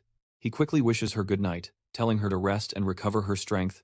After all, she will be his guide on the journey to the Seol clan. Back in his room, he contacts Delia. He says he needs a favor. He just fought against the leader of the Seol clan. The lady is stunned. She immediately asks how that happened. He explains that they had a disagreement, because the woman's daughter is currently in Valhalla. He also reassures her, stating that he will take care of the damages, and the equipment destroyed during the fight assures him that she will take care of it. The equipment is easy to replace. She then asks if there is anything else he needs. Our boy asks if she knows anything about the constellation of Seol, of the clan, but she admits that she doesn't know much. Unlike her own constellation that frequently interacts with them, the deity of the Seol clan is never seen or felt, who quickly understands and asks if there has been any sign of Moran, their constellation, but she reveals that they haven't heard a single word from her. Upon hearing this, he begins to realize how rare and difficult it is to actually find a constellation. When the young man is about to end the call, She excitedly asks if he mentioned the constellation to report her good work. However, our boy jokes that she is getting a bit too comfortable, and asks her to stop. She immediately apologizes, and the call ends. As soon as the call is over, he wonders aloud why so many people seem to know absolutely nothing about the constellation of the Seol clan. Suddenly, Bark manifests, saying that he is not like Kim, whom he remembers, implying that something is off. According to Bark, Kim's style has always been to fight first, regardless of who the opponent is. Our boy agrees, but explains that he needs to prepare carefully, because now his body is his greatest weakness. It would be foolish to enter the battle without knowing the abilities of the constellation he is about to face, especially since their fight will take place in the mental realm, where his opponent has a significant advantage. Suddenly, he begins to wonder why Lo is so weak in the mental realm. Logically, he should be able to use all his strength there, just like the other constellations, but his train of thought is interrupted when Lo suddenly offers him advice. If their battle happens in the mental realm, he says, then physical strength is irrelevant. Power in this domain depends on spiritual and mental resilience, not on brute physical strength. Lo responds irritably, and argues that to him, it's all the same. Strength is strength. But Bark retorts, saying that this may be true for ordinary people, but things are different when it comes to him. He must always keep this in mind. Lo's words calm our boy, who now understands what he meant, leaving him with only one option, where his opponent has a significant advantage. Suddenly he begins to wonder why Lo is so weak in the mental realm. By all logic, he should be able to use all his strength there just like the other constellations, but his train of thought is interrupted. When Lo suddenly offers him advice, if their battle were to take place in the mental realm, he says, then physical strength is irrelevant. Power in this domain depends on spiritual and mental resilience, not on brute physical strength, who responds irritated and argues that for him it's all the same. Strength is strength, but Lo retorts, saying that this may be true for ordinary people. Things are different when it comes to him. He must always keep this in mind. Lo's words calm our boy, the scene showing that he now understands what he meant, leaving him with only one option: to beat that constellation a week later in the Seo clan. And it's a greeting here. With a provocative remark, she said she thought he had run away. But our boy confidently responds, saying he is much more responsible than she imagines. Without wasting time, he asks if he can finally hold the sacred relic of theirs, and she smiles and tells him to go ahead shortly after. They enter a strange chamber where snow falls gently from above. She walks to the other side of the room, picks up a box, and opens it to reveal her sacred relic with a smug smile. She tells him that he might end up becoming her servant if he loses, who simply responds that she can do whatever she wants. Just hand over the gloves, so they can start the moment. The gloves are passed to him, he holds them. Instantly, he finds himself facing a man, sitting with an aura of authority. The man examines him and asks sternly who he is, who responds that he will only answer if the man introduces himself, first realizing that this is the man who threatens his clan. The man narrows his eyes, who smiles and provokes him, suggesting that they should start by introducing themselves first, but the man coldly responds that names will only be exchanged if he can survive his attack. Without warning, he launches a series of long-range ice attacks at him, but none even hit the constellation is impressed. Our boy skillfully dodged the approaching attack, something that a normal jump wouldn't achieve. Of course, he is using mana to enhance his speed, wanting to introduce himself. The constellation suddenly realizes that she cannot remember his name, not since she arrived in the mental realm, so he tells her to simply call him the Snow King. However, those who worship him call him Nanchim, while those who fear him are called Seol. Combining both titles, he is known as the God of Seol. Our boy responds with a serious expression and introduces himself as King Hiroki. As the constellation prepares to attack, he tells her that she will remember this name at that moment. Enormous ice pillars rise from the ground, blocking all possible escape routes. The constellation quickly follows up with another attack, throwing a punch in the air, launching a barrage of sharp ice stakes, flying directly towards him with no other option. Our boy pulls out his favorite sword in the blink of an eye. He cuts the ice coming towards him, deflecting the deadly shards back at the constellation. The constellation, however, stops them effortlessly. With arrogance in her voice, the constellation declares that he has no chance, because in this mental realm he controls the snow and ice, but he doesn't care about her grand speeches without hesitation. He advances and delivers a powerful blow. The constellation blocks, but is caught off guard by the intensity. She admits that Kim's combat tactics are impressive, but says he is still too weak to be a real threat. When the young fighter begins to gather mana in his hand, he challenges the constellation to see if his next attack is equally insufficient. He follows up with a powerful punch, hitting the constellation squarely and sending her flying across the field. When the constellation gets up, something ignites in her memory. The mana, the sword that he wields, seems familiar. He knows only one person with that kind of presence. Sam, who confirms this without hesitation, claiming that his disciples lead this name of their own accord. The revelation makes the Constellation's thoughts spin. He may not remember all of his identity, but he remembers that battle. It happened 300 years ago at that time. He was overwhelmed by a massive horde of monsters. Although he managed to kill many, the battalion was too large to be defeated. Alone, resigned to his fate, he was ready to die, taking as many as he could, until someone appeared. The Musan arrived, wielding a black sword radiating a terrifying aura that paralyzed the monsters. Was a moment etched in his memory of strength. The presence, the pure power, and now that same human, that same overwhelming force, stands before him again, only in a different body. Back in the present, the Constellation, still paralyzed in admiration, is awakened by Kim's voice asking if he still intends to fight. The Constellation smiles. He admits that he once dreamed of fighting against the Musan, and now that the opportunity has finally arrived, he will not waste it. He promises to fight Kim with everything he has. As the battle continues in the mental realm, Anlong waits patiently for our boy's return. However, she feels restless. The disdainful looks cast by other clan members make her feel out of place. If it weren't for Kim, she wouldn't even consider returning to the clan. Her heart has no desire to be lost in thoughts. She is suddenly approached by her brothers, Iram and her father. Upon seeing them, she assumes they came to start another discussion, but Iram explains that he heard she had finally left the White Lotus Palace, and they simply wanted to see her. Moreover, even if they wanted to fight, they know they stand no chance against her. This explanation surprises Anlong.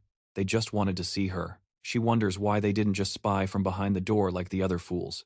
But Iram reveals the true reason. They came to apologize. Since the last confrontation, Yalong had locked herself in the White Lotus Palace, and they never had the chance to say sorry. They regret the harsh words and the way they treated her back then. The young girl, still on guard, accuses them of speaking kindly, now only out of fear, but Iram admits that their apology may seem sudden, and explains that their mother had strictly forbidden them from speaking to her. More than that, she had ordered Yalong's removal from future training sessions. This revelation shocks Yalong. All this time she thought their mistreatment stemmed from jealousy. Pei then confesses that he was jealous. Jealous of Yalong's immense talent, but also proud to be in the same clan as someone so talented. Iram adds that their mother had secretly instructed them not to include her in future training, believing she would be a threat to their path to becoming the next clan leader.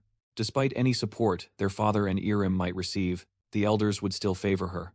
The girls have no choice but to follow their mother's orders, just like most clan members. However, their mother made a crucial mistake. She assumed they wanted to become the next clan leader. In reality, they have no such ambition, and perhaps they shouldn't even have it. Alan is confused by this revelation, asking if that's what Iram really means.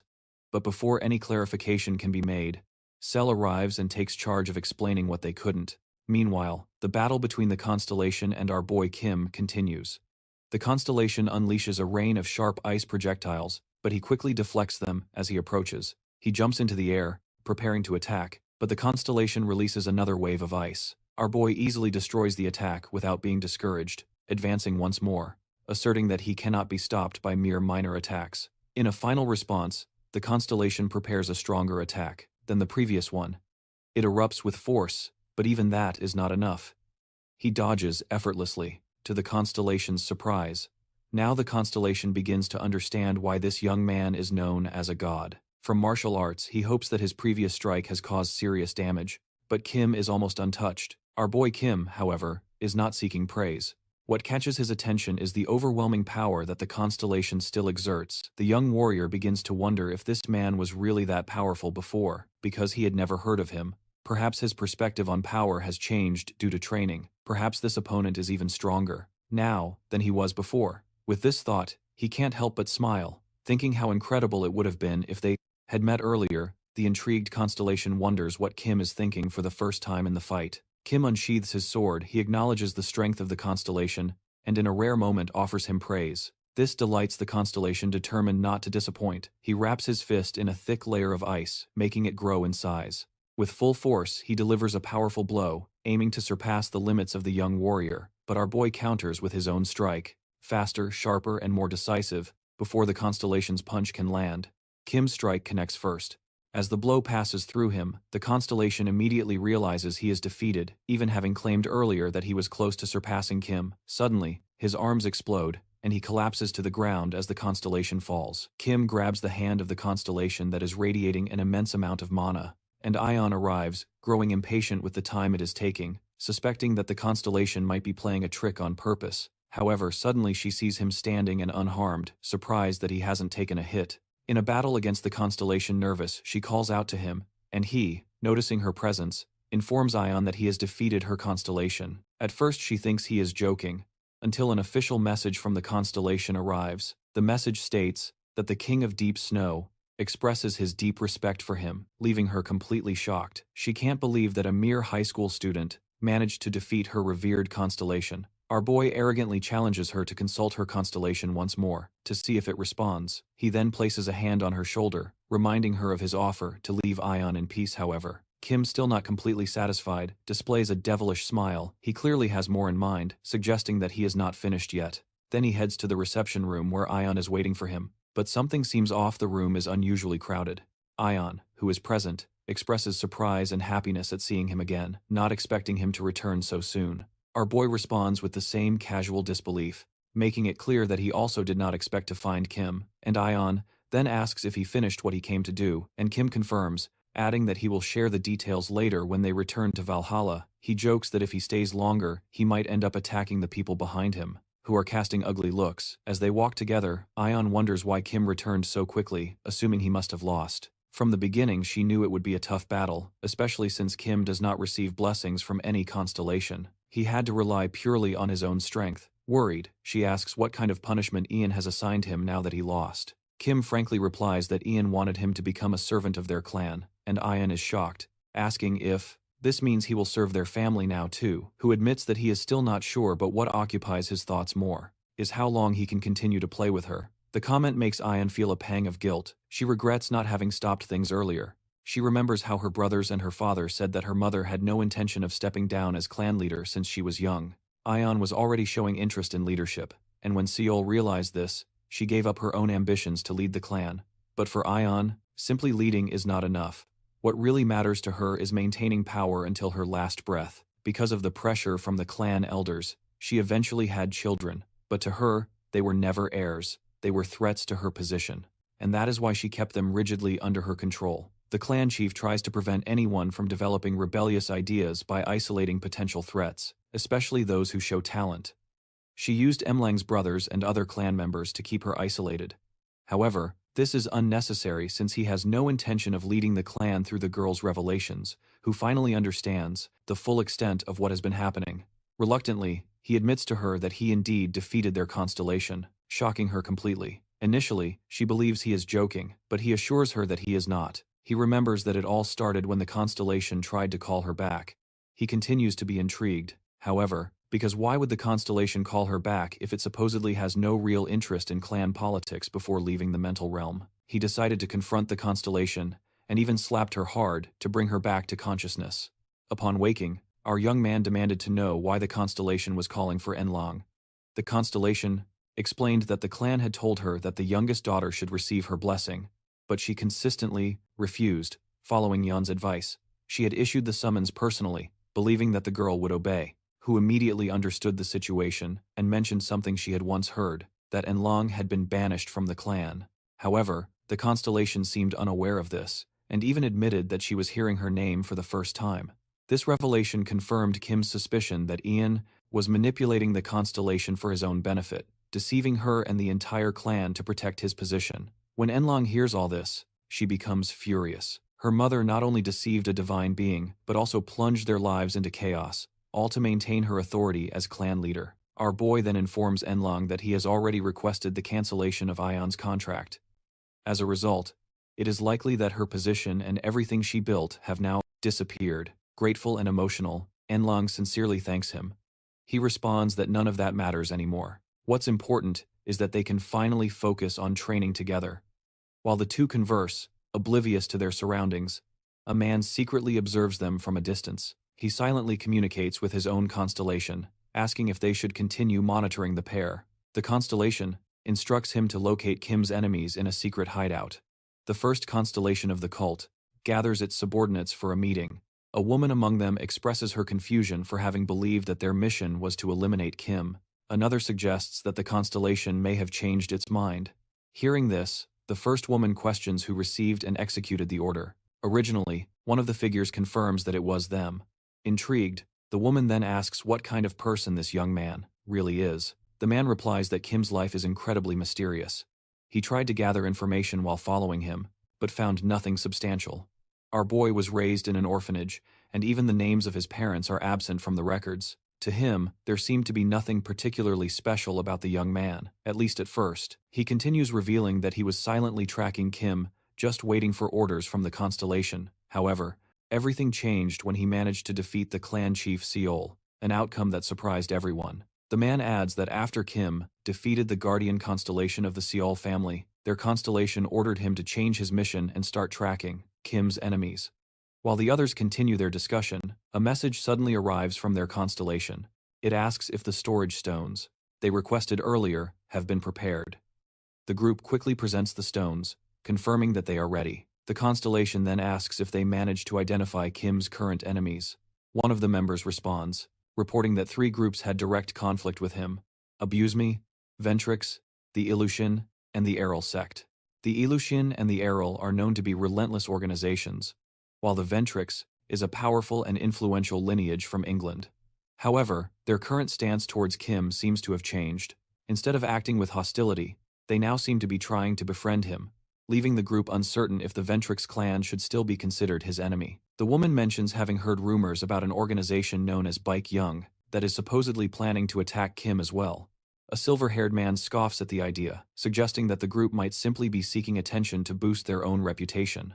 After considering all the information, the Constellation issues a new directive: they must eliminate all of Kim's enemies. Meanwhile, in Valhalla, Arim apologizes for her training, which surprises Kim. He begins to wonder how important her commitment must be to postpone something as critical as their training. This leads him to question if Arim can bring something akin to a sacred relic, and raises his suspicion that the Choi clan's constellation could also be one of her disciples.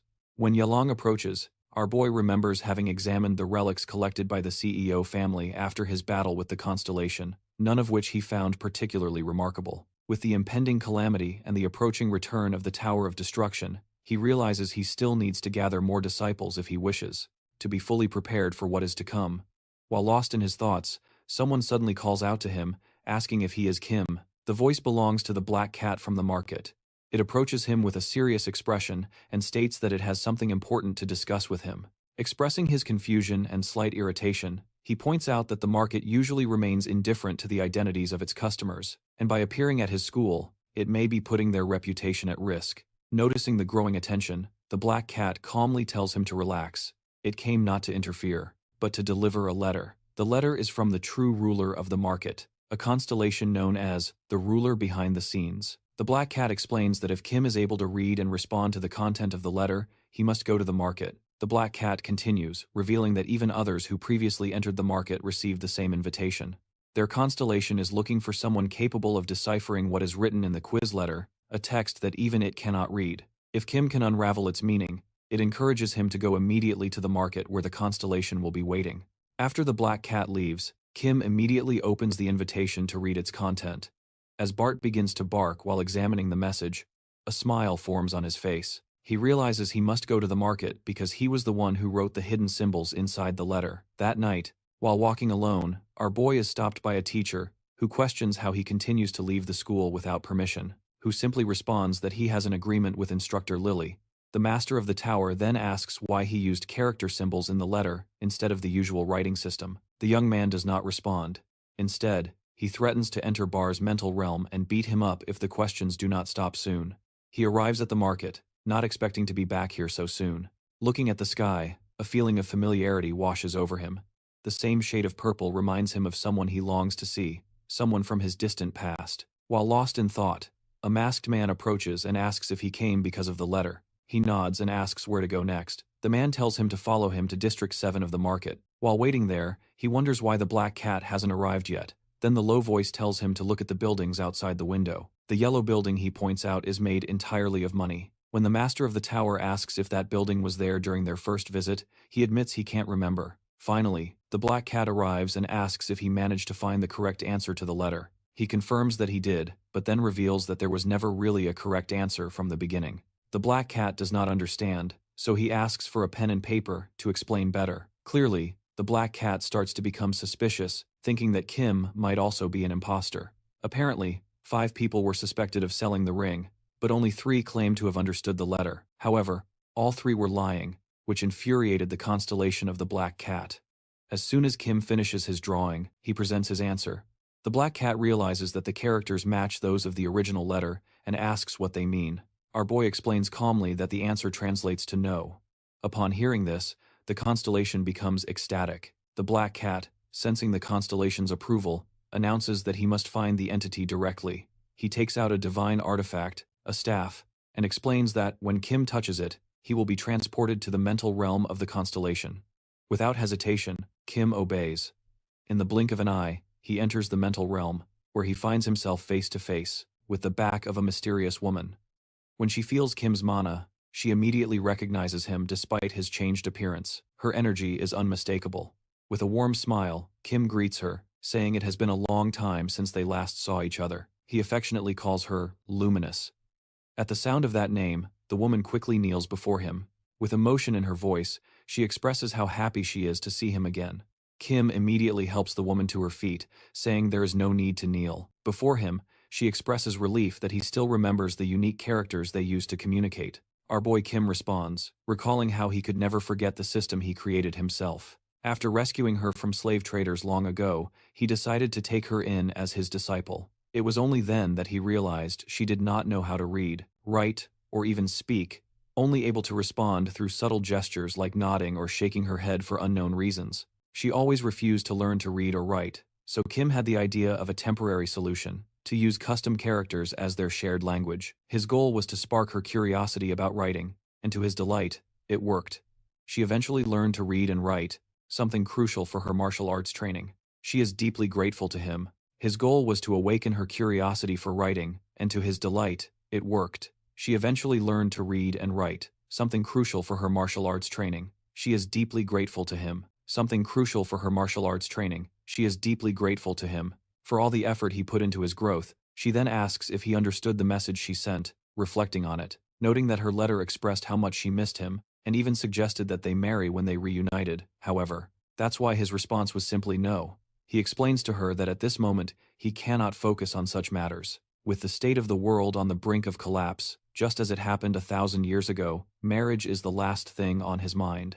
His answer visibly discourages the woman, and she murmurs softly that maybe now is not the time to talk about such things, trying to change the subject. She asks if he saw the building made entirely of money outside the window, recalling the same structure, pointed out earlier by Barks, confirming that she had seen it. She happily reveals that she had this extravagant building constructed, just for him, and he is welcome to live there, but he immediately declines the offer. His rejection causes a visible change in her behavior. She becomes anxious and demands to know why he turned her down.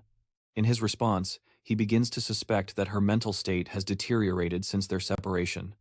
This clingy and erratic behavior is precisely why he called her luminous, a term of endearment to remind him of her quirks. To snap her out of her spiral, he gives her a firm flick on the forehead, just as he always did whenever she got lost in her own thoughts. It works. She snaps out of her trance and asks again why he doesn't like her gift. She said she built it because he once claimed to dream of living in a building made of money as tall as a mountain. He struggles to remember saying that, but she insists it happened during their old training days. Apparently, he once joked that, if peace ever came, he would like to live at the top of a mountain of money back then. She took that seriously and dedicated herself to that dream, hoping to make it a reality one day. She then remembers another promise he made while they were still on a mission, but they were far from realizing that dream. So at that moment, he told them they should continue to strengthen themselves, strong enough to face any calamity, on their own, so that one day they could finally live in peace. Inspired by those words, she made it her life's mission to become powerful enough to fulfill his vision, even though she couldn't achieve it. In her past life, she managed to reach it in this one, over 3 long decades filled with war and struggle, which eventually led to peace. Kim, intrigued, asks how she knew she would be reincarnated. She confirms that she received a notification just like he did. She doesn't know who sent the message, but admits that, if she had never received it, she would probably have gone insane here. With a serious expression, she makes it clear that this is not the time for distractions.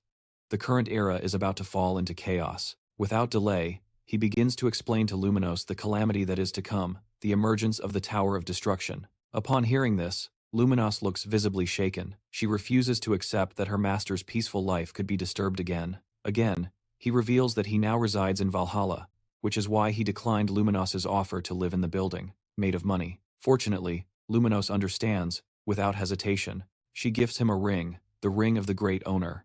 This special item grants him access to the market, allowing trades and transactions, and allows him to use the shared funds with him. Traveling to Valhalla becomes easier, and she promises, and allows him to use the shared funds with him. Traveling to Valhalla becomes easier, and she promises. Supporting his master in any way he needs, Kim gratefully observes that he seems to be receiving many rings lately. Without wasting more time, he politely says goodbye as he leaves. Luminos sends a message to Black Cat asking if he has already left. Black Cat is confused about why she refers to Kim. As he confirms that he has returned to school in Valhalla, suddenly Luminos sends another message. She is thinking about buying all of Valhalla. Black Cat, now deeply curious, starts to wonder what kind of person Kim really is, and what connection a young man like him could have with their constellation. Unable to suppress his curiosity, Black Cat finally asks Luminos directly what her relationship with Kim and the constellation is. She responds enigmatically, "Who is the sky?" In another place, in a much darker location, a man smashes someone's face against the wall, terrifying those around him. She responds enigmatically, "Who is the sky?" In another place, in a much darker location, a man smashes someone's face against the wall, terrifying those around him. The man is none other than Logan, also known as the Destroyer, also known as the One. He stormed the hideout of the Ilshin, furious over the assassination attempt on his son, Logan Jr., during a school competition. With a powerful punch, Logan unleashes an explosive force so strong that it sends shockwaves through the hideout. His declaration is simple. He will end the useless lives of these fools. The devastating impact instantly kills several members of the Ilshin. As Logan continues his brutal assault, members of another faction, the First Cult, silently observe from the shadows. They initially planned to deal with the Ilshin themselves, but upon witnessing Logan's frenzy, they decided to leave the job to him. Meanwhile, the leader of the Ilshin, Han, finds himself in a dark and unknown place, disoriented and unsure of how he got there. He remembers receiving a report about the attack moments before being suddenly transported. From the darkness, a voice speaks, commenting on how loudly the frog's heart is beating. In an instant, the frog feels a piercing pain in his chest. His heart has been pierced, and he is stunned by the fatal blow. After the frog is stabbed in the chest, his heart is drawn to the constellation of the First Cult, known as Tug. The entity assures him that death is not yet his destiny. They are within his space, and she has not allowed his life to end. Writhing in pain, the frog slowly realizes he is within the mental realm of the constellation, due to the mana swirling around him and the mask he wears. He questions to himself whether this being is aligned with the First Cult. The constellation confirms without hesitation. In this space, Han realizes that the constellation knows much more than he expected. When chaos erupted outside, Han, desperate for clarity, asked why they were under attack. The constellation reveals that it is not responsible for the confusion.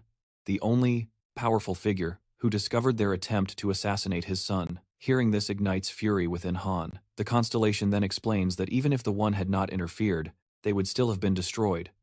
Their fate would remain unchanged.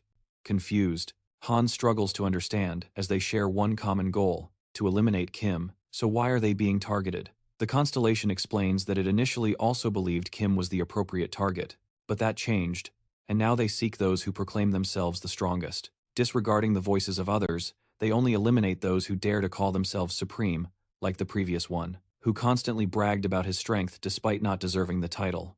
The frog, confused, insists internally that he never claimed to be the strongest.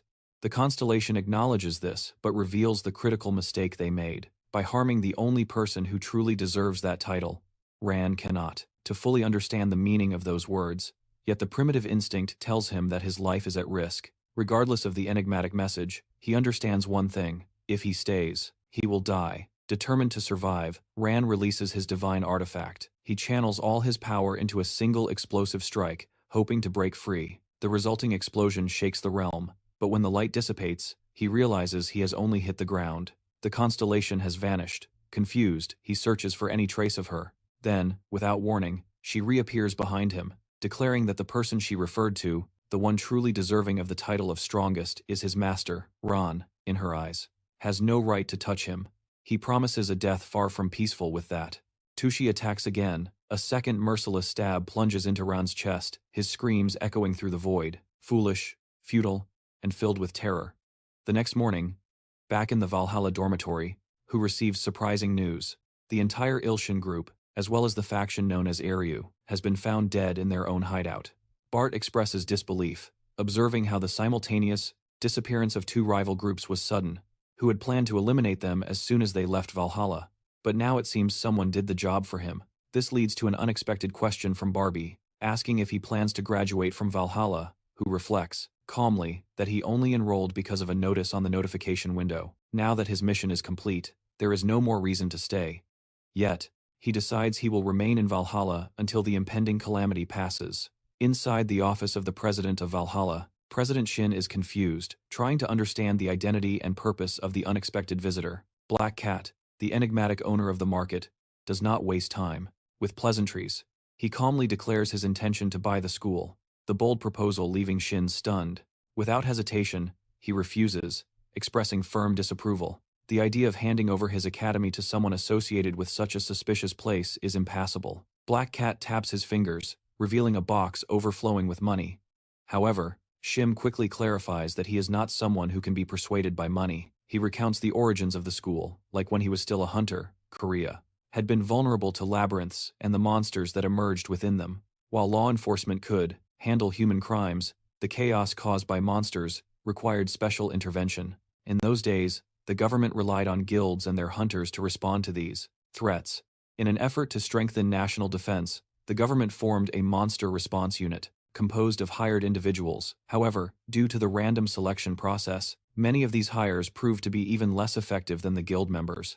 Witnessing this, Shin decided to establish a proper academy in Korea that could train both contractors and hunters to match the skill level of their international counterparts. Today, this vision has become a reality. The academy has produced in numbers talented individuals who now serve not only as elite guild hunters, but also as key players in various sectors thanks to their quick response to monster threats.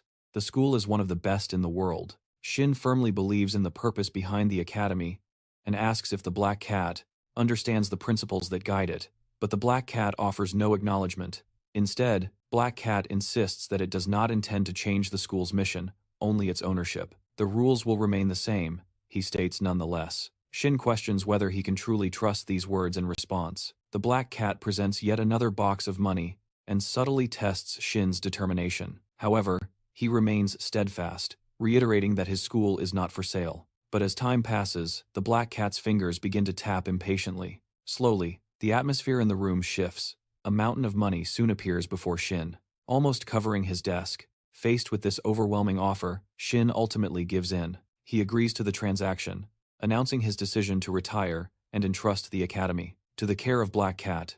Without delay, Black Cat informs the Constellation that Valhalla has been acquired. As instructed, the Constellation immediately issues new orders to connect the entrance of the central building of the market directly to the Valhalla space and install more surveillance cameras throughout the academy to monitor anyone who attempts to court its master. Elsewhere, while walking through the school courtyard, he casually comments on how everyone seems busy. Our boy admits he barely paid attention to recent events until he observes a common activity among the teachers, sparking his curiosity. Soon he crosses paths with Iron and wonders aloud if she just returned from her clan. But the girl explains that she spent the whole day in class. He realizes he didn't notice because he had been sleeping most of the day. Then, he walks with her towards the training center, expressing his interest in accompanying her upon arrival. She immediately picks up a sword, revealing that she went home specifically to fetch it. Whoever feels something in common, the weapon radiates intense mana, confirming his suspicion. Explaining that it is the divine artifact of their clan, the revelation surprised Soyeon, who did not expect her to handle such a powerful item. Astonished, Big Eyes asks why she brought the sword. She responds, explaining that she passed the selection test and officially became the legitimate heir of the clan. Despite the explanation, Big Eyes firmly states that under no circumstances should a high school student carry a divine artifact so casually. However, Armin argues that her father allowed her to do so, and therefore she believes it is acceptable. She then tells Kim that from now on, she wants to train with her Blue Moon sword. Kim, without objection, asks if he can hold the sword. Soyeon, visibly frustrated, shouts. Remembering that the sword is a divine artifact of the Choi clan, he questions whether Armin really intends to let him hold it. Despite Soyeon's concerns, Armin hands over the sword without hesitation. The moment the young man grips it, he is hit by an unknown yet strangely familiar sensation, emanating from the mana. Suddenly, Kim finds himself entering the mental realm of the constellation. There he sees a figure from behind who comments that it has been a long time since they last met. The figure calls Kim Hyung and introduces himself as the constellation of the Choi clan, known as Wang. At first, he does not recognize the figure and needs a moment to process. When he does, he remembers the figure and affectionately calls him that boy. The constellation, now visibly older, responds by saying that the name no longer fits since he has grown up. He then wonders aloud if he has revealed his true name to him. Our boy, with a hint of amusement, replies that the constellation never shared his name, only pointing a sword at him. The constellation admits that although he wants to reveal his true name, he cannot remember it since becoming a constellation. Kim, unconcerned, suggests that in that case, calling him boy is perfectly fine. Our boy reflects on how the constellation, who was once a mischievous child, has transformed. He remembers Daruan as a child holding a sword a decade ago, challenging him to a duel. Curiously, he asks what the duel meant and why he wanted to fight him. The child, with unwavering determination, explains that it is because he is the oldest and strongest among them and therefore the most suitable opponent for Wan, provoking him by calling him old man. The perplexed disciple asks if she should just kill the boy, but quickly retracts when King tells her if he has already revealed his true name to him. Our boy, with a touch of fun, responds that the constellation never shared its name, only pointing a sword at him. The constellation admits that, although it wants to reveal its true name now, it cannot remember it since it became a constellation. Kim, carefree, suggests that in that case calling him boy is perfectly fine. Our boy reflects on how the constellation that was once a mischievous child has transformed. He remembers Darwan as a child holding a sword a decade ago, challenging him to a duel. Curiously, he asks what the duel meant and why he wanted to fight him. The child, with unwavering determination, explains that it is because who is older and stronger among them, and therefore the most suitable opponent for Wan, provokingly calls him old man. The perplexed disciple asks if she should simply kill the boy, but quickly retracts when King tells her. He tells the young warrior to calm down, and then asks the little nuisance why he really wanted to fight. The child reveals a tragic reason when monsters attacked his family. Everyone died because no one knew how to wield a sword. This experience left him determined to create a sword technique that could be learned by anyone, regardless of age. He wants to ensure that no one else suffers the same fate. With that, he proposes that they fight. With whom? Using his strongest technique.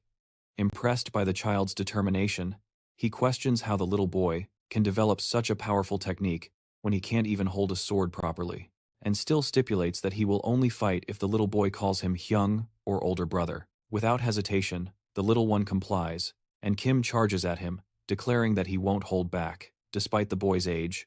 From that point on, they fought once a week. While the little one continued to pester Kim, the constellation reflects how if our boy had let him win just once, he might have stopped pestering him. Kim, with a wry smile, retorts that letting him win would defeat the purpose of developing a sword technique.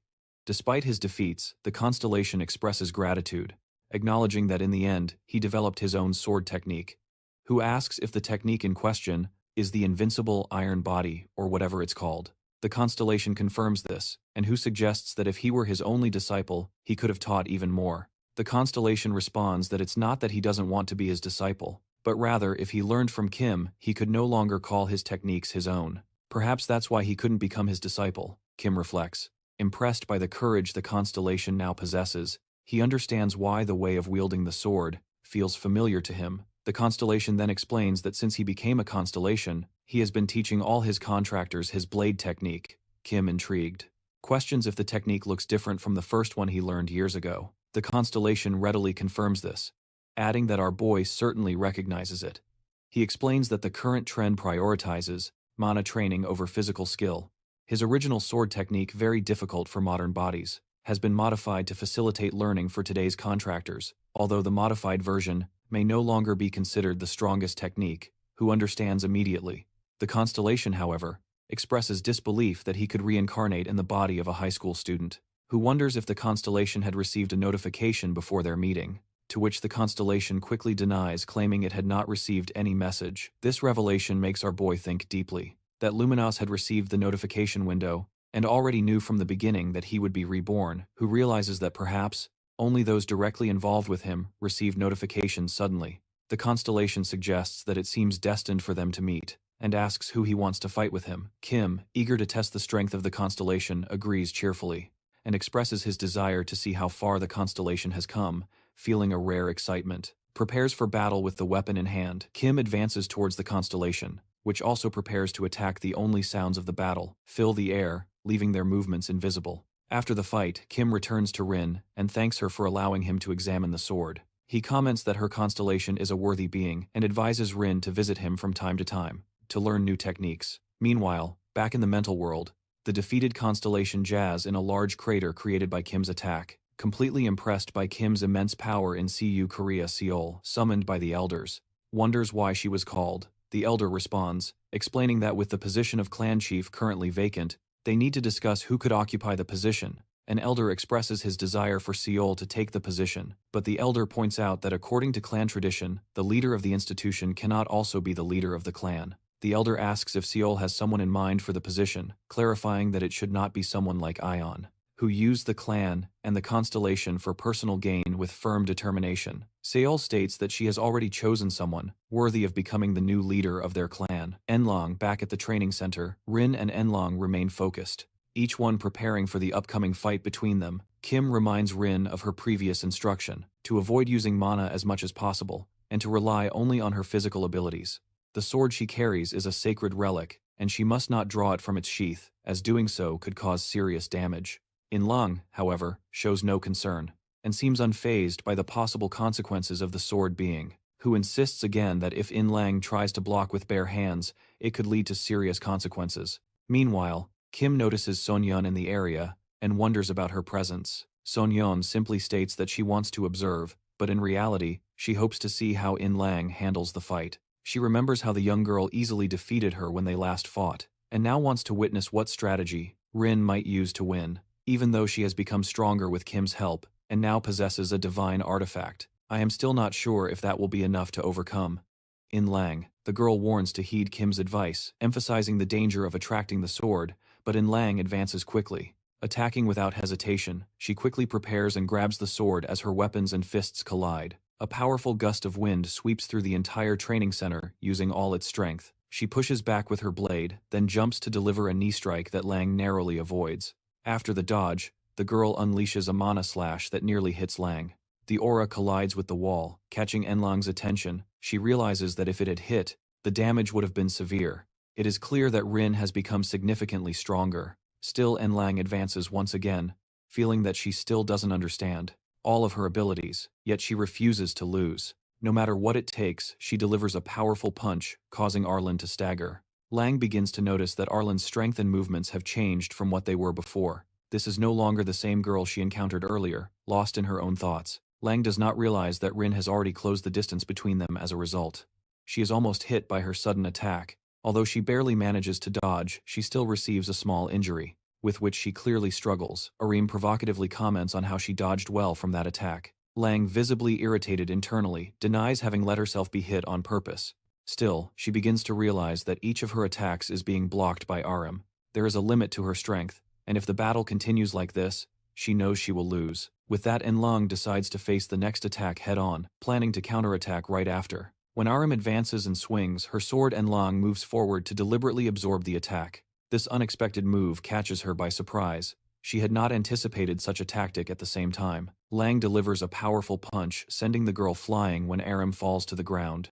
Quickly picks up her weapon again, preparing to continue the fight. However, Kim suddenly intervenes to stop them. He announces that if either of them is seriously injured, they may seek healing, and only after that will he share his thoughts on the outcome of their battle. In his mind, he is satisfied. Ari has improved significantly since Kim formed a contract with her constellation. Her abilities have become stronger. Then shortly Kim then notices that the young girl seems to have taken a considerable hit, immediately checks her condition. She replies that she is fine, although she reflects silently about how close she was to a serious injury was only because she managed to move in the direction the sword was pointing, that she avoided a worse fate. The tip of the sword concentrates more power, and being hit there would have been devastating. Fortunately, she was hit near the handguard where the force is weaker. She wonders if Arim's new strength is solely because of the divine artifact. This thought leads her to remember her own divine artifact. She begins to consider if soon she will have the chance or the need to use it as well after the battle, who declares that they have done enough for now and can take some time to rest a few days later. Our boy enters the mental realm of the guide. There the guide reveals that she now knows the exact location where the disaster will occur. Upon hearing this, Kim immediately becomes alert and asks mentally where it will happen. The guide reveals that the disaster will hit a city called Sejong. When Kim asks about the timing, she says it will occur within 3 weeks. This new revelation surprises him, especially because previous information predicted that the disaster would occur in 3 months. This updated information seems to indicate the 3 weeks remaining until the disaster. They also revisit a plan previously discussed to clear a labyrinth as quickly as possible. However, Kim begins to worry about the monsters that may escape once he enters the labyrinth. The guide reminds what she had already advised to form a team when she asks if he found reliable companions. Our boy begins to consider his potential allies. However, he feels that gathering them may only create more chaos, so then, he suggests positioning contractors in the area to protect it, a strategy with which the guide agrees. However, she emphasizes that his focus must remain on defeating the boss of the labyrinth, since that responsibility falls solely on him, who confirms that according to their plan, he only needs to use the ring, while eliminating the boss of the labyrinth. A detail that the guide affirms later. She hands him a disposable teleportation crystal. She explains that it can only be used once, and when infused with mana, it will instantly transport him to where they are curious. The young warrior wonders why the guide couldn't simply summon him directly as she usually does. The guide replies that, while it is possible, there are limitations to what she can perceive from within her realm. Besides, she plans to keep an eye on the boss's movements at the moment the disaster occurs. With that, the guide advises that it would be best for him to leave immediately after completing the labyrinth. After the discussion, they part ways, agreeing to meet again in 3 weeks. While Kim returns, he begins to plan his next steps. The first on his list is to hire Adelia and assign contractors from the Ventric family. The task ahead seems manageable, so he considers bringing his new disciples, believing that the next challenge won't be too difficult as the event will be on a weekend 3 weeks from now. Our boy decides to request permission to leave the academy. He calls instructor Lily to ask for approval. When she answers, the first thing she tells him is that she is facing a serious problem. Confused, Kim asks what happened. Instructor Lily hesitates at first, but eventually admits that she was fired from Valhalla. Kim responds calmly, expressing that he had already anticipated this. As a result, her unexpected reaction surprises instructor Lily, who then questions why he seems so indifferent. The young warrior explains that in his opinion, her dismissal seems justified. Instructor Lily is shocked by this, but quickly defends herself, stating that, although she may have seemed negligent, she has always performed her duties well. Her academic performance has always been excellent, and she often submits extra research papers on monsters. This makes him pause and reconsider. The sudden dismissal of an instructor in the middle of the semester seems strange, especially with the holiday period approaching. Instructor Lily adds that although she is aware of the sudden change in the school's leadership, she still finds it hard to accept how quickly she was removed. Who is shocked to hear that the academy has already replaced its president.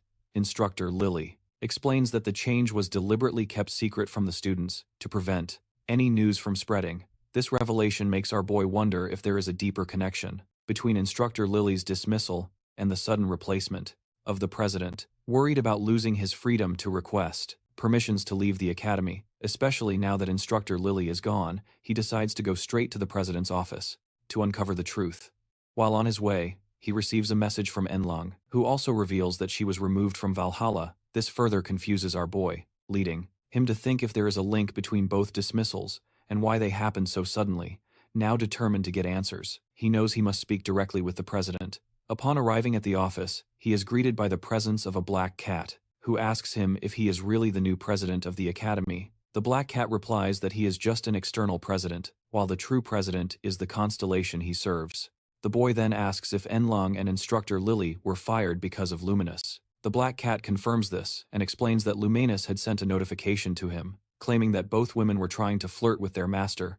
Luminous still wishes for Aaron Choi to be expelled as well, who tells the black cat to stop and insists that the women should be reinstated as they are not trying to flirt with him, but are helping with his training.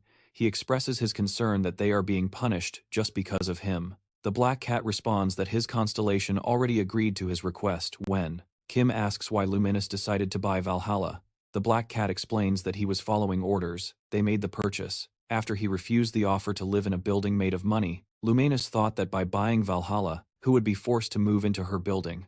Our boy is stunned and asks if that is really the only reason. The black cat further explains that one of the rooms in Valhalla was secretly connected to a building. In the market area, only authorized individuals can enter that room, who can use it whenever necessary. He agrees to this arrangement. Black cat then asks if Kim needs anything else. Kim takes a moment to think, before asking if he can do whatever he wants. Inside the academy, the black cat responds that he can do anything as long as it does not interfere with teaching activities. Upon hearing this, Kim smiles and says there is a favor he would like to ask. 3 weeks later, in Siege on City, Seiryu is paralyzed in shock. Upon seeing the devastating scene before him, his city reduced to ruins by monstrous forces, he is deeply confused about what is happening. Seiryu arrives in the city of Sejong to deal with a family matter, not expecting the chaos that greets him. Monsters are attacking, and as he stands, frozen in disbelief, he hears a strange noise, a woman desperately trying to escape from a goblin. Just as the creature is about to attack, Seiryu quickly intervenes, delivering a powerful punch that instantly kills the goblin. He immediately urges the woman to flee, warning her that the area is too dangerous to stay. Despite his victory, Seiryu feels something in common. Unlike the simulations he trained in, this fight leaves his whole body trembling when his fists connect with the monster's body. Although he manages to kill one goblin, he knows there are many more enemies he must face alone, and the thought leaves him pointed with himself. Still, he pushes forward, with the goal of defeating at least half of them. As he prepares for the next wave, Seiryu is surprised by the sudden arrival of Inlong and Arim. The two women quickly advance and begin to massacre the monsters with ease. Seiryu is impressed by the straightforward way they handle the situation as they finish off the remaining enemies. Soyeon also arrives but is very surprised to notice that they have already eliminated the monsters. Seiryu, still confused by everything, asks the two women what they are doing there. Lang simply pointed at Kim, saying that he was the one who should be asked. 2 weeks earlier, inside the Valhalla auditorium, a meeting was held with the others. Ian Lang, intrigued, asked why he had called them. Assuming that the training had already ended, he explained that he wanted to speak to them personally, but before that, he introduced the new president of Valhalla. The announcement shocked Sion, who immediately asked what happened to the former president. The Black Cat replied that the former president had retired and that the responsibility of overseeing the academy was now his. Soyeom, still skeptical, questioned why no one had heard any news about the change. The Black Cat explained that the transition had been kept secret for certain reasons, and asked for understanding. He added that there were plans to eventually inform the students, but he had discovered it earlier than expected. Simply introducing himself as the Black Cat, he left everyone stunned, including Soyeom, who then revealed that she had invited the new president because he proposed the creation of a new class that had already been approved. This new class was a special program that allowed students the freedom to participate in external activities without needing to attend traditional classes. He turned to them and asked if they were interested in participating. Upon hearing the offer, Yalang immediately responded, asking if her situation would change because of this. He confirmed that it would not be the case, but still expressed his hope that she would join the new class. She could continue her training, but there would be times when she would need to go out to hunt monsters. Upon hearing this, she happily agreed, saying it wouldn't be a problem and that she wanted to participate. Aaron also had no objections. However, Zion remained curious and questioned what was happening. She quickly turned to the Black Cat and asked if he was the same Black Cat that owned the night market. The Black Cat confirmed this without hesitation, noting that Zoyao seemed to know more than expected. Zoyao admitted that she had always believed the night market was just an internet rumor, and now the owner of that mysterious place turned out to be the new president of Valhalla. She then turned to Kim and asked if he personally knew the president, which would explain how he got approval for the new class. Kim confirmed that he did.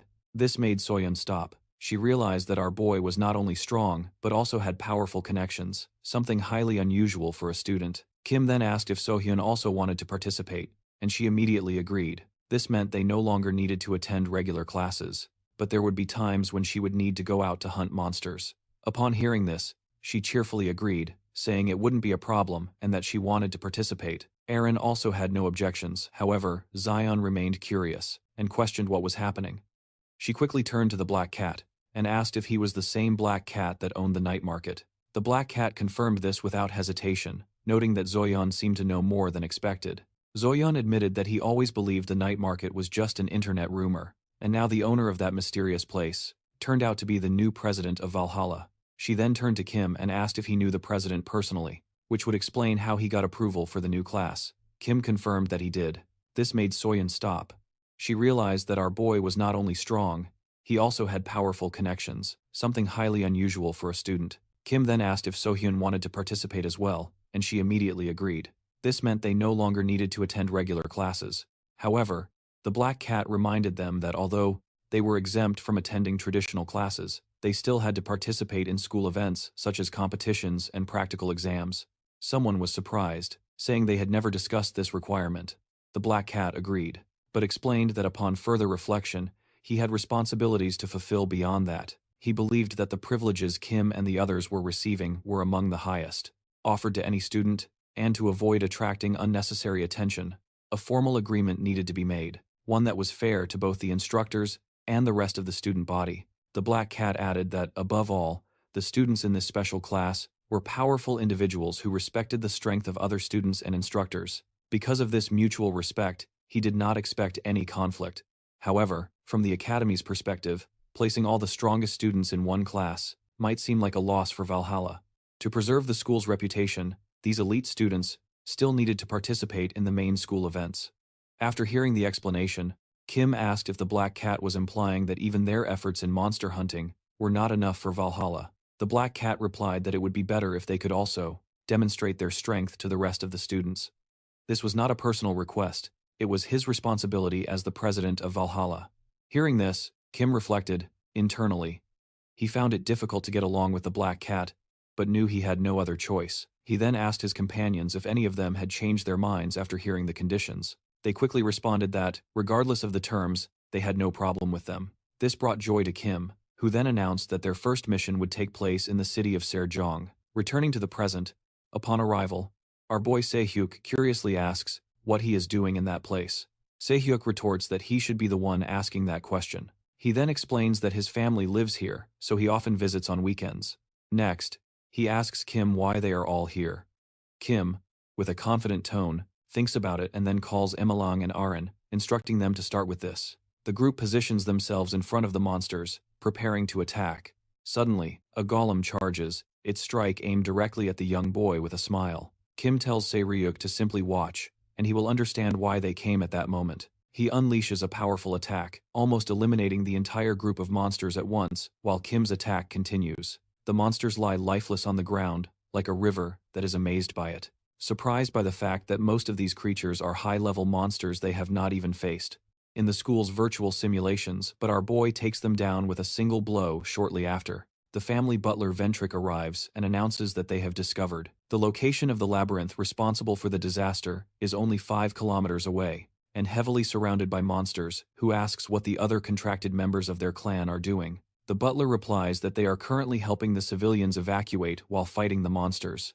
Kim then asks if their constellation has awakened, but the man says they have not received any message yet. This worries Kim, as it has been almost 3 months since their constellation last communicated. He knows he can handle the weaker monsters without much difficulty, but with the moron's abilities, the extermination process would be much more efficient. He tells the butler to inform the Ventric contractors not to cover their faces while helping the civilians, as this could help repair their damaged reputation. The butler immediately understands and nods in agreement when asked if they are now heading to the source of the disaster, who agrees. But before they leave, he instructs Lang and Aram to help the Ventric clan evacuate the civilians and eliminate any monsters that obstruct the process. Then he asks Soyum to help Se-ryuk reach his family safely. Finally, who signals to the butler that they should now proceed to the origin of the disaster upon arriving. They are confronted with the sight of a huge labyrinth, resembling a mound completely surrounded by monsters.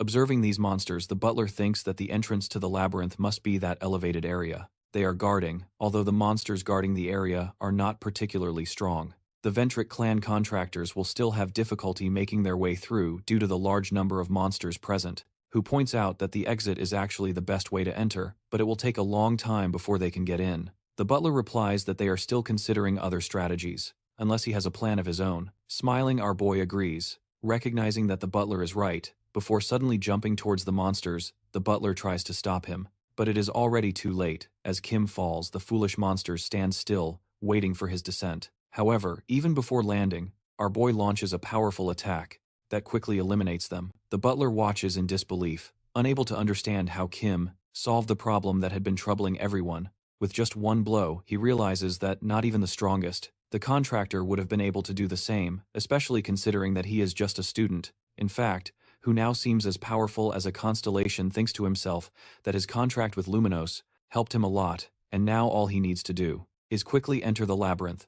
Suddenly he remembers the advice he received, that he must use the ring while defeating the labyrinth boss without hesitation. He puts the ring on his finger and bravely enters through the entrance. Meanwhile, at the Ventric property, she is busy gathering information about the ongoing disaster. She reflects on how long it took for the South Korean government to understand the situation, and she just received a report that almost half of the civilians have been evacuated.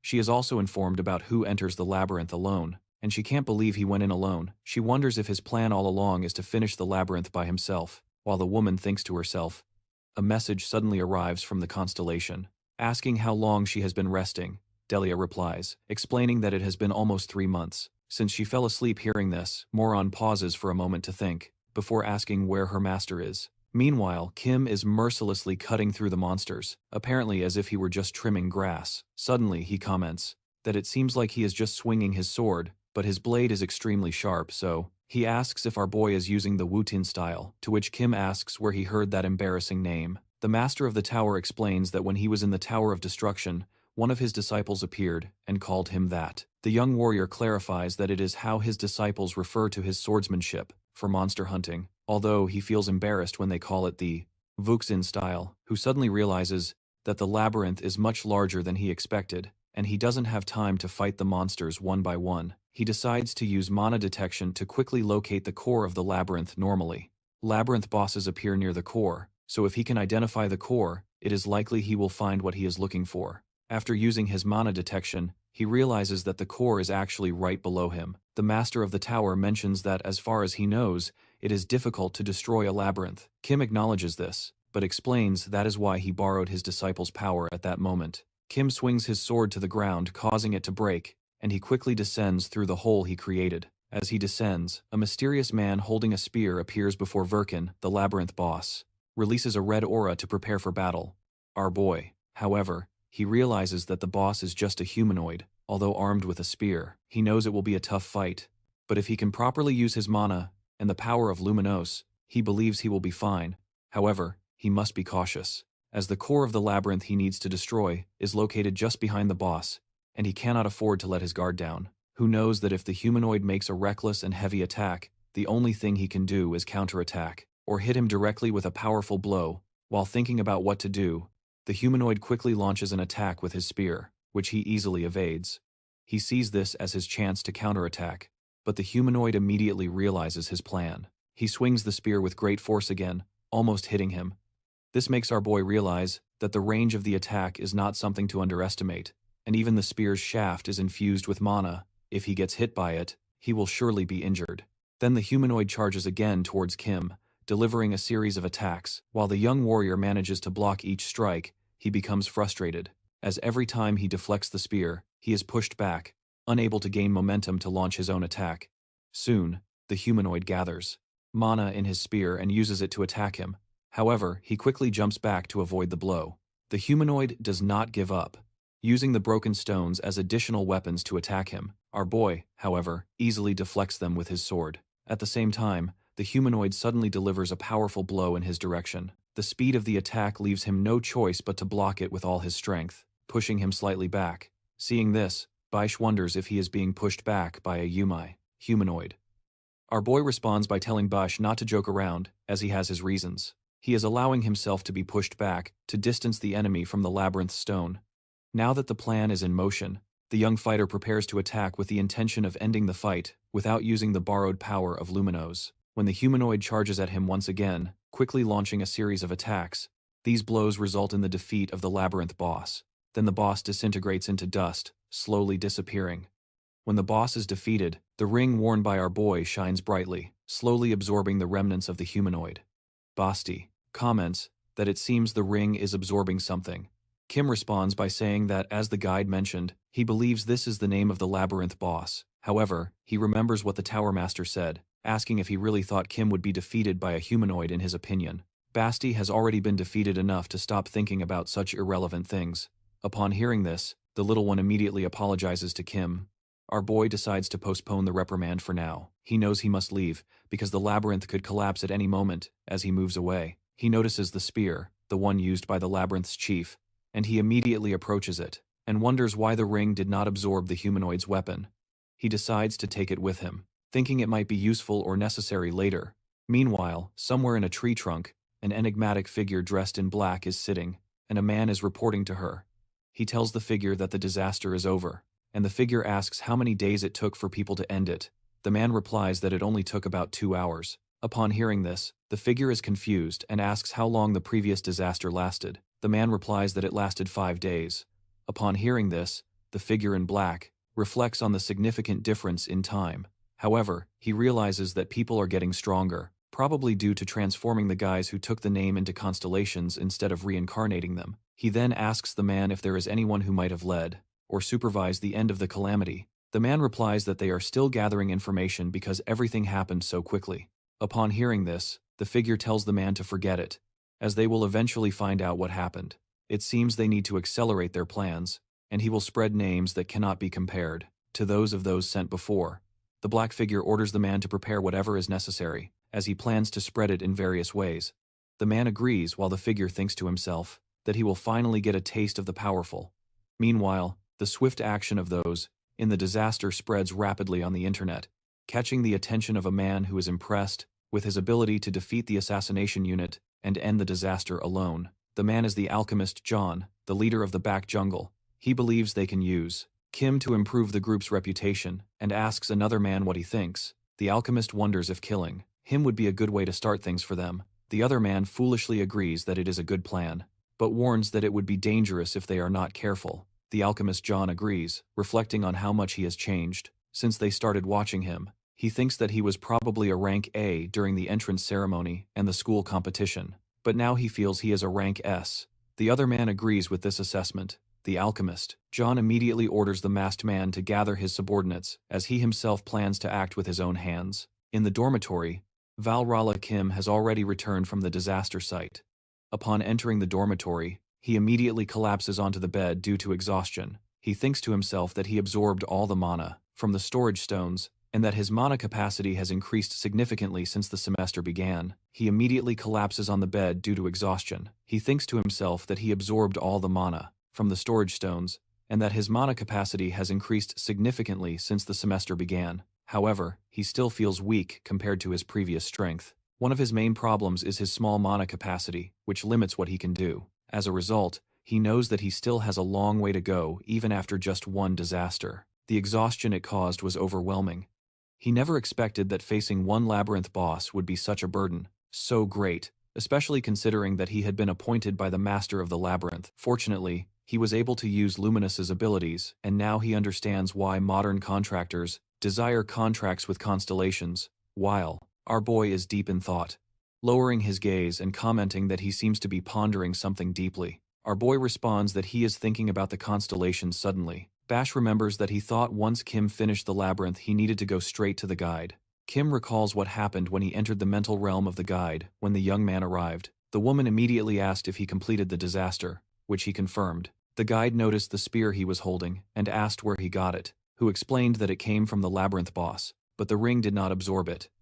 Then the guide asked to examine the ring, and he handed it over. Without hesitation, she inspected it carefully and then returned it, confirming that it successfully absorbed the name of the labyrinth boss. She then told him that their game was just beginning. Just as she mentioned before, the master of the labyrinth would soon start spreading these names. She added that the names being sent now would be of much higher quality. However, she said they could not identify to whom these names belonged until they saw them up close. Still, she was confident that one of them came from the Tower of Destruction, one place that our boy took down once. When he heard this, he did not seem very concerned. The whole thing already seemed like a headache. The guide suggested they meet again as soon as the master of the labyrinth finished sending the names, returning to the present, hearing his story.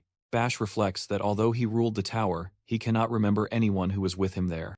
Our boy mentions that the monsters on the first floor are just common creatures, which Bash agrees with. The master of the tower believes that the names that can be used are probably from the second floor, up to the higher levels, which Kim quickly agrees with. Suddenly, he asks Barbie if those from the Tower of Destruction are descending. Does that not mean he is also one of the subordinates of the Master of the Labyrinth?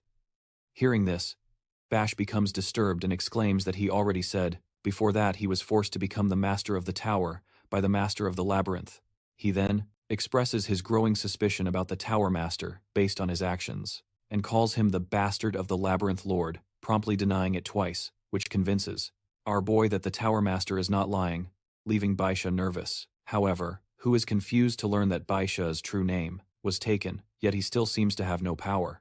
Despite his disciples having transformed into constellations around the world, they are still able to lend their powers to their contractors. However, the Tower Master remains the only constellation that seems completely useless. This greatly disturbs Kim, especially when he remembers hearing that Baisha's name was taken, and that he was reborn without becoming a sacred constellation. The young warrior wonders why those who knew him in his past life still call him by his old name.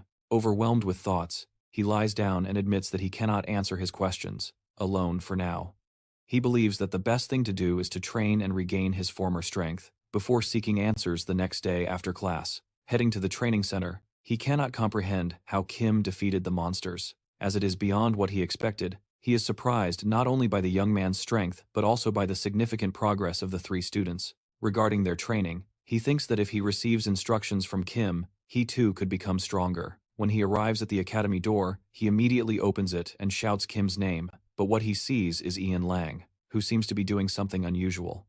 The scene shifts to 30 minutes earlier when Ian Lang is doing cardiovascular training at the academy, her body glistening with sweat as she pushes herself, noticing her effort and approaching, offering her a towel and praising her for the remarkable improvement. Hearing this, Lang confidently expresses how she feels ready to face future opponents. The young warrior laughs, reminding her of her first day, when she could barely breathe after just a few minutes nearby.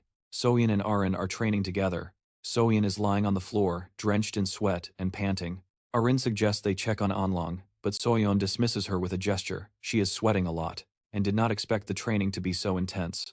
Our boy hears and teases her, saying that if she thinks the training is hard, she can quit and go back at any time. But Soyeon slowly sits up and reveals with a smile that she actually likes it here and plans to keep training hard. Arin sticks her tongue out at her, but Soyeon notices and immediately starts teasing her, who intervenes before the situation worsens, suggesting that everyone take a break and train at their own pace since they have just survived a disaster and are still recovering.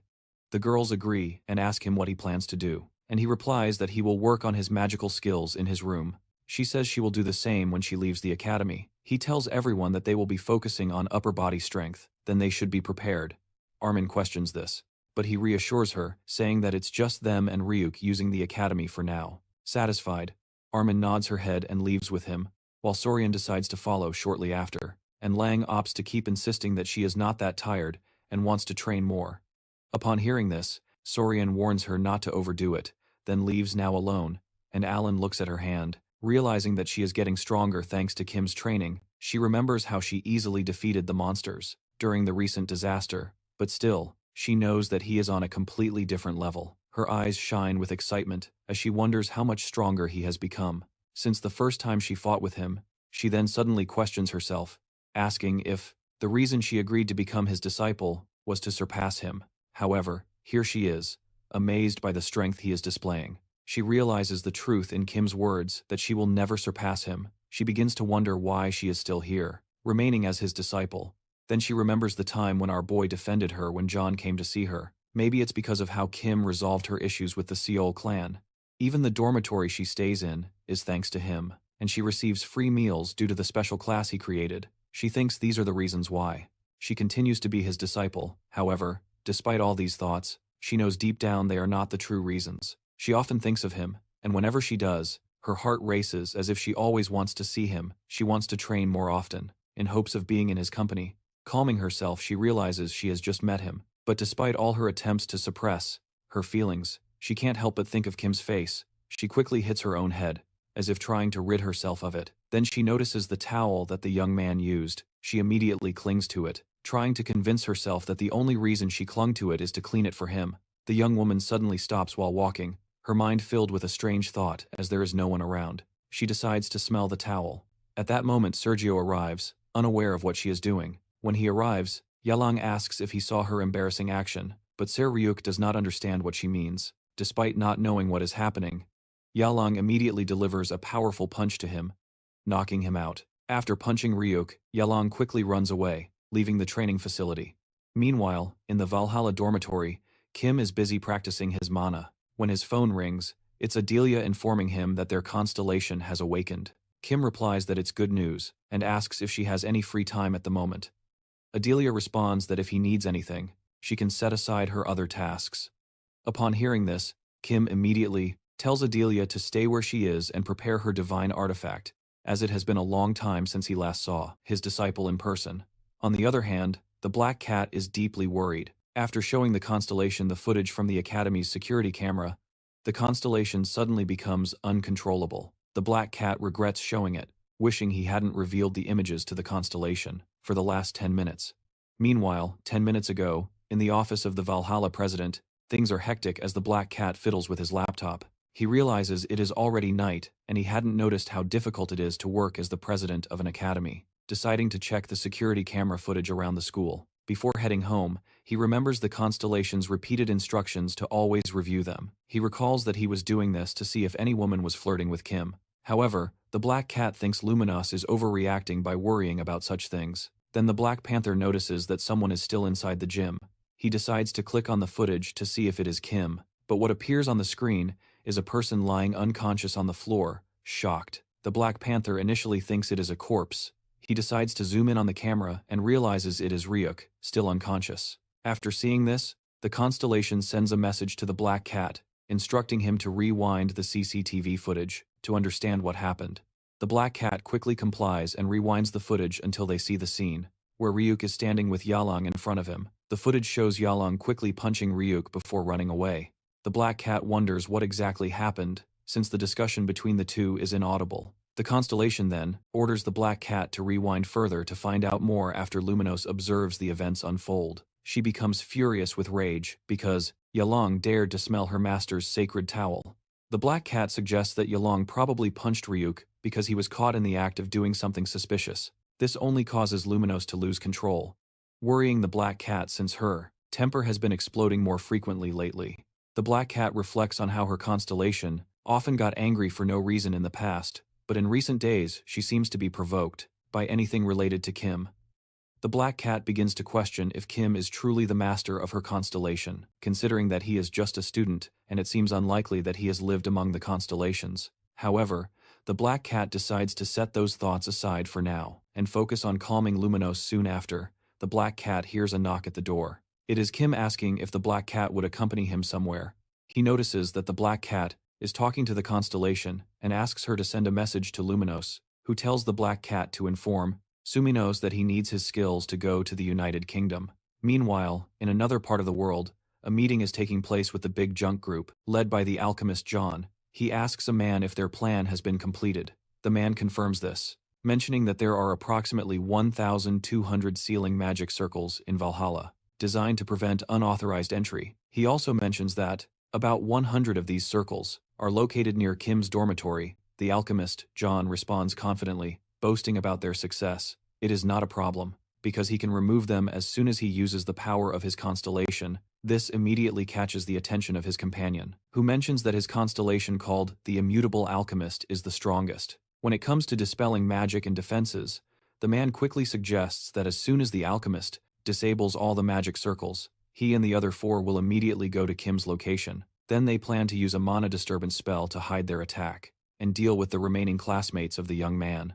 The reason is that if they remove not only Kim but also his classmates, they are sure that their names will be known throughout Korea. Upon hearing this, the alchemist agrees, stating that he does not care if they are called cowards, because eliminating students is still a victory for people like them. He then said they can start their plan to kill him. However, while they continue talking, someone speaks up, saying they had already expected this to happen, which alarms the alchemist very much. In the blink of an eye, the heads of all the members of the ruling business group fall. A woman's voice then says that they would have left them alone if they had not immediately planned to kill Kim. They are the members of the first cult, one of the men responds, saying that they should have killed everyone from the start. Another replies that they will eventually kill the alchemist too, according to their constellation's wishes, but that this happened sooner than planned. Alchemist John, confused, asks who these people are.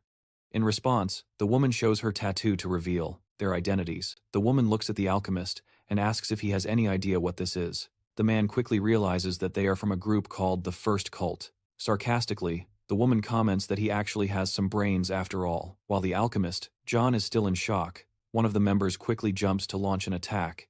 However, before his dagger can reach the alchemist, a yellow light suddenly appears, resembling a barricade.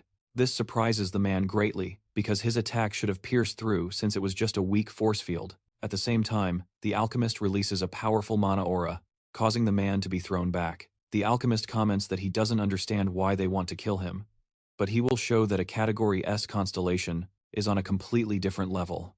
After making his threat, the alchemist spins a ring, causing his mana aura to intensify. The first woman of the cult then comments that this is the power of an S-rank constellation. The white-haired group member responds, confirming this and adding that the constellation contracted by the alchemist is called the Absolute and Unchanging Alchemist. Upon hearing this, he is shocked because they seem to know information about him. The third group member then asks if he is surprised that they know about his constellation. He mentions that the alchemist's name has become a bit noisy, meaning that they are aware that the divine artifact he uses comes from the Apocalypse era. This revelation surprises the alchemist. The man explains to his companion that artifacts from that era still retain some of the powers of their constellations.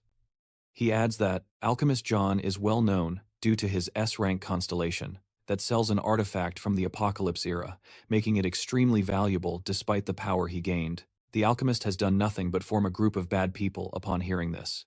The alchemist says he doesn't want to hear this from them. While he says this, he casts several magic circles, from which chains shoot towards them. They quickly manage to avoid them. The woman comments that she didn't expect him to be able to conjure magic circles as well. The alchemist does not respond.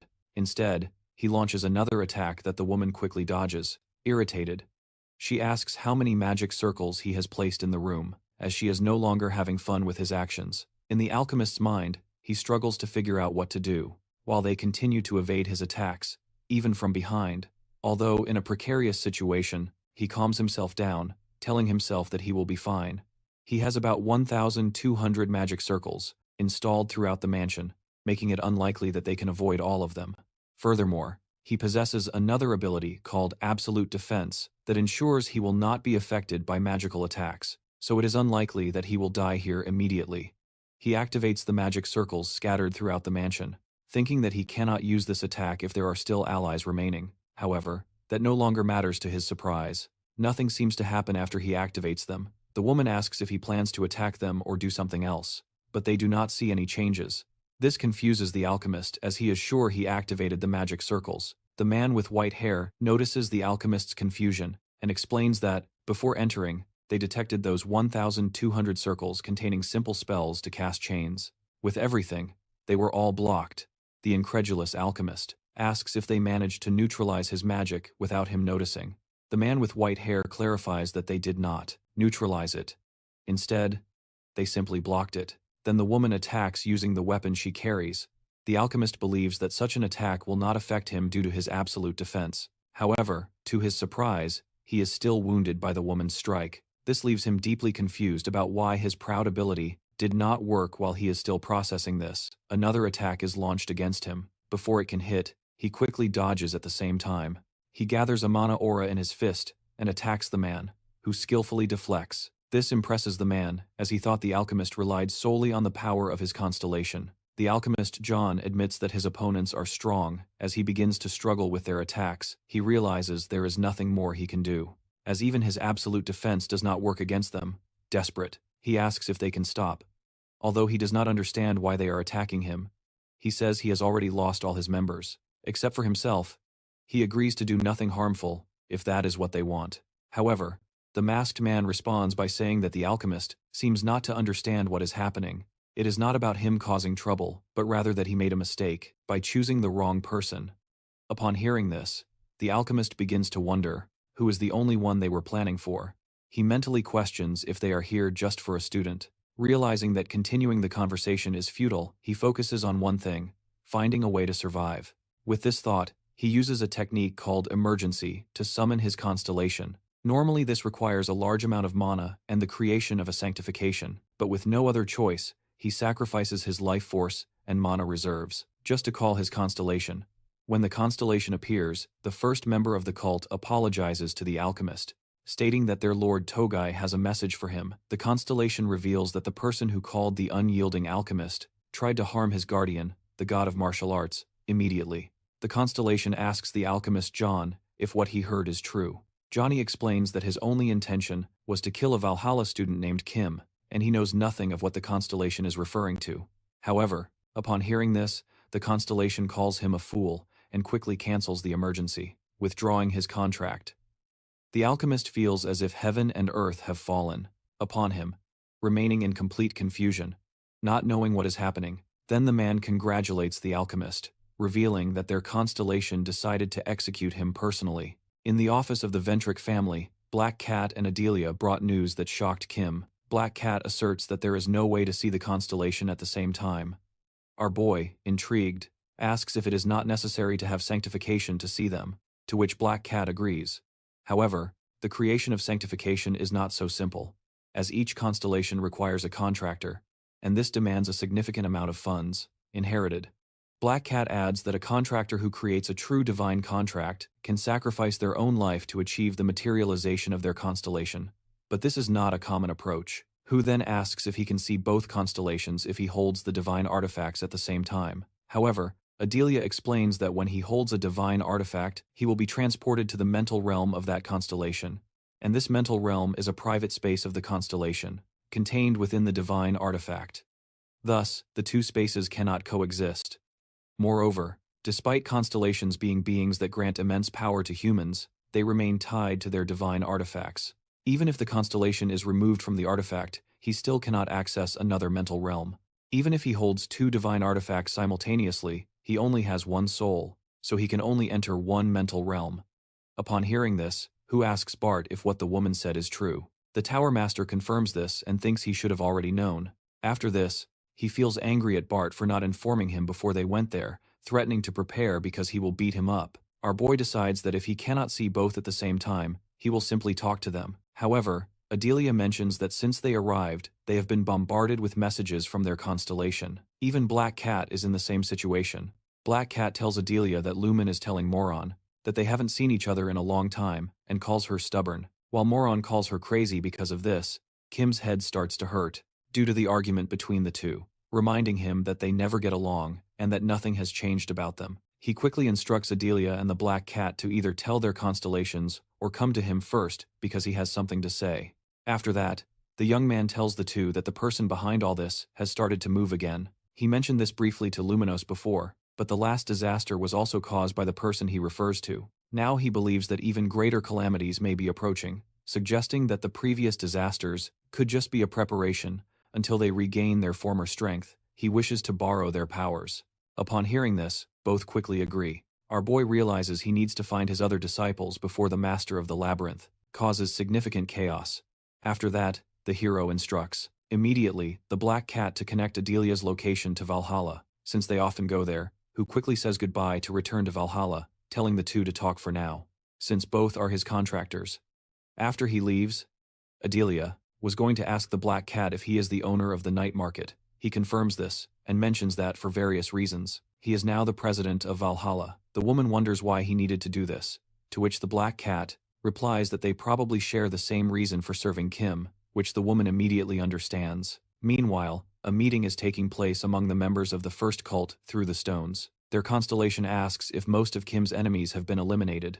One of the members confirms, revealing that the group has also disappeared. Upon hearing this, the constellation, in a deep and authoritative tone, gives its next order: protect Kim at all costs. The white-haired man questions if this means they need to stay close and defend him from danger. Another man suggests that they should reveal themselves to him, so he doesn't feel bothered by the presence of invisible forces. The constellation responds that there is still no need to reveal themselves. They should only act when it becomes absolutely necessary, and will only reveal themselves when he says a specific word. Confused, the white-haired man asks if that is really the word. The constellation simply confirms, with a sly smile the next day at the Valhalla Academy, who mutters under his breath upon seeing Ryuk hurt and demands to know what happened. Ryuk replies that what happened to him doesn't matter anymore. The important thing is that he wants to become his disciple. Our boy immediately refuses, completely surprising Ryuk. Ryuk responds that the rumors must be true. Then Kim raises an eyebrow and asks what rumors he is talking about. Ryuk explains that people have been whispering that only women can be Kim's disciples since he would be trying to form a harem. Upon hearing this, Kim becomes completely incredulous and immediately asks who is the fool spreading such nonsense. He clarifies that only Arin and Soyeon sought him out for training, and Yelang is the only one he personally chose as a disciple. He warns Ryuk that, if he continues talking about herons, he will break his neck. Ryuk quickly responds that he is just repeating what he heard, adding that he doesn't have time to train anyone else anyway. He already has 3 girls occupying his schedule. Still, deep down, he feels a twinge of regret. He knows that refusing Ryuk could be a mistake. Another capable fighter could help them against the monsters. While reflecting, he suddenly remembers Ian Lang and the flame, scaring her, then instructs her to train Ryuk. She blinks in surprise and asks why she is receiving the task.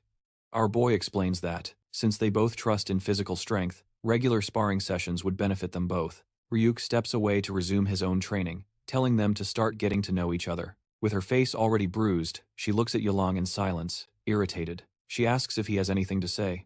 He explains that after she punched him, and then came back to confront him, he assumed it was because she saw something embarrassing. He asks if she was embarrassed because he saw her wiping the sweat. If that's the case, he promises to be more careful next time, and Yelang is secretly relieved that Ryuk didn't witness the whole incident. With a playful smile, she gives him a pat on the back, telling him to be more cautious from now on. She then eagerly invites him to train, wanting to learn whatever she can. Meanwhile, their hero Kim smiles softly from a distance, simply enjoying the sound of them getting along.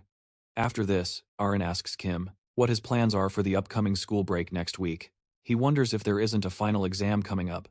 The girl agrees, saying she heard it would be mostly a practical exam with half being a simple written test. She adds that they are exempt from this exam. When our boy hears what she says, he remembers something related to this topic, then tells her that he will just train during the upcoming school holidays, just like he always does. Arin then declares that she will do the same, but our hero hesitates, remembering that she should be able to think for herself and that there is so much more she could achieve beyond simply following him in training. Still, Arin remains firm. She insists that this is her choice, her path, and that she truly wants to train alongside him to become stronger, and at her height. Upon hearing the determination in her voice, he could only nod and accept her resolve. A week later in the United States at the Hero Academy, the president, Beck, is seen carefully examining a sword with a heavy expression of thought. His mind drifts back to the moment Logan handed him the weapon. For the first time, Beck asked if Logan was there to visit his son, but Logan dismissed the idea. Finding his son, he said, would only become a distraction for the boy's studies. Although Logan had already defeated the group of villains that troubled his son, something still bothered him, an unshakable feeling of incompleteness. He had found the leader of the Il-Shin faction dead, lifeless. Beck, surprised by the revelation, immediately questioned whether there had been internal conflicts within the group. But Logan had no answers, only disappointment. The leader had slipped through his fingers, and with him, a chance for closure. On a more personal note, Logan confessed that he was still searching for the truth. Behind Bloodlion, the mysterious faction responsible for his father's murder. That name alone sent a chill down Beck's spine. Noticing the ominous sword Logan carried, Beck asked about its origin. Logan explained that he had discovered it in the hideout of Il-Shin and decided to take it. He ominously called it the Radiant Sword. Just hearing the name made the president's eyes widen in disbelief. That blade, Beck whispered, had once been used to massacre an entire clan, and after that massacre, it vanished without a trace, like a ghost in the smoke. Even Logan admitted he had no idea how it ended up in Il-Shin's possession. Stranger still, he claimed the sword seemed to be speaking to him, concerned. Beck wondered if the blade might be cursed or worse, possessed. However, Logan reassured him by shaking his head, silently suggesting that if it were truly cursed, he would already be dead, and his mind would no longer be his. Still, he admitted that the sword felt like a burden, a constant weight whispering, pressing on his soul. It was for this reason that Logan approached the academy, hoping they would consider placing the sword among the school's divine artifacts. The president agreed to receive the sword, but with one condition. Logan would need to decipher the message the sword kept sending. Logan's response was unsettling. He revealed that the sword continually urged him to find its master. Since then, every time, Beck tries to store the sword in the Academy's vault. The other constellations and sacred artifacts react violently, forcing him to remove it. What troubled him most was the realization that the blade seemed to harbor its own constellation, one that still longed for its lost master. While Beck is lost in thought, a deafening explosion suddenly erupts from the direction of the student classrooms. At first, he feels a brief relief, knowing the students are on break, but that relief quickly disguises itself. A monstrous figure bursts through the ceiling behind him, and he turns only to come face to face with a creature out of a nightmare, a demon, and it is staring directly at him. The president immediately demands to know if the monster is the leader of the group that attacked his school. The creature clarifies in a cold tone that it came alone to invade them. Upon hearing this, the president wonders how it managed to bypass both the security systems and the magical defense circle. As he studies its form more carefully, he concludes that it is not human, and with a grave expression, seriously questions the monster about its identity. The intrigued creature asks if Beck really wants to know its name or something else, observes that usually none of its victims care to ask. However, as it celebrates the return of its name, decides to share it. The body it currently inhabits belongs to Barker Nature of Lasta. Upon hearing this, the president immediately recognizes the name. Beck as Nature is a group of evil individuals. The monster then declares its own name, Hongui. As he prepares for battle, Beck notices that his name is not common among his kind. In response, Beck proudly introduces himself. He is Beck, the president of the Hero Academy, and in his time, he is known as Beck the Bomber. Without hesitation, Beck charges forward and delivers a strong punch that hits Rongui squarely, but to his shock, the attack causes no visible damage. The monster calmly comments that Beck must have made a contract with a constellation with explosive abilities, because unfortunately, he also did. Their powers are very similar. Beck struggles to accept this. He couldn't even scratch the creature. And while still processing this, Hongui launches a devastating counterattack. An explosion hits Beck directly, throwing him out of the building. The force nearly knocks him unconscious, but the attack doesn't end there in an instant. The monster follows up with a brutal kick to Beck's stomach, sending him down, soaring through the air, and crashing to the ground below. As the president slowly gets up, he is overwhelmed by confusion about where this monster came from. It is much stronger than anything he has ever encountered. Hongui, clearly impressed, expresses surprise that Beck is still alive after taking so many hits. He comments that Beck is very different from the trash that surrounded him. When Beck hears this, he looks around and realizes the harsh truth. No one else has arrived amidst all this chaos. They have all likely been taken down.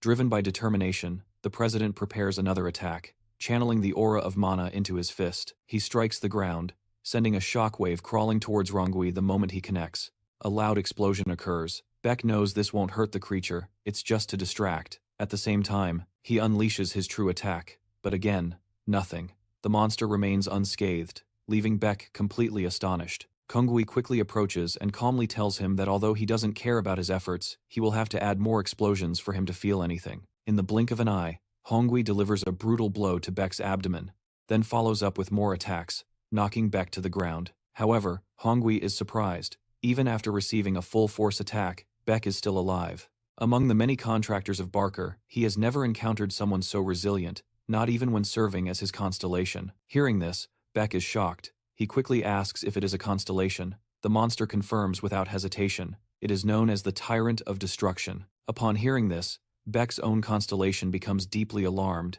and Beck is perplexed by its reaction. It is at this moment that he realizes the full gravity of the situation. He is facing a constellation that has materialized. Seeing that Beck is now powerless, Hongui moves to finish him off, raising his hand for a final blow to the president's face. But before the blow can land, a strong and resolute voice cuts through the air. It belongs to our hero, who calmly advances, drawing the demon's attention to himself and shifting the focus of the battle. The president finds himself confused. Feeling a strange familiarity with the young newcomer, he suddenly realizes, feeling a strange familiarity with the young man who just arrived, he suddenly realizes it is Kim from Valhalla Academy, who, after being interrupted, Rongo immediately questions whether he also wishes to die. But with a calm smile, our boy responds that Rongo is mistaken. He came to finish him off once and for all. However, something about the creature seems strangely familiar. The sharp horns, the blade-like teeth, and the scarlet-red skin. At that moment, memories rush back quickly. He remembers that the fool, known as Hongrui, is from the second floor of the Tower of Destruction. Upon hearing this, the monster curiously asks who Kim really is. Our boy, with a smile, replies that Hongrui will remember him as soon as he feels his devastating blows. Again, seeing the aura of mana radiating from Kim, Hongrui hesitates, feeling a strange sense of recognition. However, he fiercely advances towards him, but before the attack can hit, our boy quickly blocks it with his sword. To the monster's shock, without missing a moment, our boy swings his blade with force, forcing Rongo to retreat under the weight of the sudden counterattack after taking a hit. The monster realizes the terrifying truth that the one before him is the reborn hero. He never expected to face him again. Hongrui then comments with a touch of amusement that he never imagined that the one he used to beat so easily would one day become a constellation. Hongrui explains that like many others, he lost both his name and body, being known only as a constellation by his followers. But now things are different. He has regained both his form and identity. Still, after receiving the attack, he finally understands that Kim is no longer the hero he fought against. Rongo mocks him, saying that Kim's attack seems weaker. In response, our boy explains that it's natural. After all, he is still just a student. Upon hearing this, Hongrui declares that he will not waste this opportunity to kill him and launches a quick attack. Kim manages to block it, but while still defending, the monster immediately detonates energy. Despite the explosion, the young warrior skillfully avoids the blast. Hongrui already expected that damaging Kim wouldn't be easy, so he quickly closes the distance and unleashes another powerful attack. Once again, he narrowly escapes. Although our boy successfully avoids the monster's attacks, a troubling thought plagues him. If this is the limit of his strength, when he previously fought against the Constellation of the Seol clan, he managed to win, because they were fighting within a mental realm, which allowed him to use his previous abilities freely. But now, in his current state, fighting against a fully materialized constellation is a completely different challenge, one that he knows will be much harder to overcome. From this, he realizes that if he is already struggling against a mere loser from the second floor, how much worse would it be against stronger opponents? While Kim is lost in thought, Hongrui seizes the opportunity. He unleashes a full-power attack, causing a massive explosion. Witnessing the devastating blast, the president realizes that the monster was not using all of its strength before. He fears that, although Kim managed to dodge the previous attacks, escaping this one would be nearly impossible. However, against all odds, Kim emerges unscathed, calmly stating that he might need to borrow the power given to him by his disciple. In an instant, he launches a quick counterattack, striking the monster and severing its arm and horn with a single clean blow. Hongrui recovers in shock, unable to comprehend how the young man survived the explosion. There shouldn't have been a way to escape that. Our boy then reveals that he did not avoid the explosion. He divided upon hearing this. Hongo remembers the strange wave of mana he felt earlier from Kim. He realizes that Kim must have temporarily borrowed the power of another, now fully aware that he stands no chance against the young warrior. Hongo panics with his newly restored name, knowing he cannot afford to die here, so he turns to flee, desperate to escape. Upon seeing this, he merely smiles and comments that after destroying the school and killing innocent people, the monster now tries to flee, simply out of fear of death. Without hesitation, Kim launches a devastating attack, splitting Rongi in half and ending the monster's life. After defeating Rongi and absorbing him into his ring, Kim immediately approaches the president to check on his condition. The president weakly assures that he believes he will survive despite the injuries, just to be sure. The young warrior quickly calls for emergency medical services, admitting to himself that he lacks much experience or skill in healing others.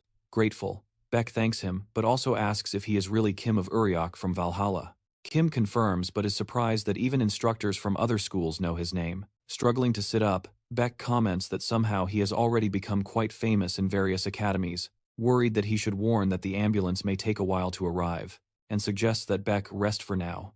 Beck reassures him that he is fine and apologizes for not introducing himself earlier, formally introducing himself as Beck. The president of the Hero Academy once again expresses his gratitude for his help in defeating the monster, who humbly responds that it was no problem and that if anything, he should have arrived even earlier to prevent the damage. He also informs Beck that reinforcements are already on the way to assist him, and after saying goodbye, Kim prepares to leave. The president watches in surprise as without warning, Kim opens a portal and quickly passes through it, disappearing from sight.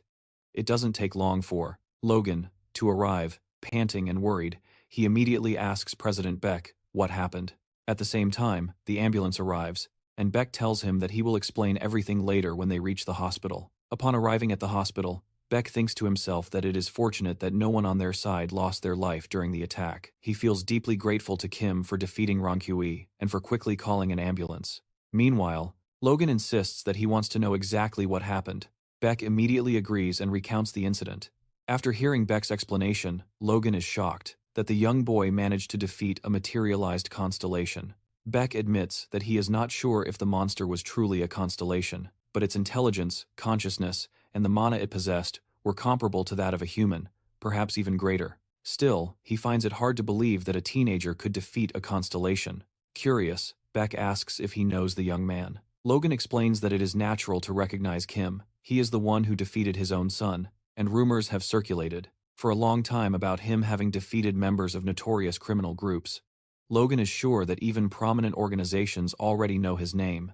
However, defeating criminals and defeating a constellation are very different things, and he wants to know even more details. Beck reveals that during the fight, he felt a common mana radiating from their boy, an energy so strong that it could only have come from a constellation. Logan reacts with disbelief, thinking that it is too early for someone to have already formed, an energy so strong that it could only have come from a constellation. Logan reacts with disbelief, thinking that it is too early for someone who has already graduated.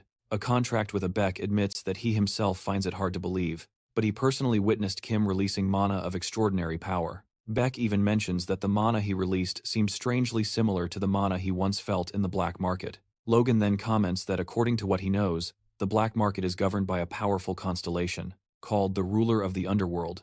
He asks Beck if he is suggesting that Kim made a contract with that being. Beck clarifies that he is not sure. He just points out that the mana Kim used is surprisingly similar. In light of all these revelations, Logan asks where Kim went. Beck replies that it is possible he has already returned to his school. Logan, intrigued, wonders how he could have traveled back to Korea so quickly. Beck responds that he is not absolutely sure, but based on what he witnessed, he suspects that our boy used teleportation. Upon hearing this, Logan looks visibly shaken, and asks if Beck really saw this happen. Beck confirms, saying that when Kim was leaving, he opened a portal to a subspace, and it seemed to be a skill granted by his contracted constellation. After hearing all this, Beck notices a change in Logan's expression, a mix of surprise and seriousness. Feeling that something is wrong, Beck asks what is happening. Logan responds gravely, few contractors in the world have the ability to teleport because only a very small number of constellations grant such powers. Moreover, Logan angrily states that, although he knows Kim is not directly involved, he still wants to confirm, immediately, if the young man is somehow linked to the group he is searching for at Valhalla Academy. Meanwhile, at Valhalla Academy, who arrives through the portal, while the black cat patiently waits for his return. Upon asking, the black cat reveals that she was following Luminos's instructions to support the young man in every possible way. The black cat remains alert, ready to help if something unexpected happens. Curious, who asks how the cat is able to observe everything. The black cat explains that she was watching through a small portal she created. Who feels a chill with the black cat's abilities, but insists that everyone is grateful for these powers that allowed them to detect the attack from the Rongi. Our boy agrees externally, but thinks to himself that, even before the black cat's surveillance, he had already received information from the guide. The guide informed him that another name would be sent next week, but who was not sure if this name would come from the Tower of Destruction. The guide confirmed that it was the case, but was giving vague answers. According to her, the surveillance of the Lord of the Labyrinth had intensified, and therefore she was not saying anything directly. The guide also mentioned that a name would soon be sent from the Academy of Heroes. She also explained that after the next meeting, it would be much more difficult for them to communicate, to avoid raising the suspicion of the Master of the Labyrinth. From that point on, the guide would only act when absolutely necessary. Before leaving, the guide explained the two ways to use the ring. First, he could transform the name into energy, and absorb it as his own power. Secondly, he could directly use the abilities of the name without altering it. Each method had its weaknesses. The first method meant that he could not fully utilize the original power of the name, since unlike the Master of the Labyrinth, he could not extract all its potential. He would only obtain the remaining strength. The weakness of the second method was that he could not develop or evolve the abilities beyond the current level. Curious, who asked for clarification, the guide gave an example. If Kim absorbed the name of a constellation that controlled water, no matter how strong he became, he could only use the powers of water, at the level that the original constellation had. Therefore, it was up to Kim. to decide how he wanted to use the power of the ring. After defeating Hongo Rui, Kim decided to absorb the name into his own power, because he wanted to regain the strength he had at his peak. Returning to the present, Kim is looking at his ring, wondering if the absorption worked because he doesn't feel any stronger. Suddenly, the black cat speaks, asking if he is okay, to which Kim responds that he is just adjusting something in his belongings. Along with that, he asks the black cat if there is anything else it wants to say. The black cat replies that it is curious if the final attack our boy used against Hongo Rui is called Spatial Slash. He confirms, saying that it is indeed the Spatial Slash. Hearing this, the black cat immediately asks Kim if he can demonstrate the technique for him. Kim, confused, asks the black cat if he can't use it already. Considering that he is also one of Luminous's contractors, the black cat explains that although he can perform the technique, he cannot execute it with such skill. He politely asks for some tips to help him master it better, assuring that he does not wish to be a nuisance. Upon hearing this, the young man has no choice but to agree. The two head to an isolated area, and our boy explains that the first step is to concentrate his mana in the sword. After that, he must twist his hips and release the power. Kim casually tells the black cat that it is really that simple. The black cat remembers how, when Luminous taught him the same technique, he didn't understand it very well. Now that he knows who the true master of that particular constellation is, he hopes for clearer instructions. However, he is extremely disappointed. Kim's explanation is almost exactly the same as Luminous's. Seeing the confused expression on the black cat's face, Kim asks if he wants him to demonstrate again, but the black cat quickly declines. Knowing that he wouldn't understand even if he watched several times, while the two are talking, they suddenly feel a tremor beneath their feet. Looking around, they realize that the nearby mountain has been split in half. Even Kim is impressed by the sight. He wonders how this could have happened, since he deliberately reduced the amount of mana he used during the attack to avoid causing damage to the mountains. Kim begins to question whether this unexpected surge of energy could be a result of him absorbing a name. The thought excites him, as even absorbing the remnants of power could have such an impact. With that, he concludes the day, assuring the black cat that he will show the proper technique next time. When the black cat says goodbye, Kim realizes that at first, he was hesitant to use the ability, but now he understands how much it can strengthen him. Feeling the adrenaline of power, he becomes excited about the arrival of the next names that the Labyrinth Master will send. Meanwhile, elsewhere on the trunk of a tree, a man known as the Spear King patiently observes a magical globe, called the Wheel of Reincarnation. Another man approaches him and calls him the Spear. The man asks the Spear King if he has finished positioning the names. The Spear King confirms that he has, which pleases the man, as the Spear King has evenly spread the names on the second level. The curious man asks why the Spear King always carries his weapon everywhere. However, the Spear King seems completely disinterested in answering. Annoyed, the man asks if the Spear King will not respond. The Spear King calmly replies that he sees no reason to explain. However, he points out that the man also always carries a weapon. The Spear King calmly responds that he sees no reason to explain himself. However, he points out that the man also always carries a weapon. The guy retorts that it's different, even though he carries a weapon usually strapped to his body while the Spear King constantly holds it in his hands. The Spear King simply shrugs and comments that there really is no difference. Irritated, the guy internally grumbles. He remembers that the only reason the Spear King acts so arrogantly is because the Labyrinth Master personally selected him. 100 years ago, the man believes that if the Spear King were not the Master's favorite, he would have killed him a long time ago. As the tension between the two rises, they suddenly realize that one of the names they had sent to America has disappeared. Furious, the man demands to know if the Spear King placed the names correctly. The Spear King responds that he organized everything exactly. According to the Labyrinth Master's instructions, they had anticipated that some names would disappear, but are perplexed by the speed at which this happened. Determined to report the situation, the man decides to inform the Labyrinth Master immediately. The Spear King, unperturbed, tells him that he is free to do as he wishes. Meanwhile, back at Valhalla Academy, as soon as Logan arrives at school, Black Cat immediately asks how he can help him. Logan, known as the Chosen One, responds that he has just a few questions for a certain student. Upon hearing this, Black Cat instantly understands that Logan's target is Kim. Despite his efforts to keep the information contained, he is surprised that Logan still managed to uncover Kim's involvement. Black Cat calmly invites him to sit, warning that the conversation may take a while. As soon as Logan sits down, he gets straight to the point. He heard that Kim went to the Hero Academy and managed to stop an unruly constellation. Logan says he has many questions about the event, but limits it to two important ones. First, he He asks how our boy knew that an attack from a constellation was about to happen.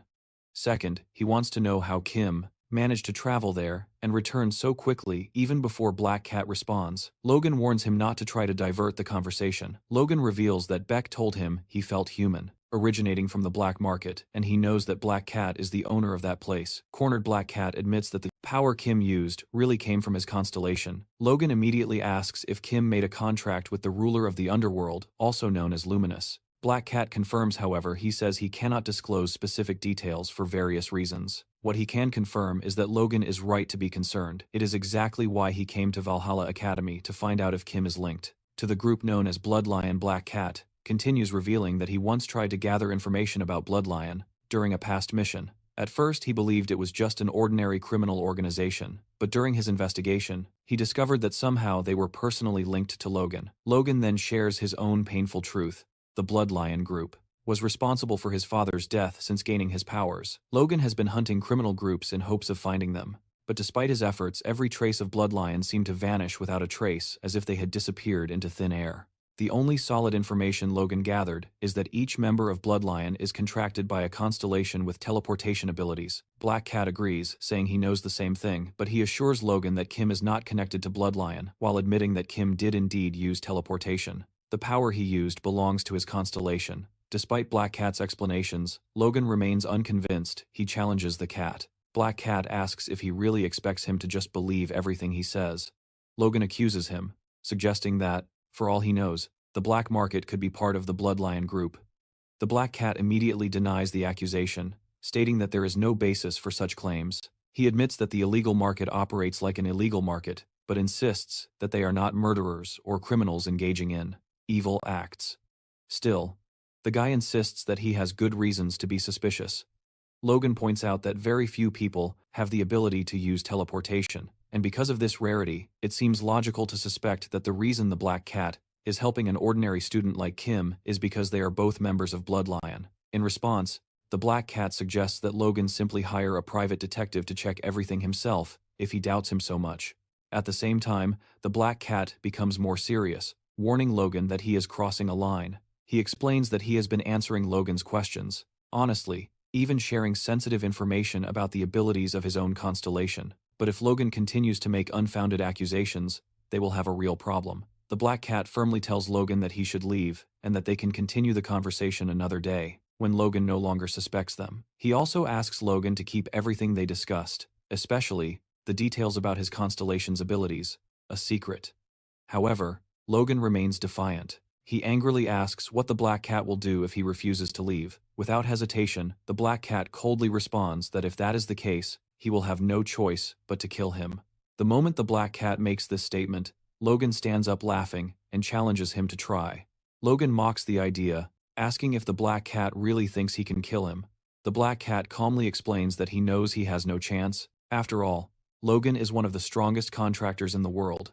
But if Logan continues with his reckless accusations, then the Black Cat's constellation will deal with him personally. At that moment, Luminos, connected to the Black Cat, sends him a message, telling him that if he is satisfied with the answers he got, it's better for him to leave now. Otherwise, if Logan continues to provoke them, Luminos and the others will not just stand by.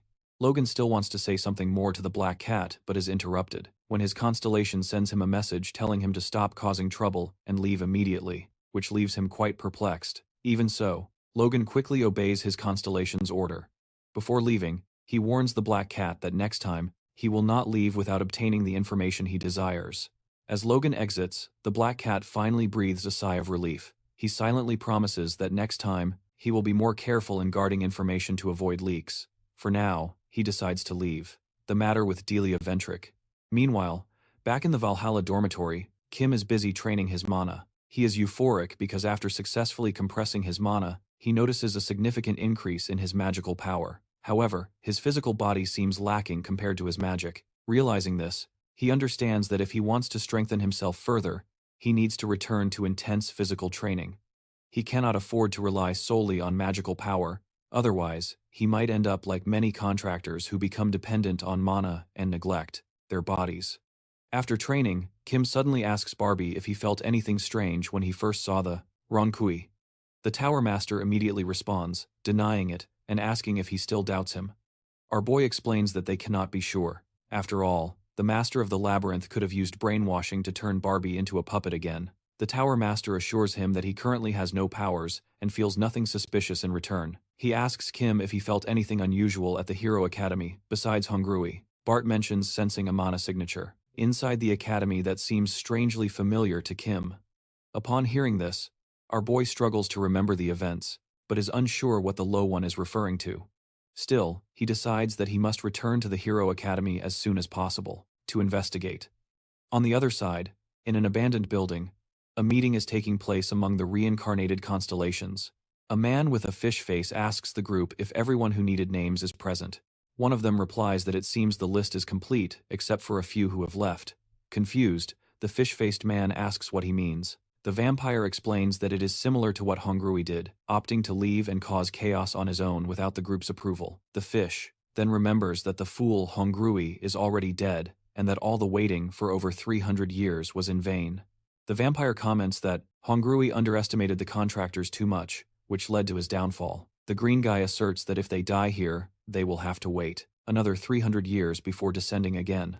The vampire adds that although they were sent to this world to cause chaos, it would be smarter to limit their actions, something that the fool Hongrui failed to understand.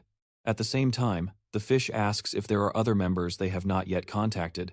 The green guy confirms that there is still one more, Hua Cha. Upon hearing the name, the fish hopes that Hua Cha does not make the same mistakes as Hongrui. However, the green guy reveals that he has already received a message from Hua Cha. He intends to cause great chaos in the next global competition at the Valhalla Academy. Kim, while exercising, notices that everyone is pushing themselves except Ian Lang, who told him he would take a few days off to visit his family. Kim thinks to himself that he used to believe her relationship with her family was not good. However, he decides to let it go, trusting that she will eventually return. With that, he ends the session and tells everyone to take a break. Soon, Rin approaches and asks where Ian Lang went, who replies that she temporarily went home. The girl then says that Ian shouldn't have left yet, since they had planned to train together. Kim reminds her that she herself had postponed the training once because she had family matters to attend to. Upon hearing this, Arwen agrees and moves on. Kim then tells Arwen to inform the rest of the group to prepare for combat. While Kim observes them, he smiles. He never expected to have disciples again, after being revived. But he feels a bit sad for his former disciples, knowing that there is no way for them to reunite and talk. Bash speaks up, saying that there was a time when the constellations gathered. It had been a long time. But once out of boredom, Bash decided to open a door in the mental realm to see what was inside. When he opened it, he found what appeared to be a meeting of the constellations. He quickly exited, fearing that others might recognize him as the former master of the Tower of Destruction. He believes that all the constellations there must have passed through that door from their own mental realms. After 2 days, the door disappeared. After hearing this important information from below, he realizes that he needs to figure out how to open that door again. Meanwhile, at the White Lotus Institute, Seol, Ialong's aunt, is surprised when Ialong approaches her. However, Ialong goes straight to the point as she wants to see the divine artifact of the clan. Seol, smiling, agrees and says she will accompany her. As they walk, Ialong asks about her mother, and her aunt responds that she was removed from her position as clan leader after the king in the deep snow cancelled their contract. She was also expelled from the clan as soon as everyone learned that she only became leader through deceit and oppression, using force and manipulation within the constellation. Since Ion's removal, the clan leader position has remained vacant. Ialang then asks why her aunt doesn't take the position and lead the clan. Her aunt quickly replies that it is strictly forbidden to hold the leadership of both the institute and the clan at the same time. While the two are talking, they suddenly hear a loud explosion, and before them stands their clan's burning building. In response, they quickly run to see what happened. The aunt expresses her deep concern, but Ialang does not understand what she means and asks her to explain the situation. The aunt tells her that their clan was once famous and powerful in China, but because of Ion's suppression and use of force against other families, they began to suffer attacks, just as Ion had done to them. When they arrive at the scene, they quickly open a large door, and what greets them are the bodies of their clan members, along with some armed men. Even the attackers are surprised to see them. Without waiting, more members of the Cell clan appear, and one of the men notices Ialong's hair and immediately tells his companion that the two could be relatives of Ion due to what he heard. Confident, the man says he will treat them the same way they treated some of the members of their clan, and Ialang then asks her aunt if her mother ever forced other clans to surrender by killing them. The aunt firmly denies, saying that Ion only incapacitated people using her own hands, but no one died. The young woman, irritated, says she doesn't care what happens to the members of her clan, because she doesn't like them. However, what happened was excessive. With that, she advances towards the men in black. One of them tries to launch an attack, but with a punch, Ialang easily blocks it, leaving him shocked. Then she delivers a strong punch to the man, sending him flying towards his companions. The bald man who witnesses this is stunned because Ialang managed to take down two people with just one punch. However, he does not realize that the young woman has already advanced towards them and delivered a powerful kick, knocking them unconscious. The aunt cannot believe how strong Ialang is and wonders what kind of training Kim Ha put her through. Moreover, she does not know why Ialang wants to see the divine artifact, but promises herself that as soon as the chaos ends, she will make her clan leader. Meanwhile, Irene and Pace find themselves surrounded by unknown men due to the sudden attack. They were unprepared. Irem thinks to herself that the reason these men attacked might be because they heard there is no current clan leader. Although they managed to buy time for the elders to escape, she feels that her sister is reaching her limit, and it seems that the young woman has lost all hope. She whispers that she does not want to die like this. Suddenly, when all hope seems lost, Iang Liang and Ayante arrive and brutally beat the men in black. Iang Liang tells them that they have a lot to discuss, but before that, they need to take down the enemies. Upon arrival, Irem regains her strength to fight and quickly launches an attack, immediately swinging her weapon and hitting the men directly. However, while the father is busy with another opponent, someone secretly attacks from behind before the attack can hit her, and Anliang delivers a powerful kick, preventing it. Upon seeing this, the foolish men seem to lose confidence and hesitate to attack. Then a bald man, holding one of the men by the head, approaches and asks if they will just stand there while their comrades are being beaten. Mercilessly, he crushes the man's head until it explodes, commenting that even though the man covered his face, based on his size, she is sure she knows him. The bald man is Roang, the leader of the Jam clan that invaded them. Once the man is identified, he decides to remove his disguise as it no longer matters. He declares that, as they can see, they are from the Jam clan and have gathered to reclaim their position as the leading clan in China. An Liang responds by saying that what they did here is more than just a gathering. They ruthlessly killed members of their own clan. The bald man justifies his actions by saying they only did what John did to them. Seeing that An Liang is strong and courageous, he offers another chance if they agree to serve the Jam clan. Hearing this, Ian Liang, furious, asks if the bald man has no shame waiting for Ian to fall before attacking. The bald man admits he was afraid of the former leader, so they couldn't do anything back then. But now that Ian is gone, things are different for him. The clan no longer matters. He quickly initiates an attack on An Liang, first observing the bald man advance, calling him a fool, noting that he doesn't understand well that the boy he is fighting against is much stronger than the previous head of the family. As both advance against each other and deliver their powerful blows, something strange happens. An Liang is perplexed because the man's movements are so slow that it seems he isn't moving from his position. In all her combat experience, this is the first time she has encountered such a situation and feels deeply grateful for the guidance that Kim gave her. At the same time, An Liang's attack hits the man directly, knocking him down. Due to the bald man's defeat, his group decides to flee since their leader is no longer present. Upon seeing this, An Liang irritably tells them to retreat, knowing they can no longer win. However, there is no reason for her to chase after them. She quickly tells Iran that they must help the survivors of their clan. Hearing this, Iran says to, before now she understands why she wants An Liang to become the leader of the Seol clan. She holds their support to help fulfill her wishes, before beams with joy upon hearing this, and realizes that all she needs to do now is talk to An Liang. Then, the aunt immediately leads to the location where the divine artifact of the clan is located. As it is Ian Liang's first time entering the area, she explains that this place was made to keep the artifact safe.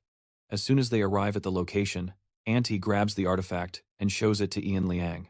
She wonders if the artifact could immediately make her stronger, just as it did with Arian. If that happens, her training with Kim would become more frequent, and she could maintain her position in the special class created by Kim. Noticing that she seems lost in thought, Auntie asks if she is interested in the artifact. She knows that Elian didn't come just to see the divine artifact, and that she might need something from it. However, she firmly denies, saying she just wanted to see it. Auntie is not convinced, as she can tell by her expression that she is lying. She tells her that the young woman can be honest with her and promises she won't get mad about it. Yanlang explains that she wants to make a contract with their constellation since it is the only way to grow quickly. However, she points out that she is already strong because of Kim's help. The young woman responds that she wants to become even stronger in a different way, although she can't explain it. Ante then suggests something to Ian Yang. She wants her to give the Seol clan as her next leader.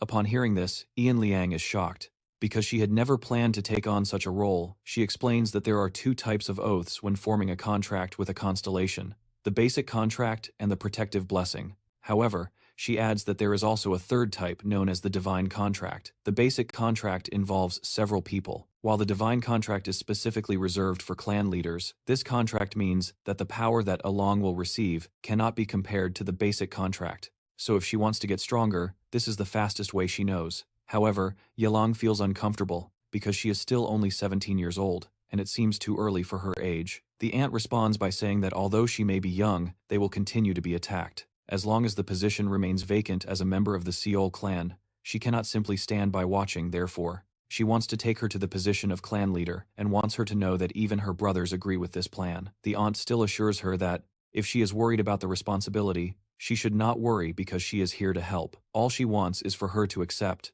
the position and take on the role as leader of her clan. After hearing this, Yelang does not hesitate and immediately accepts the role of the new head of the Seol clan. Later, the aunt tells her to hold the divine artifact and enter the mental realm to form a contract with their constellation.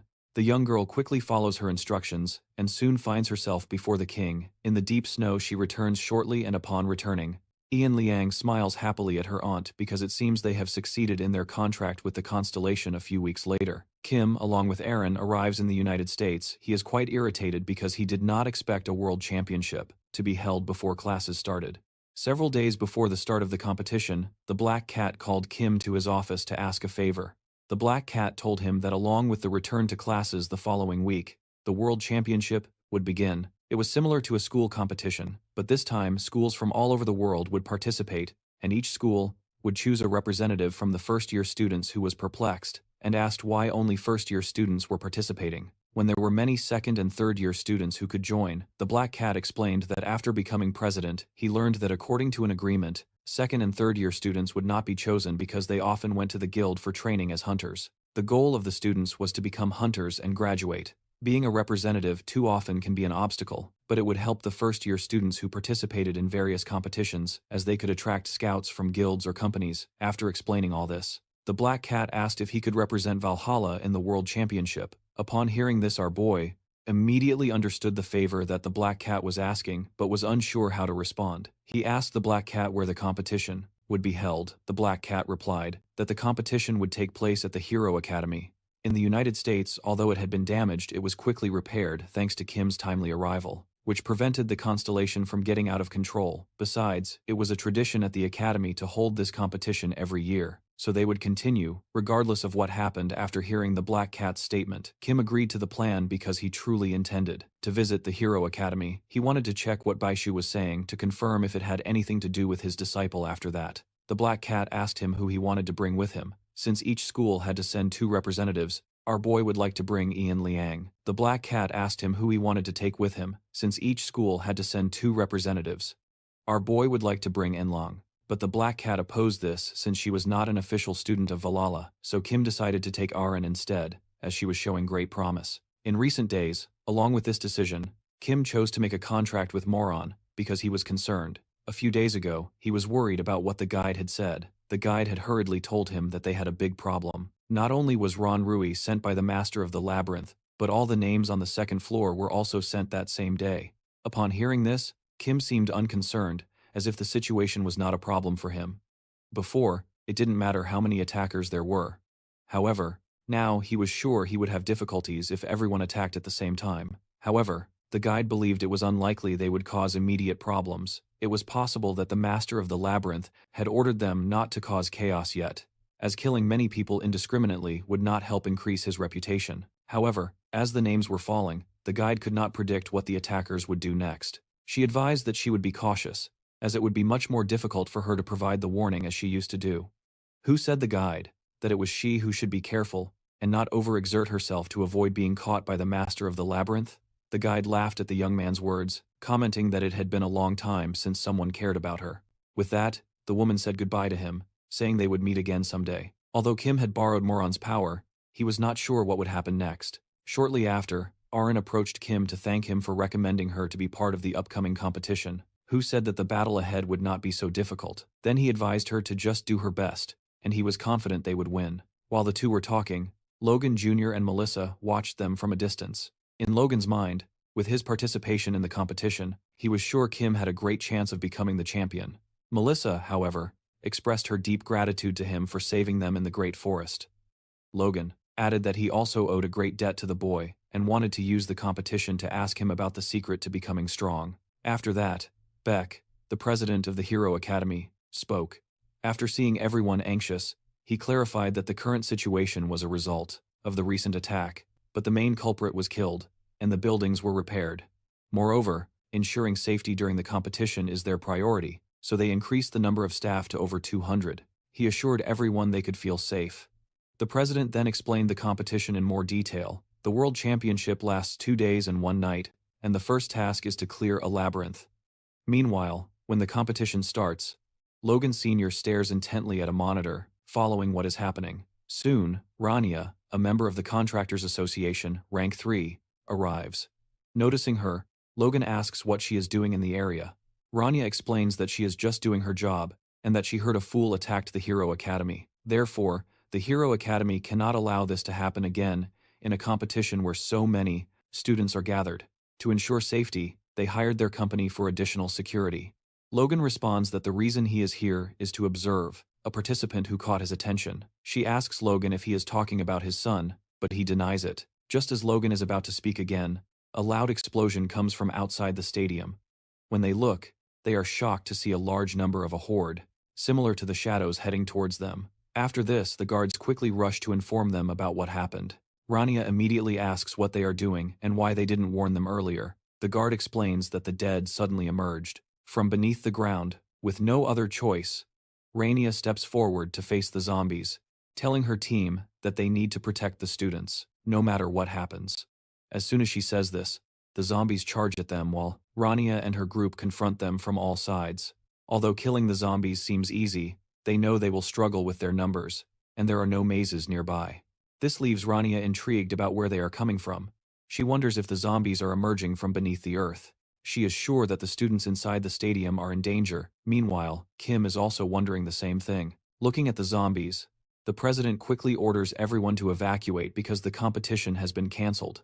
Beck reflects that, after the Constellation caused destruction, a disaster has now taken its place, and he blames himself for insisting on continuing the competition when Jack, the senior instructor of Heroes Academy, notices that the president seems reluctant to leave. He says it's time to go. However, Beck decides to go to the entrance and help the other students, while he deals with the zombies until everyone can get out safely. After that, Beck prepares to attack, resulting in an explosion of bodies when the young man sees the president's abilities. He understands how Beck manages to survive against Hong, but what bothers him more is that the zombies seem strangely familiar. He feels like he has seen them before, but doubts they will be difficult to eliminate, so after a moment, he remembers something about them. Meanwhile, Hen is busy fighting the bodies, and is deeply intrigued, because they don't seem to be diminishing. Soon after, our boy approaches her and tells her not to waste her strength, since the zombies keep coming. At the same time, he quickly strikes the ground with his mana-covered sword, causing the zombies, scattered around the area, to disintegrate instantly.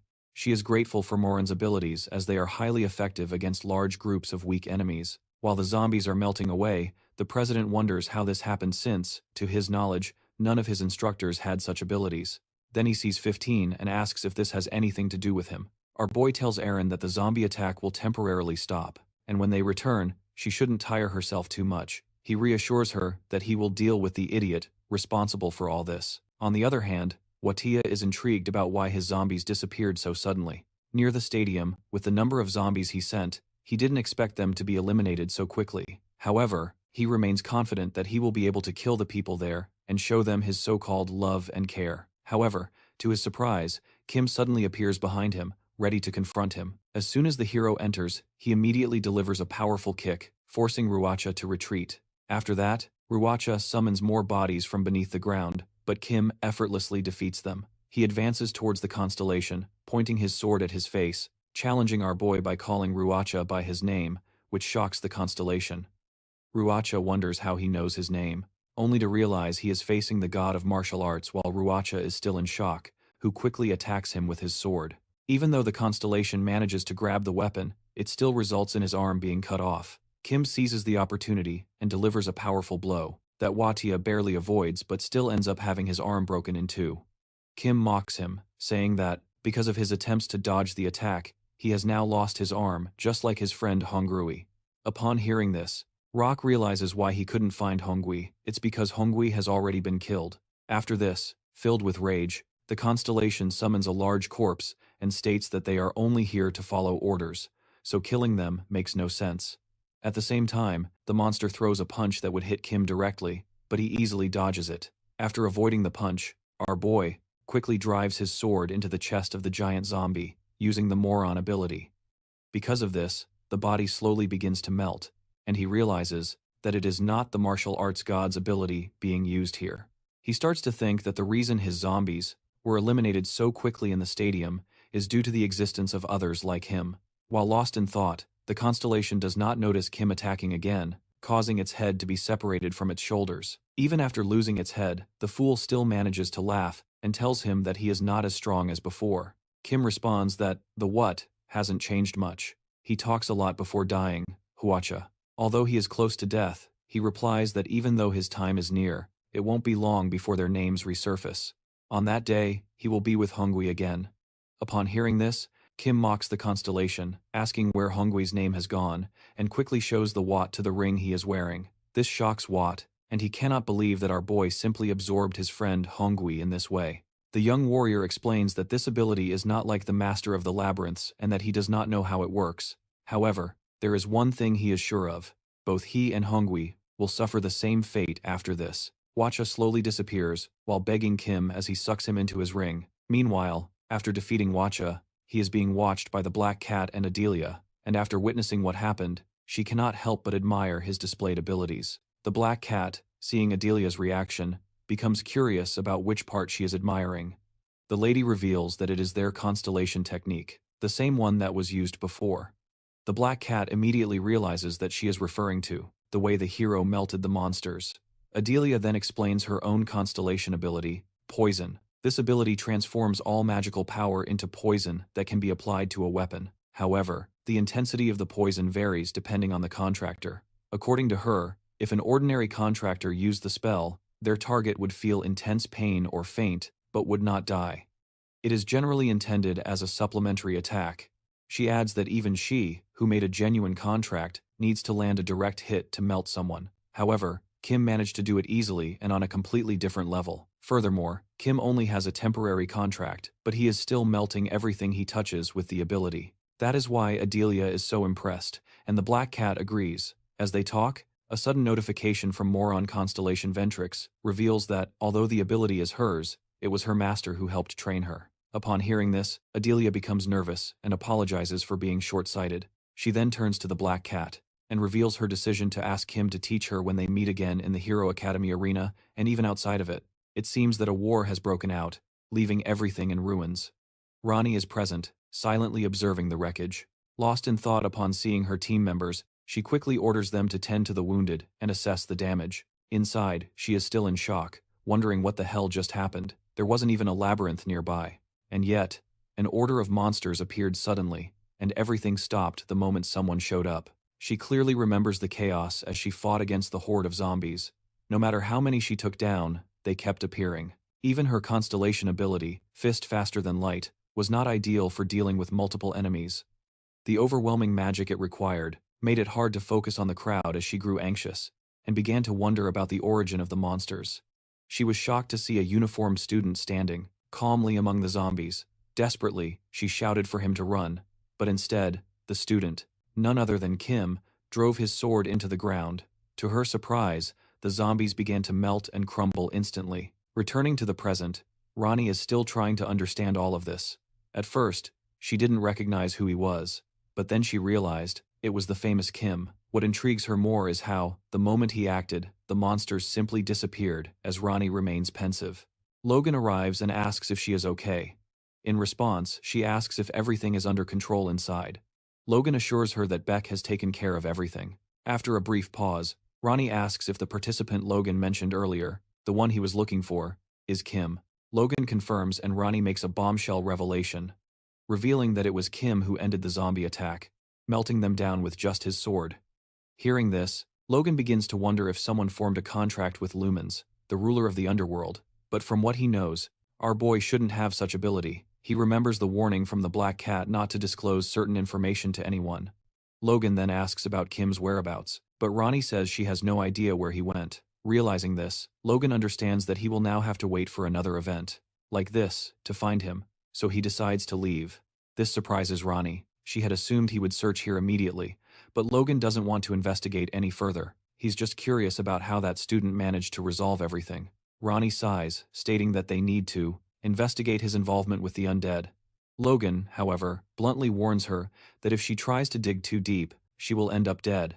Ronnie is stunned by his words, but Logan leaves without offering further explanations. Meanwhile, on an isolated island, a member of the Green Constellation reveals to the others that AT is dead. This news shocks the Fish Constellation, especially considering how quickly it happened. Just like with Rongi, the vampire tries to speculate about the reason behind these rapid defeats, but the fish guy is furious. For him, the whole purpose of descending to this world is starting to lose its meaning amidst these unexpected losses. His tense thoughts are soon interrupted by the arrival of two devilish-looking constellations. They smile and propose that the group stay united, promising that they will ensure these quality names rot in the streets of the United States.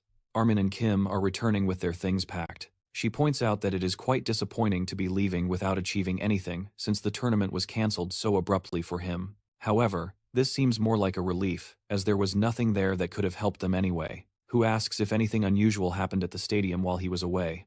According to Armin, the monsters stopped appearing, completely, after a short period. Saying this, she looks at Kim and asks if he was the one responsible for making them stop. Kim confirms, revealing that the monsters seemed familiar to him and that he suspected someone he knew was behind this. When Aaron tries to insist on getting more information about why the monsters seemed familiar, who casually changes the subject. While continuing to walk, the girl begins to realize that they are not. Heading towards the bus stop to catch the flight, it turns out that due to the sudden cancellation of the event, finding a direct flight back has become almost impossible.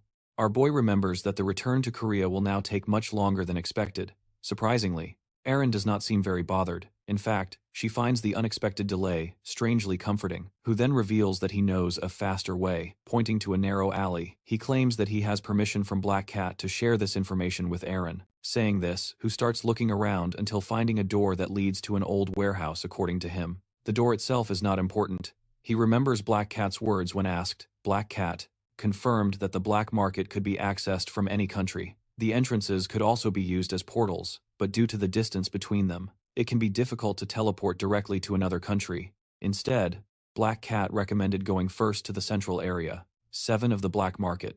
From there, who could access another country. Black Cat also suggested that, if Who had one special class student with him, he should use one secret passage so that regular members of the market would not feel uncomfortable. Seeing someone in a school uniform finally, Black Cat added that he could also directly access the school, using the tower located in District 7. Returning to the present, our boy takes Aaron through the door to the black market. From there, they navigate and eventually exit at the Valhalla dormitory. Kim, accompanying Aaron to her room, suggests that she worked hard and needs to rest, while he will report the incident to the director when Kim is about to leave. Aaron, smiling, tells him that he also worked hard and says goodbye. Leaving, our boy takes off the ring, excitedly thrilled to now have a third name on it, including the first boss of the labyrinth. These constellations also seem remarkably stronger and of a higher level, making him yearn to gain even more. Deciding to think about it later, he goes to Black Cat's office to report what happened. Upon entering the office, he is surprised to see Delia already there. She immediately bows in front of him, while Black Cat thanks her for her efforts. A little surprised, who asks why Delia is there. She reveals that she has a request to make. When the young man asks what it is, she gets a little nervous, but manages to ask if she can receive his guidance, who is surprised by the request, which leads her to explain that they have been observing recently. Finding this strange, he calls them stalkers and blames the black cat, who quickly clarifies that it was the constellation that instructed him to observe who. Before hearing Black Cat reveal this detail, Delia quickly gestures for him to be quiet, which only confuses him further, changing the subject. Delia states that after seeing Who use the poison ability of her constellation, she wants to learn this technique from him. Our boy, still a bit confused, asks why they can't just learn this from their own constellations, pointing out that it wouldn't make much difference if he taught them himself. He explains that his technique is fundamentally the same as theirs, but the difference is that he does not rely much on mana. Instead, he adds his own mana to activate the abilities. Who points out that children nowadays tend to increase their mana without first learning to control it properly, so even if he teaches them the method, they would tire quickly due to their limited mana capacity. Adelia and Black Cat continue to insist, but Who claims he is too busy, mentioning that he couldn't even give enough time to his other student. However, considering that both are contracted disciples of their constellations, he eventually agrees and tells them to go to the training room for physical training. Before leaving, he emphasizes that Black Cat must take him later to discuss a way to approach the constellations. Suddenly, Barry intervenes, asking if it's because of the mana familiarity he felt coming from the building he mentioned. Kim confirms, explaining that he didn't even have the chance to enter the school building because of the fire trucks, but he is confident that he will definitely find a way in America at the Contractors Association. Logan is in his office, looking at Kim's profile and wondering who the hell he is. He even hired a private investigation agency, but they also couldn't find any information about Kim. The only thing Logan managed to discover is that Kim came from an orphanage, which leaves Logan deeply confused, because Black Cat and his constellations would be protecting a high school student with no background. Moreover, Black Cat's constellation speaks as if it knows Logan's constellation personally. Logan is deeply troubled by the question he asked his constellation some time ago. Logan asked his constellation if it knew about lumens, since it seemed like she knew him. Logan's constellation confirmed, but warned him to be careful of the Mushiman fanatics.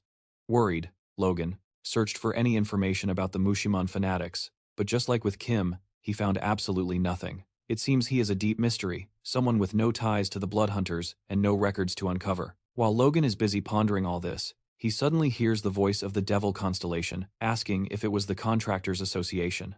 Logan abruptly asks the Devil, bald, about his identity and why someone so ugly is spying on him. The question catches the Devil by surprise, gripping his weapon tightly. The Devil suddenly lunges at Logan, who instinctively raises his forearms to block the blow. Despite managing to defend himself, Logan is thrown back by the impact. The force of the attack makes him realize that this monster is not just strong, it is surprisingly intelligent. A disturbing thought crosses his mind. Could this be the same entity that attacked the Hero Academy? Logan knows he cannot afford to underestimate him. He clenches his fist, preparing a powerful strike, while the Devil laughs mockingly, gathering even more magical energy. The moment Logan advances, the Devil swings his weapon to counterattack. But when Logan's charged fist collides with it, the pure force leaves the Devil staggering back, impressed. The Devil smiles, but Logan doesn't care for compliments from a monster like him. With power coursing through his body, Logan jumps into the air and brings his fist down, slamming the Devil into the ground with such force that it shakes the entire Contractors Association building. Even Rania, sitting in her office, feels the shockwave. For a moment, she wonders if it was an earthquake, but quickly dismisses the idea upon realizing that the vibration comes from above and is frightening. Back in Logan's office, Logan stares at the enormous crater, surprised that the demon is nowhere to be found. As soon as he lowers his guard, the demon attacks from behind. Logan manages to block the attack, but is thrown back once again. Falling hard to the ground, he gets back up, now fully aware that this demon is not just an ordinary monster. If it were, Logan would have already defeated it. Meanwhile, the demon mocks Logan for being weak, even as a level 1 contractor. But Logan silences him, knowing full well that he is not using all of his power. If he unleashed his destructive power, the entire building could collapse. That's why Logan knows he needs to land a hit, but the problem is that he can't even touch the demon. Suddenly, Rania arrives with her men, explaining that she heard an explosion, but she is immediately shocked to see the demon radiating a completely dark energy in the room. Noticing her presence, the demon mocks her, calling her insects. Deciding to finish them all quickly, he advances towards them with his body now enveloped in mana. While Rania quickly orders her men to retreat, she moves forward to intercept him, launching a counterattack. But to her shock, the demon effortlessly dodges every blow. Frustrated, Rania changes tactics and tries a powerful punch, but as she swings, she is stunned to see the demon disappear right before her eyes. Without warning, the demon reappears beside her and swings his enormous weapon directly at her. Logan jumps in time to block the attack, and reveals to Rania that the monster is not just dodging her blows, he is projecting an illusion of himself, and only reveals his true body when attacking. Upon hearing this, the demon realizes that his illusory eye spell has been discovered.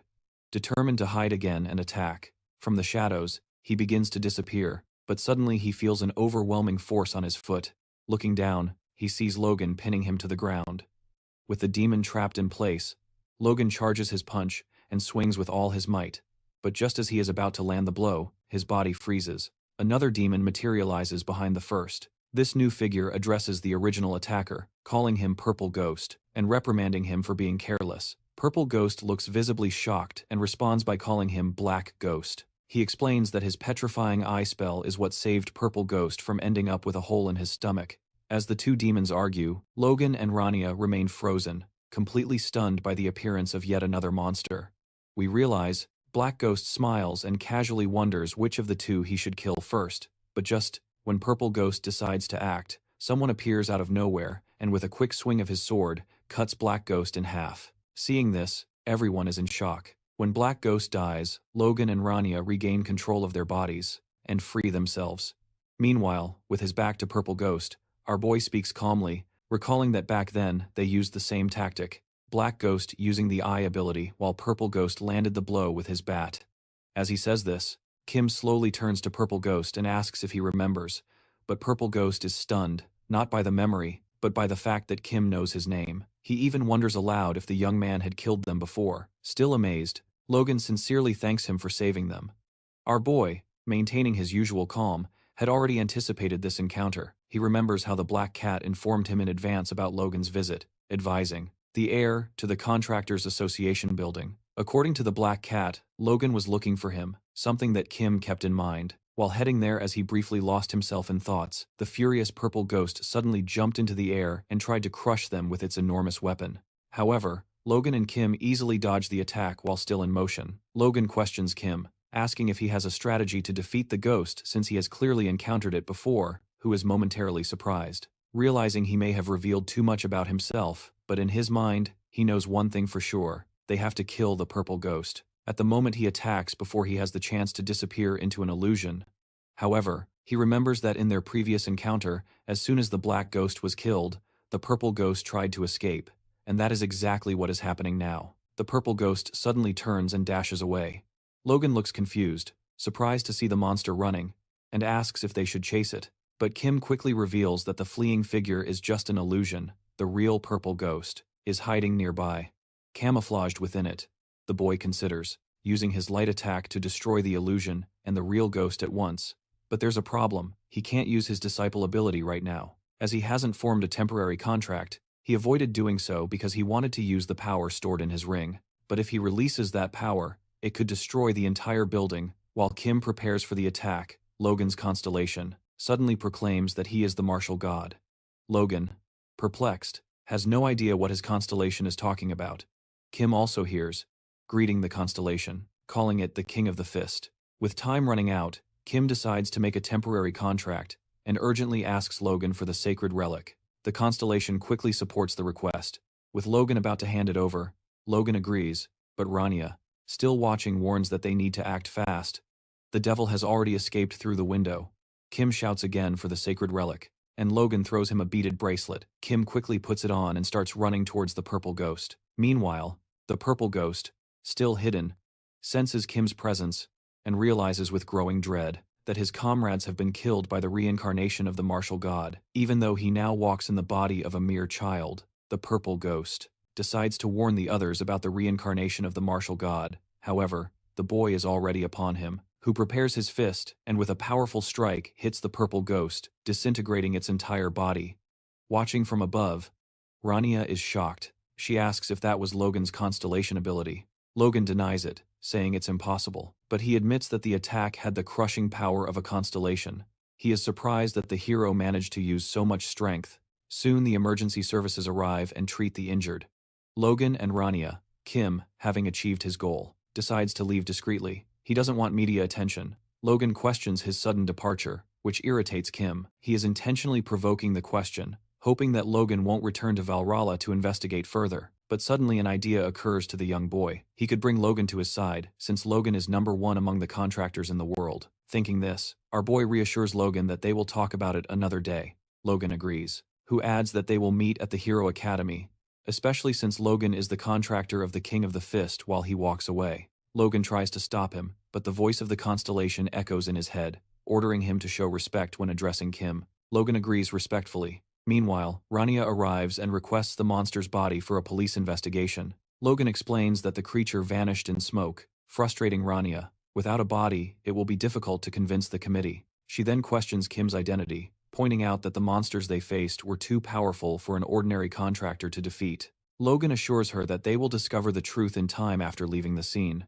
Kim arrives in a forest where Susami appears upon seeing him. Our boy asks if the magical power he felt from the King of Fists was the same as what the Master of the Tower felt from the heroes. Barch denies this, which brings relief to him. His efforts to arrange a meeting between Logan and the heroes will not be in vain. Still, it is disappointing that the King of Fists, despite receiving his teachings, was never a direct disciple of Kim. While Kim wonders where Susami is, a masked member of the first cult suddenly appears in front of him, noticing the man kneeling. Kim immediately asks about his identity. The man reveals that he is from the first cult and came to meet the leader. Upon hearing this, our boy is shocked. He thinks the man has mistaken him for someone else. However, the man explains that his constellation, Tug, instructed them to reveal themselves to anyone who used a certain word, which he quickly realizes is Susami. The constellation ordered them to manifest the moment he said that name. With that, all the members of the first cult reveal themselves, bowing before him. Kim does not waste time. He directly asks for the sacred relic, and they hand it over in the form of a glove. And the moment Kim holds it, he is transported to the mental realm of the constellation. There, he finds himself in a destroyed and ruined city. Before him stands a building labeled Mushimun, which our hero instantly recognizes. He also notices a throne and calls for Susami, asking her to come out of hiding. Upon hearing him, she appears from behind the throne and kneels before him. Kim sees that she looks exactly the same as before. Even the mental realm she is in is identical to the martial arts school they shared 300 years ago. But for Susami, Mushimun was not just a martial arts school, it was their home. He knows why Susami respects that place so much, because 300 years ago, the world was in chaos. One day, Kim and his group came across what seemed to be a weak caravan being attacked by a horde of trolls. The humans were being overwhelmed. But Kim's group intervened, taking down all the trolls and saving the caravan. For that, the caravan leader rewarded them with money. At that time, this was how Kim survived, accepting payments for protecting caravans or taking on monster hunting requests. It was a miserable world, but Kim endured. Still, there was a darker side. It was an era when slavery was on the rise. Human trafficking still occurred from time to time, and desperate parents driven by poverty sold their children in hopes of obtaining a large sum of money. Kim made it his mission to buy these slaves, just to train them. He harbored a deep hatred for slave traffickers and often killed them whenever he encountered one. Along the way, he took in some of the rescued children as his disciples. But it was during this time that Kim's life plan encountered a problem. His original plan was simple: work as a young hunter to gather enough money for retirement, while training enough disciples to continue the fight against slave traffickers. However, saving money became nearly impossible while taking care of his disciples, as he had already gathered a decent number.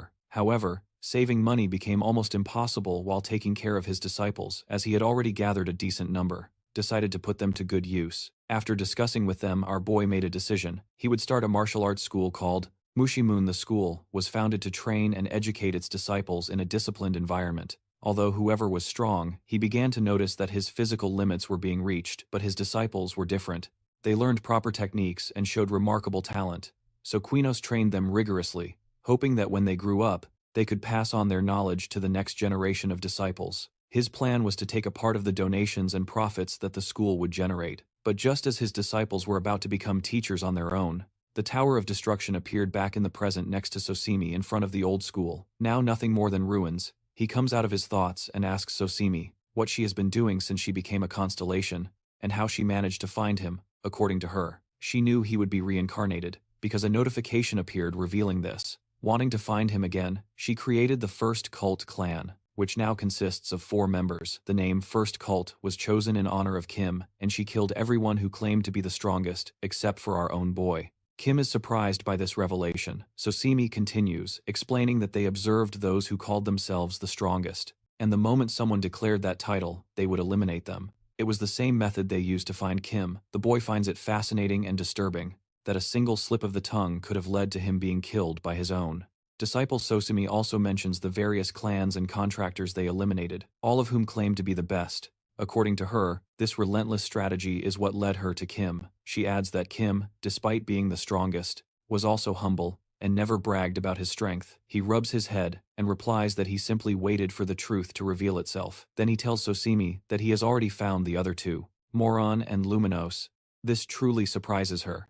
She knew that all 4 of Kim's disciples had become constellations, but as constellations, they could only observe each other through their respective contractors. So Sosimi already knew that Kim was meeting with Ventric and the black market people, but she does not realize that these people are actually the contractors of her fellow disciples. Kim changes the subject, claiming that he may need her help soon. This leaves Sosimi visibly nervous, but he simply says goodbye to her, saying that he will invite her contractor for a meeting with the others, and everyone will be able to talk there a few days later at the Heroes Academy. Kim is in front of Logan, surrounded by all his contractors, seeing so many high-level contractors gathered around.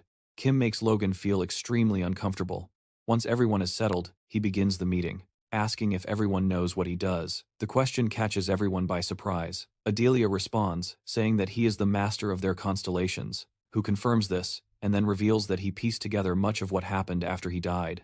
To give them a general understanding, he explains everything about his disciples and the Tower of Destruction. Everyone in the room is shocked. Black Cat is the first to ask if it was really Kim who brought down the Tower of Destruction 300 years ago, our boy confirms. Adele then asks if it is true that the era of destruction brought the tower that led to the decline of the world, because from what they know, the tower collapsed only after releasing countless monsters. Kim is surprised by this, and asks if their constellations mentioned anything about this. However, according to Adelia, their constellations only speak with Kim, and even Luminoso revealed nothing to them. Hearing both accounts, Kim realizes that even his disciples do not remember what really happened. However, he is confident that now that they have reunited with him, their memories will eventually return. The young man continues explaining that everyone who was famous before has now become constellations. This makes sense to Black Cat, as it explains why everyone is so strongly attracted to artifacts from the era of destruction. However, he then reveals something even more alarming. The one who created the Tower of Destruction seems to still be active, causing disasters and sending constellations. This suggests that the tower may be rebuilt again. This revelation shocks Logan, but he adds that they still have about 4 to 5 years before that happens. With firm determination, he declares that, while he continues gathering disciples and strengthening himself to reclaim names, he will eventually eliminate the tower once and for all.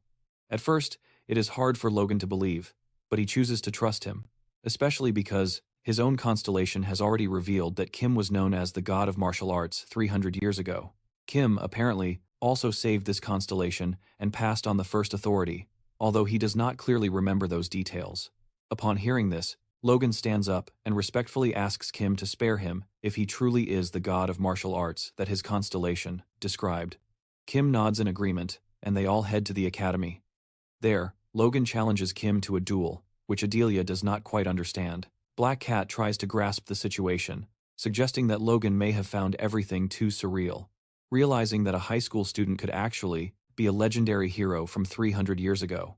So, he chose to confirm this through a direct one-on-one fight. With that, both unleash their magical power and charge at each other, delivering a massive blow that shakes the ground when their fists collide. A huge wave of pressure spreads through the air, startling the onlookers watching from the sidelines. Even the director of the Hero Academy, Beck, feels the impact directly from his office, which trembles slightly with the shockwave. Alarmed, he quickly identifies that the sound is coming from the stadium and immediately becomes nervous, suspecting it might be another attack. However, he suddenly remembers his earlier conversation with Logan that morning. Logan informed him about the invitation of guests to the academy, and advised him not to panic if he heard loud noises. Remembering this, Beck regains his composure. He trusts Logan, but still, the power behind that sound and aura seems far beyond normal. Back at the academy, those who are visibly excited after the fist confrontation. Logan, on the other hand, is trembling, realizing with shock that he is being pushed back by a high school student. At that moment, he realizes that the boy survived battles with monsters, channeling his own raw power. Surprised, Logan finds himself dominated and instinctively begins to concentrate his mana in his elbow for a counterattack, which, however, is easily blocked with an arm lock. Although he absorbs the attack, our boy still feels a bit overwhelmed by the strength behind it. He understands his advantage. He can wield a huge amount of magical energy thanks to the constellations, but physical strength developed with the body is something that he is still lacking.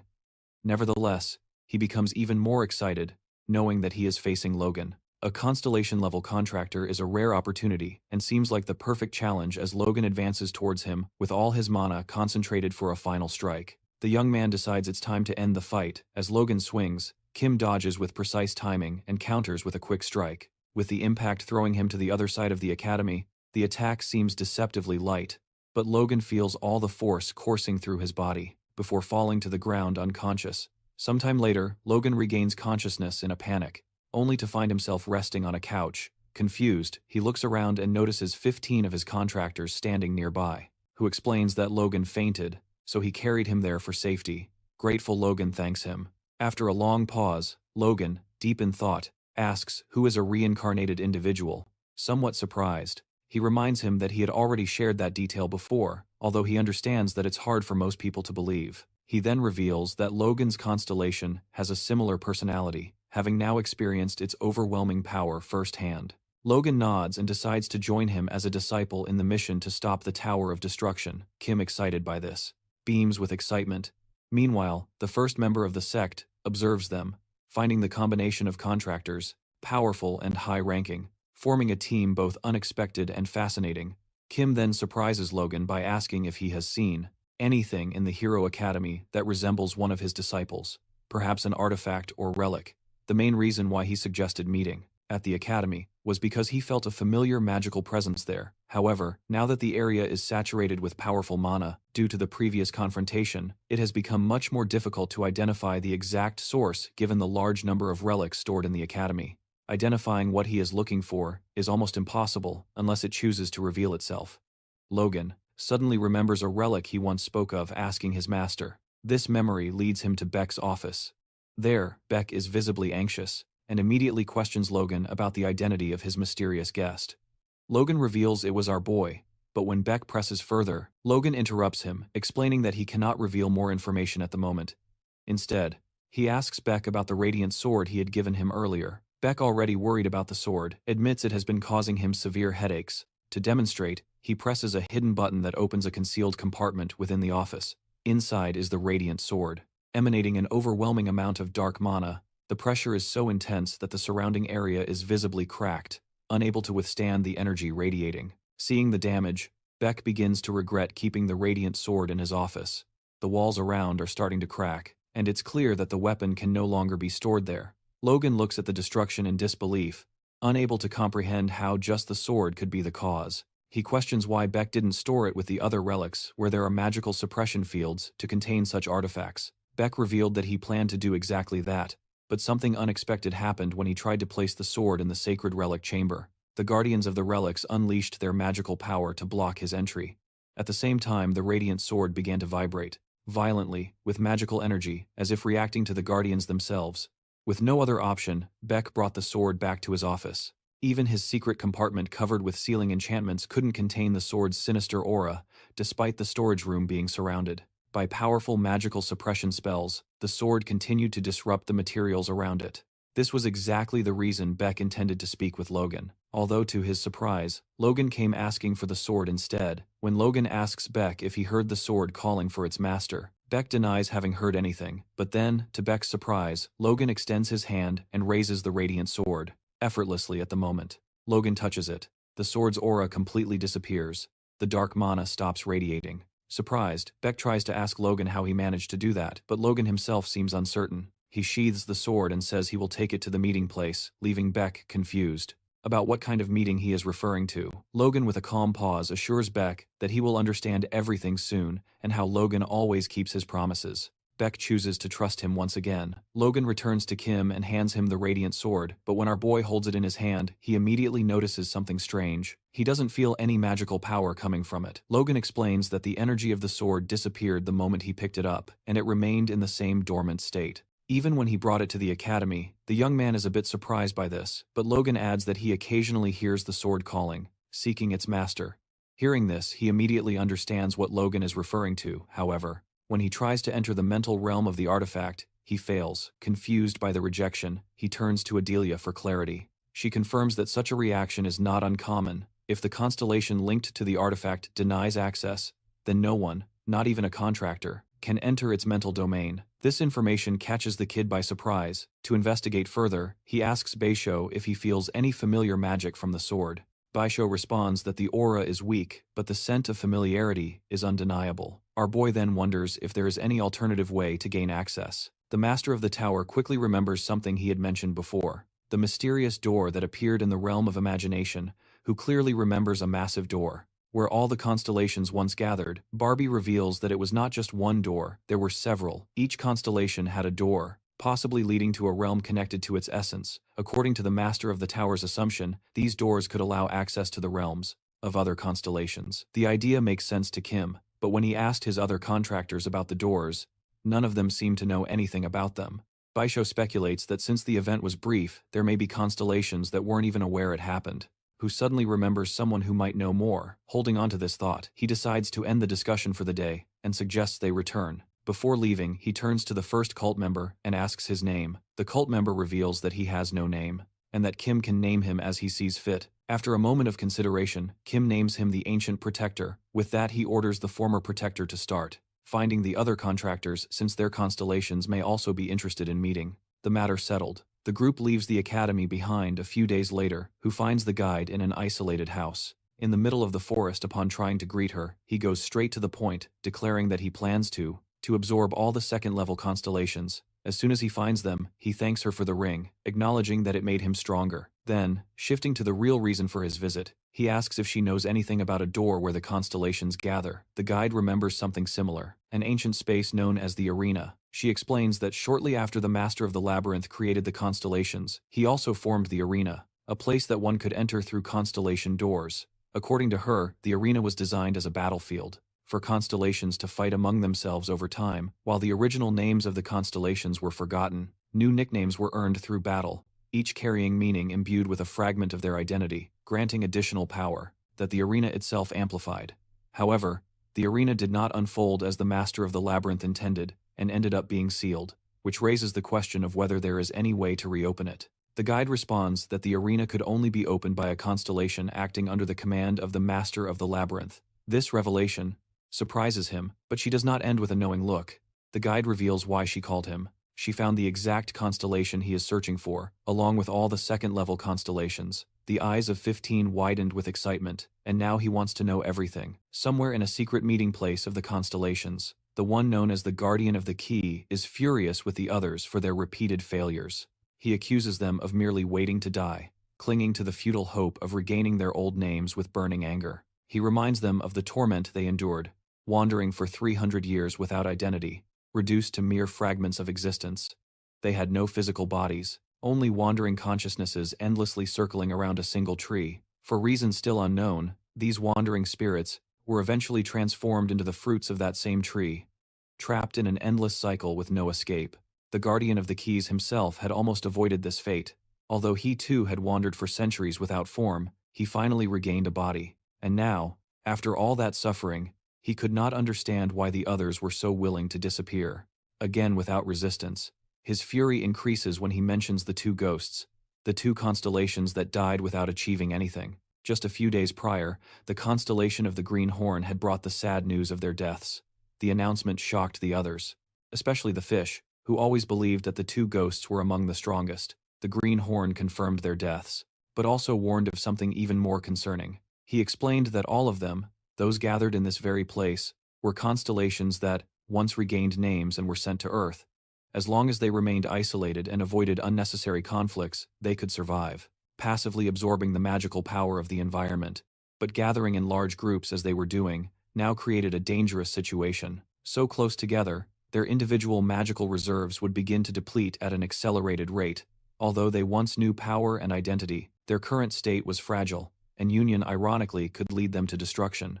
Then the master of the labyrinth instructed everyone to gather on an island where a large floating magical stone was buried beneath the surface. Upon hearing this, the others realized the source of the immense power they were feeling. However, one of the constellations wondered what could have been problematic about this. The green constellation explained that the magical stone was quickly depleting its magic due to the presence of so many constellations. For a magical stone to recharge, it needed to be infused with more power. But this was impossible in the current situation, considering that the 2-month deadline from the labyrinth's order was very short.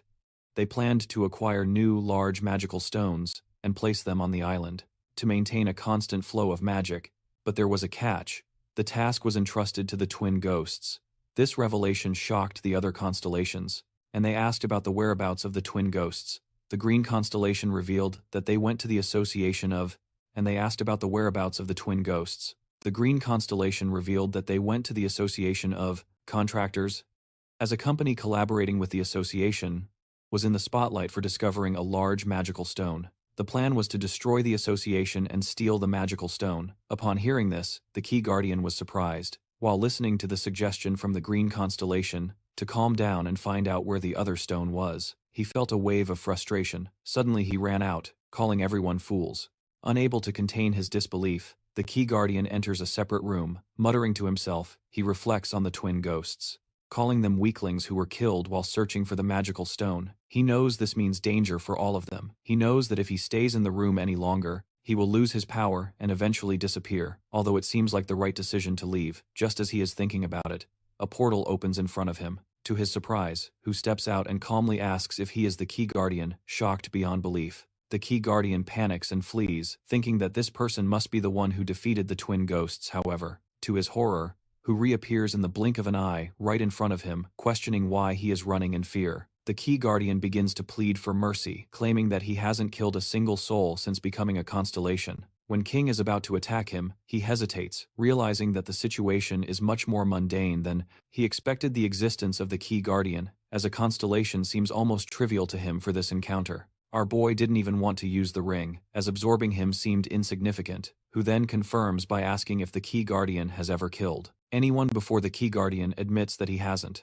revealing that in the past he only opened a door to the realm of imagination, and did nothing else. As a constellation hearing this, who assures him that he will not kill him at least until the door is opened again. Specifically for the arena, however, the Key Guardian cannot open the door by himself. His magical power is too insignificant to create and connect doors to the various realms of imagination. Of the constellations, he once used an artifact to amplify his abilities, who quickly realizes that even if he absorbs the power of the Key Guardian and uses his own abilities, it is impossible to reopen the door. When Hu turns to leave, the constellation, with his trembling voice, asks if he is strong. Our boy confirms, and the Key Guardian then reveals that he can reopen the arena, but only if Hu helps him recover the artifact that descended with him. Meanwhile, at the Chinese temple, Ianlong stretches with excitement. Looking at what is in front of her, the frightening group of skeletons advances towards Ianlong. But before they can reach her, she charges forward and crashes into them. With overwhelming force, the wave of adrenaline electrifies her. She is genuinely excited to see how the power of the constellation of Seoul amplifies her magic. She is in disbelief, watching herself land critical hits and take down monsters effortlessly, just as Kim once told her she would. Thinking of him, she finds herself wishing he were there to witness her fight. Moments ago, the young girl arrived at the Valhalla Academy, announcing her entrance. However, to her surprise, no one there seemed particularly excited to see her. She also noticed some unfamiliar faces, which made her wonder if she had arrived at a bad time. Kim, noticing her discomfort, reassured her by saying that it was actually a great time for her to be there, and asked about the reason for her visit. And Yalong mentioned vague family issues, but Kim had already seen the news. He knew she had recently become the head of the Seoul clan. This revelation clearly caught Yalong off guard and left her a bit embarrassed, leading her to explain that it was a request from her aunt, who was surprised nonetheless. He had always believed that she had no interest in leading the family. She quickly brushed it off, trying not to dwell on the subject, but then her eyes landed on Arim. Standing in the back, noticing Erlang's gaze, Arim did not hesitate to call her, asking if she was looking because she wanted to fight. The comment sparked a thought in Nialong. It had been a while since she last fought, and she still hadn't tested her newly acquired constellation powers. The idea of a fight suddenly didn't seem so bad. With a confident nod, Yalang agreed to the duel. But he intervened calmly, stating that there wasn't enough time for a battle that day. He then noticed something unusual. Ayan Lang, as head of her family, should have been busy with official duties. However, she explained that participating in external activities like monster hunting brought honor to her family. Moreover, her aunt was already handling other responsibilities. With everything settled, Kim shifted the conversation to the real reason for his visit. He needed their help to destroy the labyrinth. He asked Ian Long if she had tested her abilities. After forming a contract with her constellation, she denied it, which led King to reveal his current strategy. They planned to move in pairs to deal with the labyrinths. However, based on her current level, he believed she could handle one alone. He had already felt a significant increase in her magical power, something that even Yanlang, who had not kept track of her own progress, found surprising. She explained that magical attacks had proven much more effective against labyrinth monsters than physical attacks, making her a strong candidate for the mission in China. He advised her to start using her constellation powers to become more familiar with them. He also informed her that she would find a labyrinth stone in the area, and possibly an artifact hidden within it. She should extract the artifact and bring it back to them, and Elan agreed, although a hint of jealousy lingered over her composure. The idea of him joining one of the other girls while she was away did not please her. Back in the present, Yalung is wreaking havoc on the monsters, using her awakened constellation abilities. With a single punch, she breaks through their ranks, consumed by rage. She decides to crush each one of them right there. Meanwhile, in the United States, Kim arrives at a desolate land along with Ryuk and Logan. Logan takes the lead in navigation, but despite their efforts, they cannot find the intended destination. The young man, however, knows that if they had any information about the place, he wouldn't have needed to rely on his luminous ability to find it. Logan reveals that only a handful of people within the Institute are aware of the existence of the location, which is why the details are so poorly documented. According to him, the public believes that only a single large magical stone has been discovered there, making the entire place highly classified. Kim feels a pang of guilt upon learning that the Institute is giving up on the stone after investing so much effort in finding it, but Logan assures him that it is not a great loss, as artificial storage units can now easily replace its use. Grateful, Kim silently thanks Logan, and then remembers the words of the Key Guardian about an artifact that fell with him when he descended when our boy asked. The Guardian of the Keys revealed that the relic had been scattered throughout the labyrinths. He added that the artifacts exuded a powerful magic, and their persistent scent would help him find them. Just as our boy was about to leave, the Guardian of the Keys stopped him and mentioned one more thing. He needed Kim to also recover the great magical stone. Kim was already aware of the stone's existence, but the request left him intrigued. He asked why the Guardian of the Keys wanted it. With a solemn tone, the Guardian explained that an immense amount of mana was necessary to open the ancient door, and the magical stone would provide exactly that. Despite his knowledge and power, the Guardian of the Keys admitted he was afraid. Receiving his fear, he gave a reassuring scene, and with calm determination, promised to bring back not just one, but 2 magical stones, back to the present. Kim regrets making the promise to the Guardian of the Keys, as acquiring even a single great magical stone seems to be an incredibly difficult task. His thoughts are abruptly interrupted when Logan, too, announces that they have finally arrived at the location. When Kim refocuses, he is surprised to see a massive golem, an imposing monster standing right in front of them. The golem is enormous, and both Logan and Ryuk can hardly believe their eyes. They wonder how such a creature can exist and why it is here. As they process this, the golem suddenly slams its fist towards them. Both Logan and Ryuk dodge by jumping back, but Logan is shocked to see the enormous crater left by the golem's punch. The absolute power of the attack is terrifying. The golem prepares for another attack and swings its massive fist again. Logan gets ready, preparing for a counterattack. Shouting at the monster, he intercepts its fist with his own. The 2 fists collide with explosive force, and to Kim's surprise, Logan's punch not only shatters the golem's arm, but also sends the creature crashing to the ground. Ryuk watches in awe, impressed by Logan's power. He realizes they are with the number 1 of the contractors, someone who can shatter a golem with a single punch, and can hardly believe he is here with them. Even more unbelievable for Ryuk is that someone as strong as Logan follows Kim with such respect. Despite the shock, Ryuk feels a pride in being with the 2, ready to witness the power of these living legends firsthand. However, despite the golem's defeat, Logan feels that something is not right. The monster, despite being thrown to the ground, does not seem completely destroyed. It remains in good shape. Kim, considering the enormous size of the golem, theorizes that the impact may not have hit its core, which could explain why the creature is still intact. Saying this, he jumps onto the fallen golem and drives his sword into its body. However, to his surprise his powerful sword fails to pierce the creature's resilient exterior. As he processes this, the golem suddenly awakens, rising up with an overwhelming wave of power. It gathers its strength and delivers a powerful punch at him.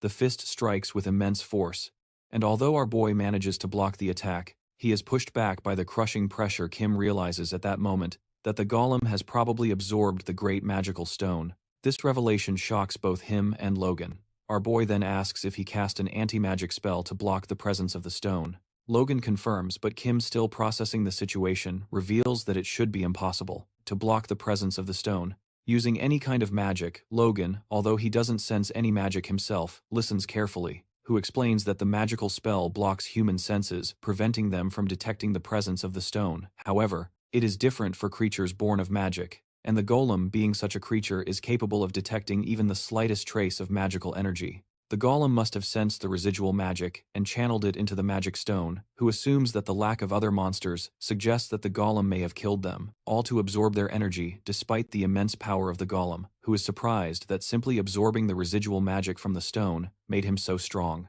This leads him to believe that the stone itself must be incredibly powerful. He now realizes that he should have brought his disciples with him, if he had known that the situation would escalate this way. Thinking about this, he turns to Logan and asks him to hand over the artifact. Eager to demonstrate the true power of a punch in a maze in England, the Black Cat and Delia are working together as a team to eliminate the monsters. Delia seems exhausted from all the fighting, since her family usually dealt with these tasks, leaving her unaccustomed to the weariness it causes the Black Cat. Recognizing her fatigue, he admits that he is also sweating. It has been a long time since he fought monsters personally. Feeling the heat, he removes his mask, revealing an extremely handsome face underneath. Delia, surprised by his appearance, cannot help but admire how attractive he is. Thank God he is nothing like the revelation of Dream's face, which looked like a nightmare. The Black Cat notices Delia's distressed expression, but is confused by how shocked she seems. Thinking he might have made her uncomfortable, he quickly apologizes. However, Delia assures him that it is all right. Curious, she asks cautiously, if what he just did is really allowed. The Black Cat nods, explaining that, since they are not in the black market, there is no problem, and besides, they are like former students, so he believes it is acceptable between them. This only leaves Delia even more confused. When he asked her to accompany the Black Cat in the maze, she wasn't really excited, but this moment seems to be compensating for that. Excitedly, she asks almost suggestively if the Black Cat will appear more often from now on. He confirms that yes. Suddenly their Constellations, Delia's, and the Black Cat's accuse them of flirting, and sternly remind them to focus on the mission. Embarrassed, the two quickly return to clearing the maze. Meanwhile, back in the United States, Kim and his team are engaged in a fierce battle with a colossal golem as they dodge its thunderous attacks. He channels the power of his constellation into his fist. He tells Logan to watch closely as the golem delivers a massive punch at him, but our boy counters with a blow so powerful that it not only obliterates the golem, but wipes out the entire mountain behind it. The sheer force of the strike leaves everyone stunned. Even Kim is impressed. It has been a long time since he delivered such a devastating punch, and he silently acknowledges the immense power of Logan's constellation. Logan watches everything unfold in shock, finally beginning to understand the true potential of the destruction ability. As Kim hands the bracelet back to him, Logan remains in deep thought, wondering about the strength behind that single punch. After a moment, he asks Kim if he would be free after this mission to train him in that technique. Our boy, with a confident smile, agrees with one condition: they need to acquire one more large magic stone. Logan quickly suggests that a company affiliated with the association has one, and they could potentially use it. Hearing this, the young man gets excited, declaring that he will return if everything goes well. However, Logan hesitates a bit, before revealing that to take the stone, they need to replace it with an artificial storage system. Kim, without being shaken immediately, orders his team to start digging in the hole where the golem was working before suspecting that the real magic stone may still be buried there. A few days later, in an isolated location, someone arrives with a huge floating artificial magic stone, surprising the key guardian with their presence. But that's not all. Instead of bringing just the two needed, the young man surprises him by bringing 3. Just to be sure, 2 were obtained from Logan, and the third was acquired from the constellation Sosami, used by the contractors of the first cult to receive their orders. As if that weren't enough, Kim also delivers several powerful artifacts, leaving the key guardian completely incredulous. According to him, the collected items are more than enough to activate the arena, although, in reality, The so-called arena is little more than a huge cave. He then reveals that he will begin to summon the entrance door. Soon, noting that even a single stone would have been sufficient for this task, which, however, is aware that the Key Guardian requested extra magic stones, not out of necessity, but to gain favor with the other constellations on the island. This realization deeply shakes the Key Guardian. Calmly, but firmly, our boy reveals that he plans to use those very stones against the constellations he was supposed to appease. With this declaration, he pressures the Key Guardian to start the summoning without delay here, then orders the Ancient Protector to keep a close watch on the Key Guardian and prepare everything necessary for his next contract with Sosami. Furthermore, he warns the former contractor to eliminate the Key Guardian if he tries anything deceitful. Meanwhile, in the assembly of the constellations, chaos begins to arise. The constellation of Pisces expresses its furious frustration because nothing is being accomplished. He warns that if they continue to stand still, everyone will meet their end here. Meaningless and forgotten, the lack of communication from the Lord of the Labyrinth only heightens the discomfort, leading many to fear that the deaths of the other constellations may have been in vain. The room erupts in screams and protests as the gathered constellations begin to demand that they take action, to go out and kill everyone in their path. But then, their voices are abruptly silenced. Kim's voice cuts through the attention like a blade. He has been there for 10 minutes, watching them in silence, a maniacal smile spreading across his face, as he declares his intention to plunge them into oblivion, instead of letting them wait for a natural death. The constellation of Pisces does not recognize Kim, while the vampire comments that there was no sense of any magical power before, explaining why none of them noticed his presence. However, the vampire becomes furious, irritated by his bold and arrogant entrance, and issues a warning to our boy. Unfazed, he straightens his posture, asserting that everyone was busy talking nonsense, while he was hiding right there among them. As he speaks, he casually swings his sword, emitting a terrifying warning that they will understand everything once he defeats them. His overwhelming presence and pure arrogance leave the constellations in shock. Then, in a sudden fluid movement that spins in a complete arc of 360 degrees with his blade, the green constellation screams for everyone to duck, but it is already too late. With that single devastating strike, most of the constellations lose their heads. Instantly, only a few, namely the constellations of the vampire, green, and fish, manage to avoid the attack. It is at this horrifying moment that Green finally realizes the truth. Kim is the god of martial arts, but as quickly as he struck, Kim disappears. He is nowhere to be found, and confusion spreads among the survivors. They know he must be using some kind of advanced concealment spell, and that he is still somewhere inside the building. Watching suddenly a quick cut tears through the air, decapitating another group of constellations, the survivors finally understand the horrible truth that Kim has been toying with them from the start. In panic, the green constellation activates its abilities, summoning a barrier around the building to prevent Kim from escaping. However, the vampire expresses concern, realizing that by sealing the area, they may have locked themselves inside with the god of martial arts. Green acknowledges the risk, but argues that their fallen comrades died too easily. He admits they will likely die here as well, but accepts this with grim resignation. They will eventually resurge. Still, he warns that if they fall now, they will not be able to execute the Labyrinth Lord's plan. While Green speaks, our boy suddenly appears and swings his sword at him, reacting quickly. Green blocks the attack with his bare hand. At that moment, he makes a crucial realization: who is not using camouflage magic, but is actually invisible. The now active barrier will trap him inside the building. He warns the others.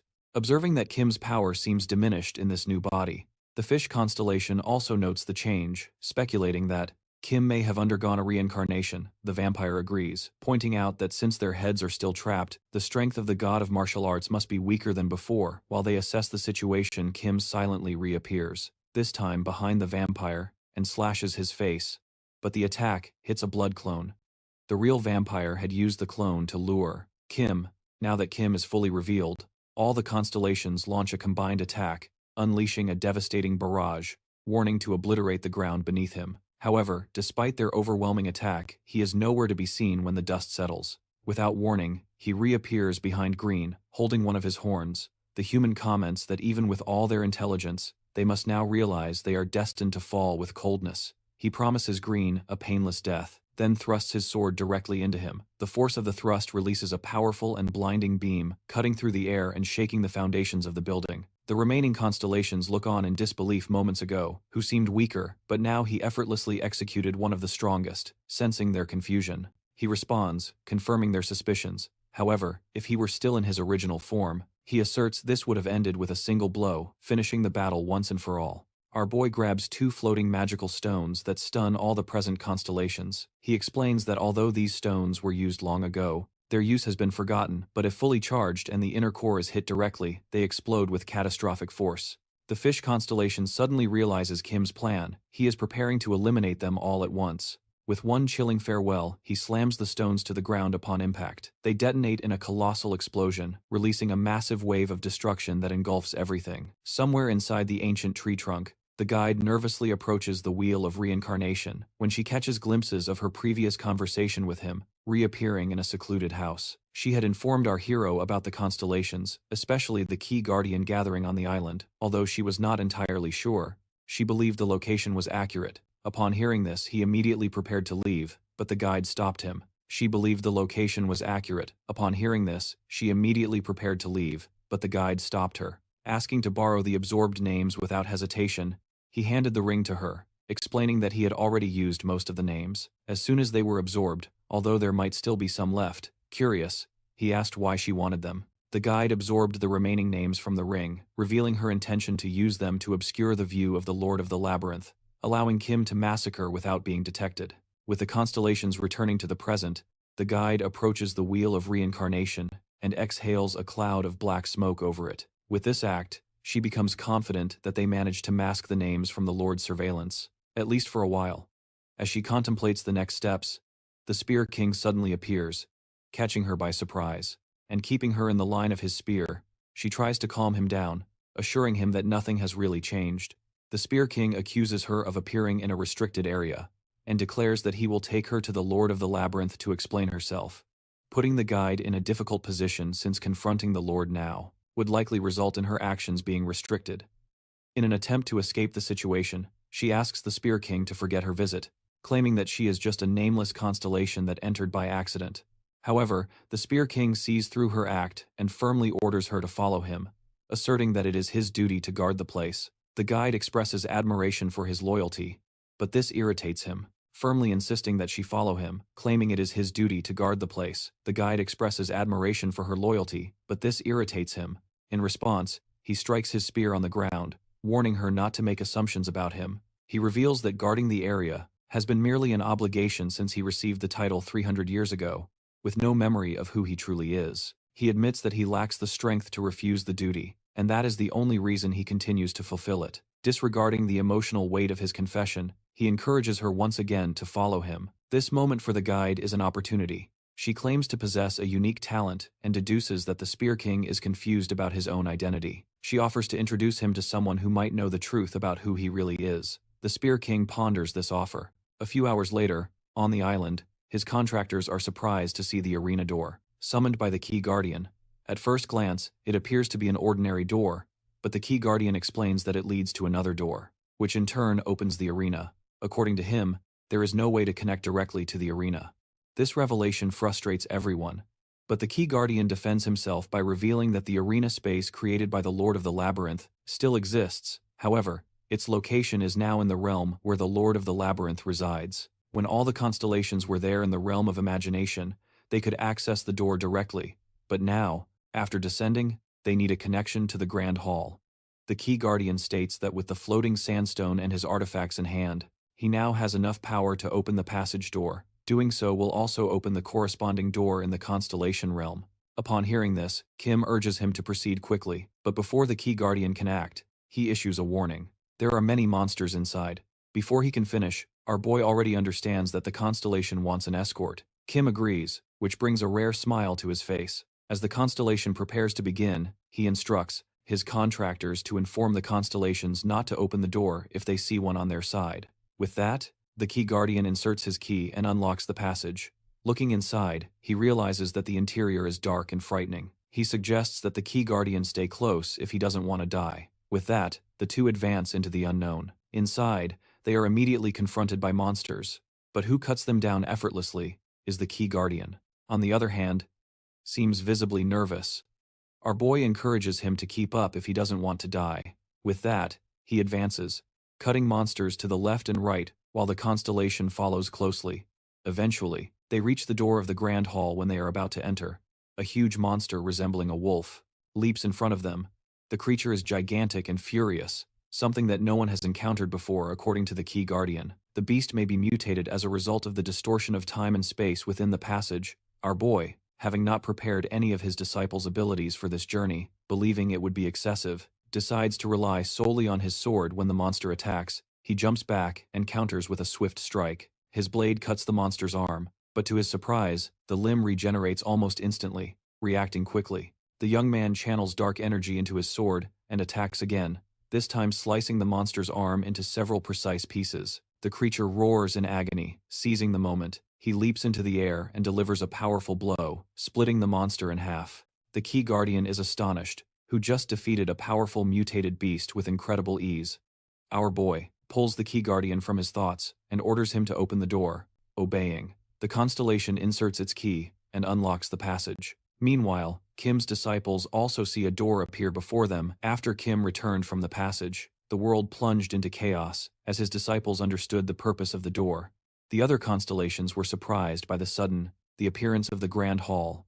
The martial god himself could not access the realm of the Radiant Sword's imagination. Even when he managed to enter, the door disappeared the moment he stepped in. His disciples could enter freely, the Grand Hall. But he was prevented from entering. He consulted the Key Guardian, who explained that the Grand Hall was rejecting Kim, possibly due to the will of the Labyrinth Lord, who realized that, because of this, he could no longer gather his disciples in one place, nor see who resided in the realm of the Radiant Sword. Originally he planned to enter the Grand Hall and find the door that led to the realm of the Radiant Sword's imagination. Now blocked from entering, he thinks of an alternative. If he cannot enter, his disciples can. He decides to send them to search for the constellation of the Radiant Sword, in his name. With that, all the constellations of his disciples enter the Grand Hall. However, as soon as they enter, Moran and Lumen begin to argue, Lumen having arrived late. While they speak, Sosemi intervenes and reminds them to follow their master's orders. Upon hearing this, both acknowledge their mission and shift their focus to destroy all the other constellations present a few days prior. Kim gathered the contractors of his disciples to organize a meeting among their constellations. He asks about Sosemi, and Moran confirms that Sosemi had arrived in her realm of imagination. However, Moran appears visibly shocked by how easily Sosemi found her door. According to Sosemi, she cancelled her presence in the Grand Hall and managed to locate Moran's realm. Upon recognizing the familiar scent of her superior, she also mentioned that she used traces of other members to search for the artifacts, their divine ones, but only managed to find the strawberry. This scent led all the way there. Now that both disciples were confirmed in a realm, he turned to Adelia and asked for the divine artifact. However, when he tried to enter the realm, he himself failed. Confused, he asked Moran if she was rejecting his entry, but she denied it, saying it seemed like someone else was preventing her from summoning him. Moran then turned to Sosemi, asking if she knew the sense of the other members. Sosemi admitted that she tried to track the remaining divine artifacts, but could not locate them. As a result, she had no idea where the others were. Upon hearing this, Kim asked if she checked the realm of the Radiant Sword, but Sosemi replied that she hadn't, since she couldn't even feel the human presence of the sword. Kim then revealed his plan to try to access the imaginary realm of the sword through the Great Hall. Sosemi, however, was confused. She remembered how many doors were in the hall, and questioned how our boy planned to identify the correct one. Kim, with a manic smile, ordered to kill all the constellations in the hall. After that, they would enter through the remaining door, returning to the present. Kim's disciples prepared to face the other constellations. However, Sosemi suggests that before any fight begins, they should first remind everyone of their master. To do this, she summons the school he once directed. The sudden appearance of the Moshimun school fills the space with a wave of nostalgia. The disciples recognize it and fall silent, moved. Sosemi then reveals that she has a list of constellations they will target. First, since she became a constellation herself, she noted all those who spoke ill of Kim. The others agree with her plan, determined to start their attack with those on the list. Meanwhile, a group of constellations notices the school building, and with mocking laughter, remembers that the martial god has been dead for 300 years. One of them questions who could have built such a place now. As soon as he finishes speaking, Morin appears and smashes his face into the ground, killing him instantly. The rest of the constellations fall silent, stunned. Realizing that these women are students of the Moshimun school, Luminos quickly corrects them, declaring them disciples of the master. Without hesitation, she fires a beam that pierces the heads of several constellations, witnessing Luminos's attack. Moran joins the battle. She drives her sword into the ground, channeling her energy through it. Luminos becomes a bit worried, suspecting that such an attack might even harm allies. But Moran assures that it won't. As the blade sinks into the ground, many constellations begin to dissolve. Luminos is surprised by the precision of the poison. It hits individuals without affecting those around.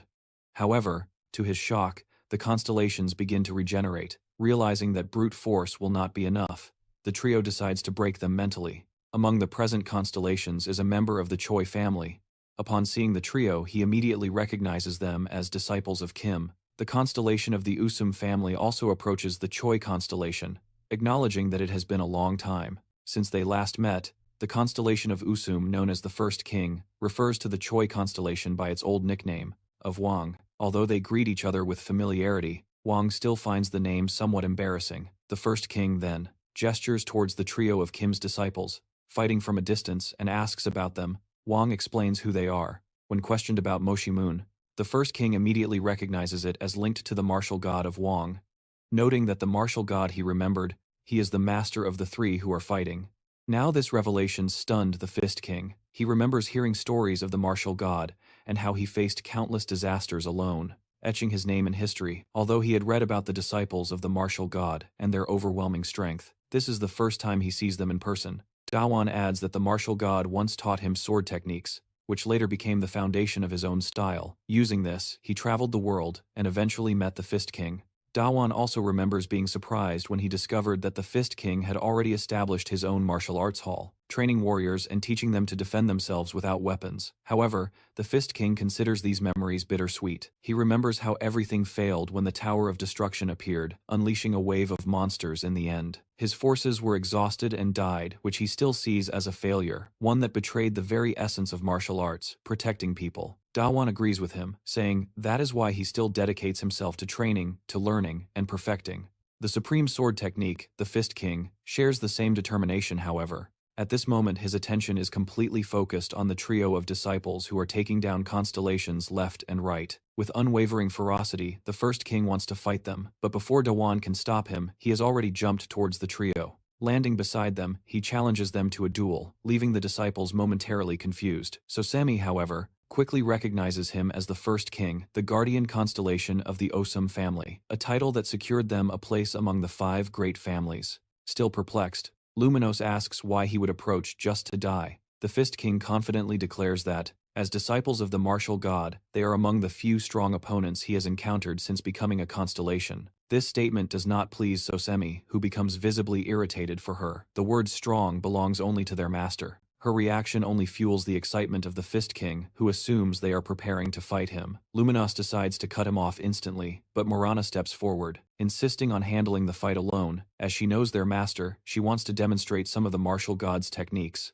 so that he remembers them well. While she prepares for battle, her body envelops in a powerful magical aura, and the Fist King mirrors her, activating his own energy. In response, Luminos observes, knowing full well that Morana could easily eliminate him with long-range poison, but instead chooses to engage directly out of respect. Sosemi, however, feels a pang of concern. The weight category between Morana and the Fist King is very different, and she silently worries about the outcome. However, Luminos reassures her, saying that Morana can handle it. With that, Morana steps onto the ground and punches the Fist King. He gets excited, recognizing a move as the Crushing Fist.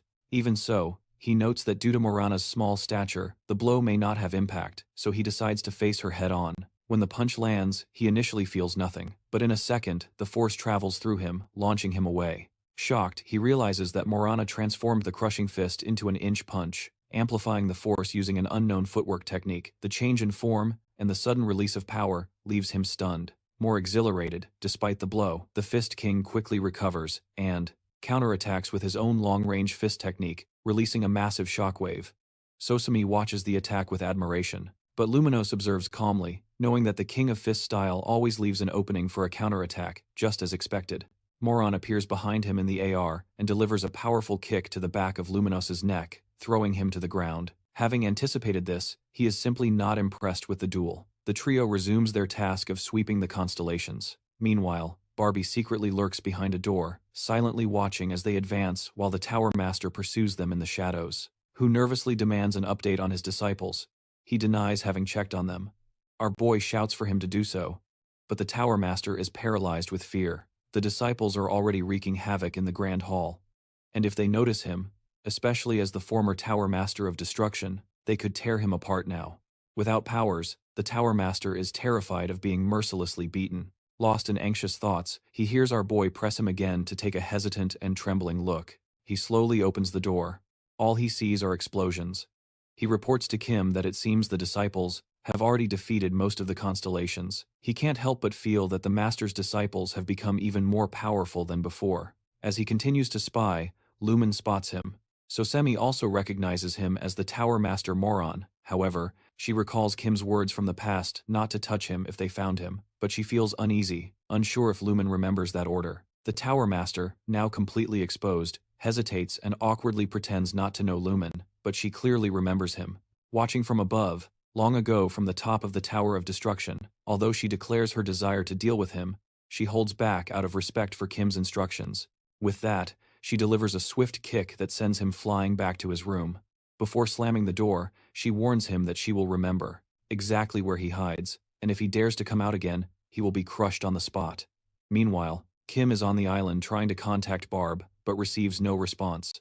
Soon, the Black Cat arrives through a portal, accompanied by Aaron and Yalang. Both confused about why they were summoned to the island, Yalang quickly notices the destroyed buildings and a huge crater, pointing out that it looks like a war just occurred. Kim ignores this and goes straight to the point. He plans to teach them the next step in their training. He adds that the Black Cat was summoned for a completely different reason. He begins addressing Aaron and Yalang, recognizing that both have contracts with Constellations and have progressed well in their training. Now he wants them to establish a pattern for their power. To demonstrate what he means, he borrows Aaron's sword, channels lightning into it, and releases a powerful cut towards a distant mountain. The strike is so intense that it splits the mountain in half. Kim states that this is the level he wants Aaron to aim for. He returns the sword, instructing him to figure out on his own how much mana to use and how to control it. Then he asks for the divine artifact from Yalang and places it against the crater wall. He channels mana into his fist and strikes it to the ground instantly. Huge walls of ice fragments rise up, engulfing the remains of the building, and Alan is left stunned and impressed. Kim explains that with enough practice, she can achieve the same results. After all, it is the power of her constellation. With that, his focus shifts to the Black Cat. Meanwhile, back in the hall, Sosemi has discovered the imaginary space of the priest. Luminos and Moron are both a bit surprised, noticing how everything in the imaginary realm appears in shades of red and black. Moron senses a familiar aroma in the air but cannot identify it. As they explore further, they notice a small opening in the wall and decide to pass through it. Inside the narrow corridor, they spot a familiar man dressed in a red outfit sitting alone. They recognize him and call him Little Brother, but remain confused about the nature of this imaginary red and black realm. The man stands up, questioning how they managed to enter, considering they are all constellations. Morin explains that they came from the Grand Hall. The man recognizes it as the arena but does not express a desire to fight at the moment. According to him, he fell into despair after becoming a constellation. However, when he learned about Kim's reincarnation, he was very happy, but became furious when he couldn't find his master. For 300 years, he relied on those who had taken his divine artifact to help him locate his master, but instead of listening, they became intoxicated with power. Upon hearing this, Moran suggests that with all that power, he should have kept quiet instead of distributing contracts. The man reveals that once someone appeared who could resist his strength, and that person left him in a basement. He is referring to Logan, who abandoned him there, causing the constellation to rot in silence and fall into despair. Moran, removing her mask with enthusiasm, reveals that they are there because the very master he speaks of ordered them to find him. She adds that the ancient relic is already in the possession of her master, and this revelation shocks him, and he immediately falls to his knees, repeatedly banging his head on the ground in reverence. The trio watches in confusion, finding his behavior disturbing. Moran then explains that this is exactly why her master calls him Strange. After a few more bangs, Strange finally stands up, saying he feels revitalized. He assures them that he will prepare to meet the master. With that, the group bids him farewell. At the Contractors Association, Logan is shocked to see a floating magic stone that someone brought back. It is twice the size of the one he had received earlier. Our boy assures that the stone is his and begins to recall where he found it. Back on the island when Kim explored the flow of mana, he called the black cat there after realizing the possibility of a huge floating magic stone buried beneath the ground. The constellations residing on the island radiated overwhelming mana, and the fact that they survived without needing any external source of mana suggested that there was a powerful energy source hidden within the island itself. Who would have suspected that a mana stone was providing energy to all of them? Eventually, they located the stone and ordered the black cat to remove the mask covering it. That was how he discovered the stone and safely transferred it to Logan. Returning to the present after delivering the stone, the black cat reads a message from a constellation and informs God Marshall that one of his disciples, the constellation of the Radiant Sword, has been found. Who gets excited already, knowing who it is, but instructs the black cat not to reveal the identity yet, as he wants to confirm for himself. As they prepare to leave, our boy invites Logan to visit Valhalla anytime if he wants to learn the single punch technique. They then teleport to Valhalla, arriving at the black cat's office through a portal, only to be shocked by the presence of a powerful and unknown figure, with a sword already waiting for them. Well everyone, this is the end of the video. If you liked it, comment for the next part, subscribe to the channel, and leave a like. Thank you for watching, and see you next time.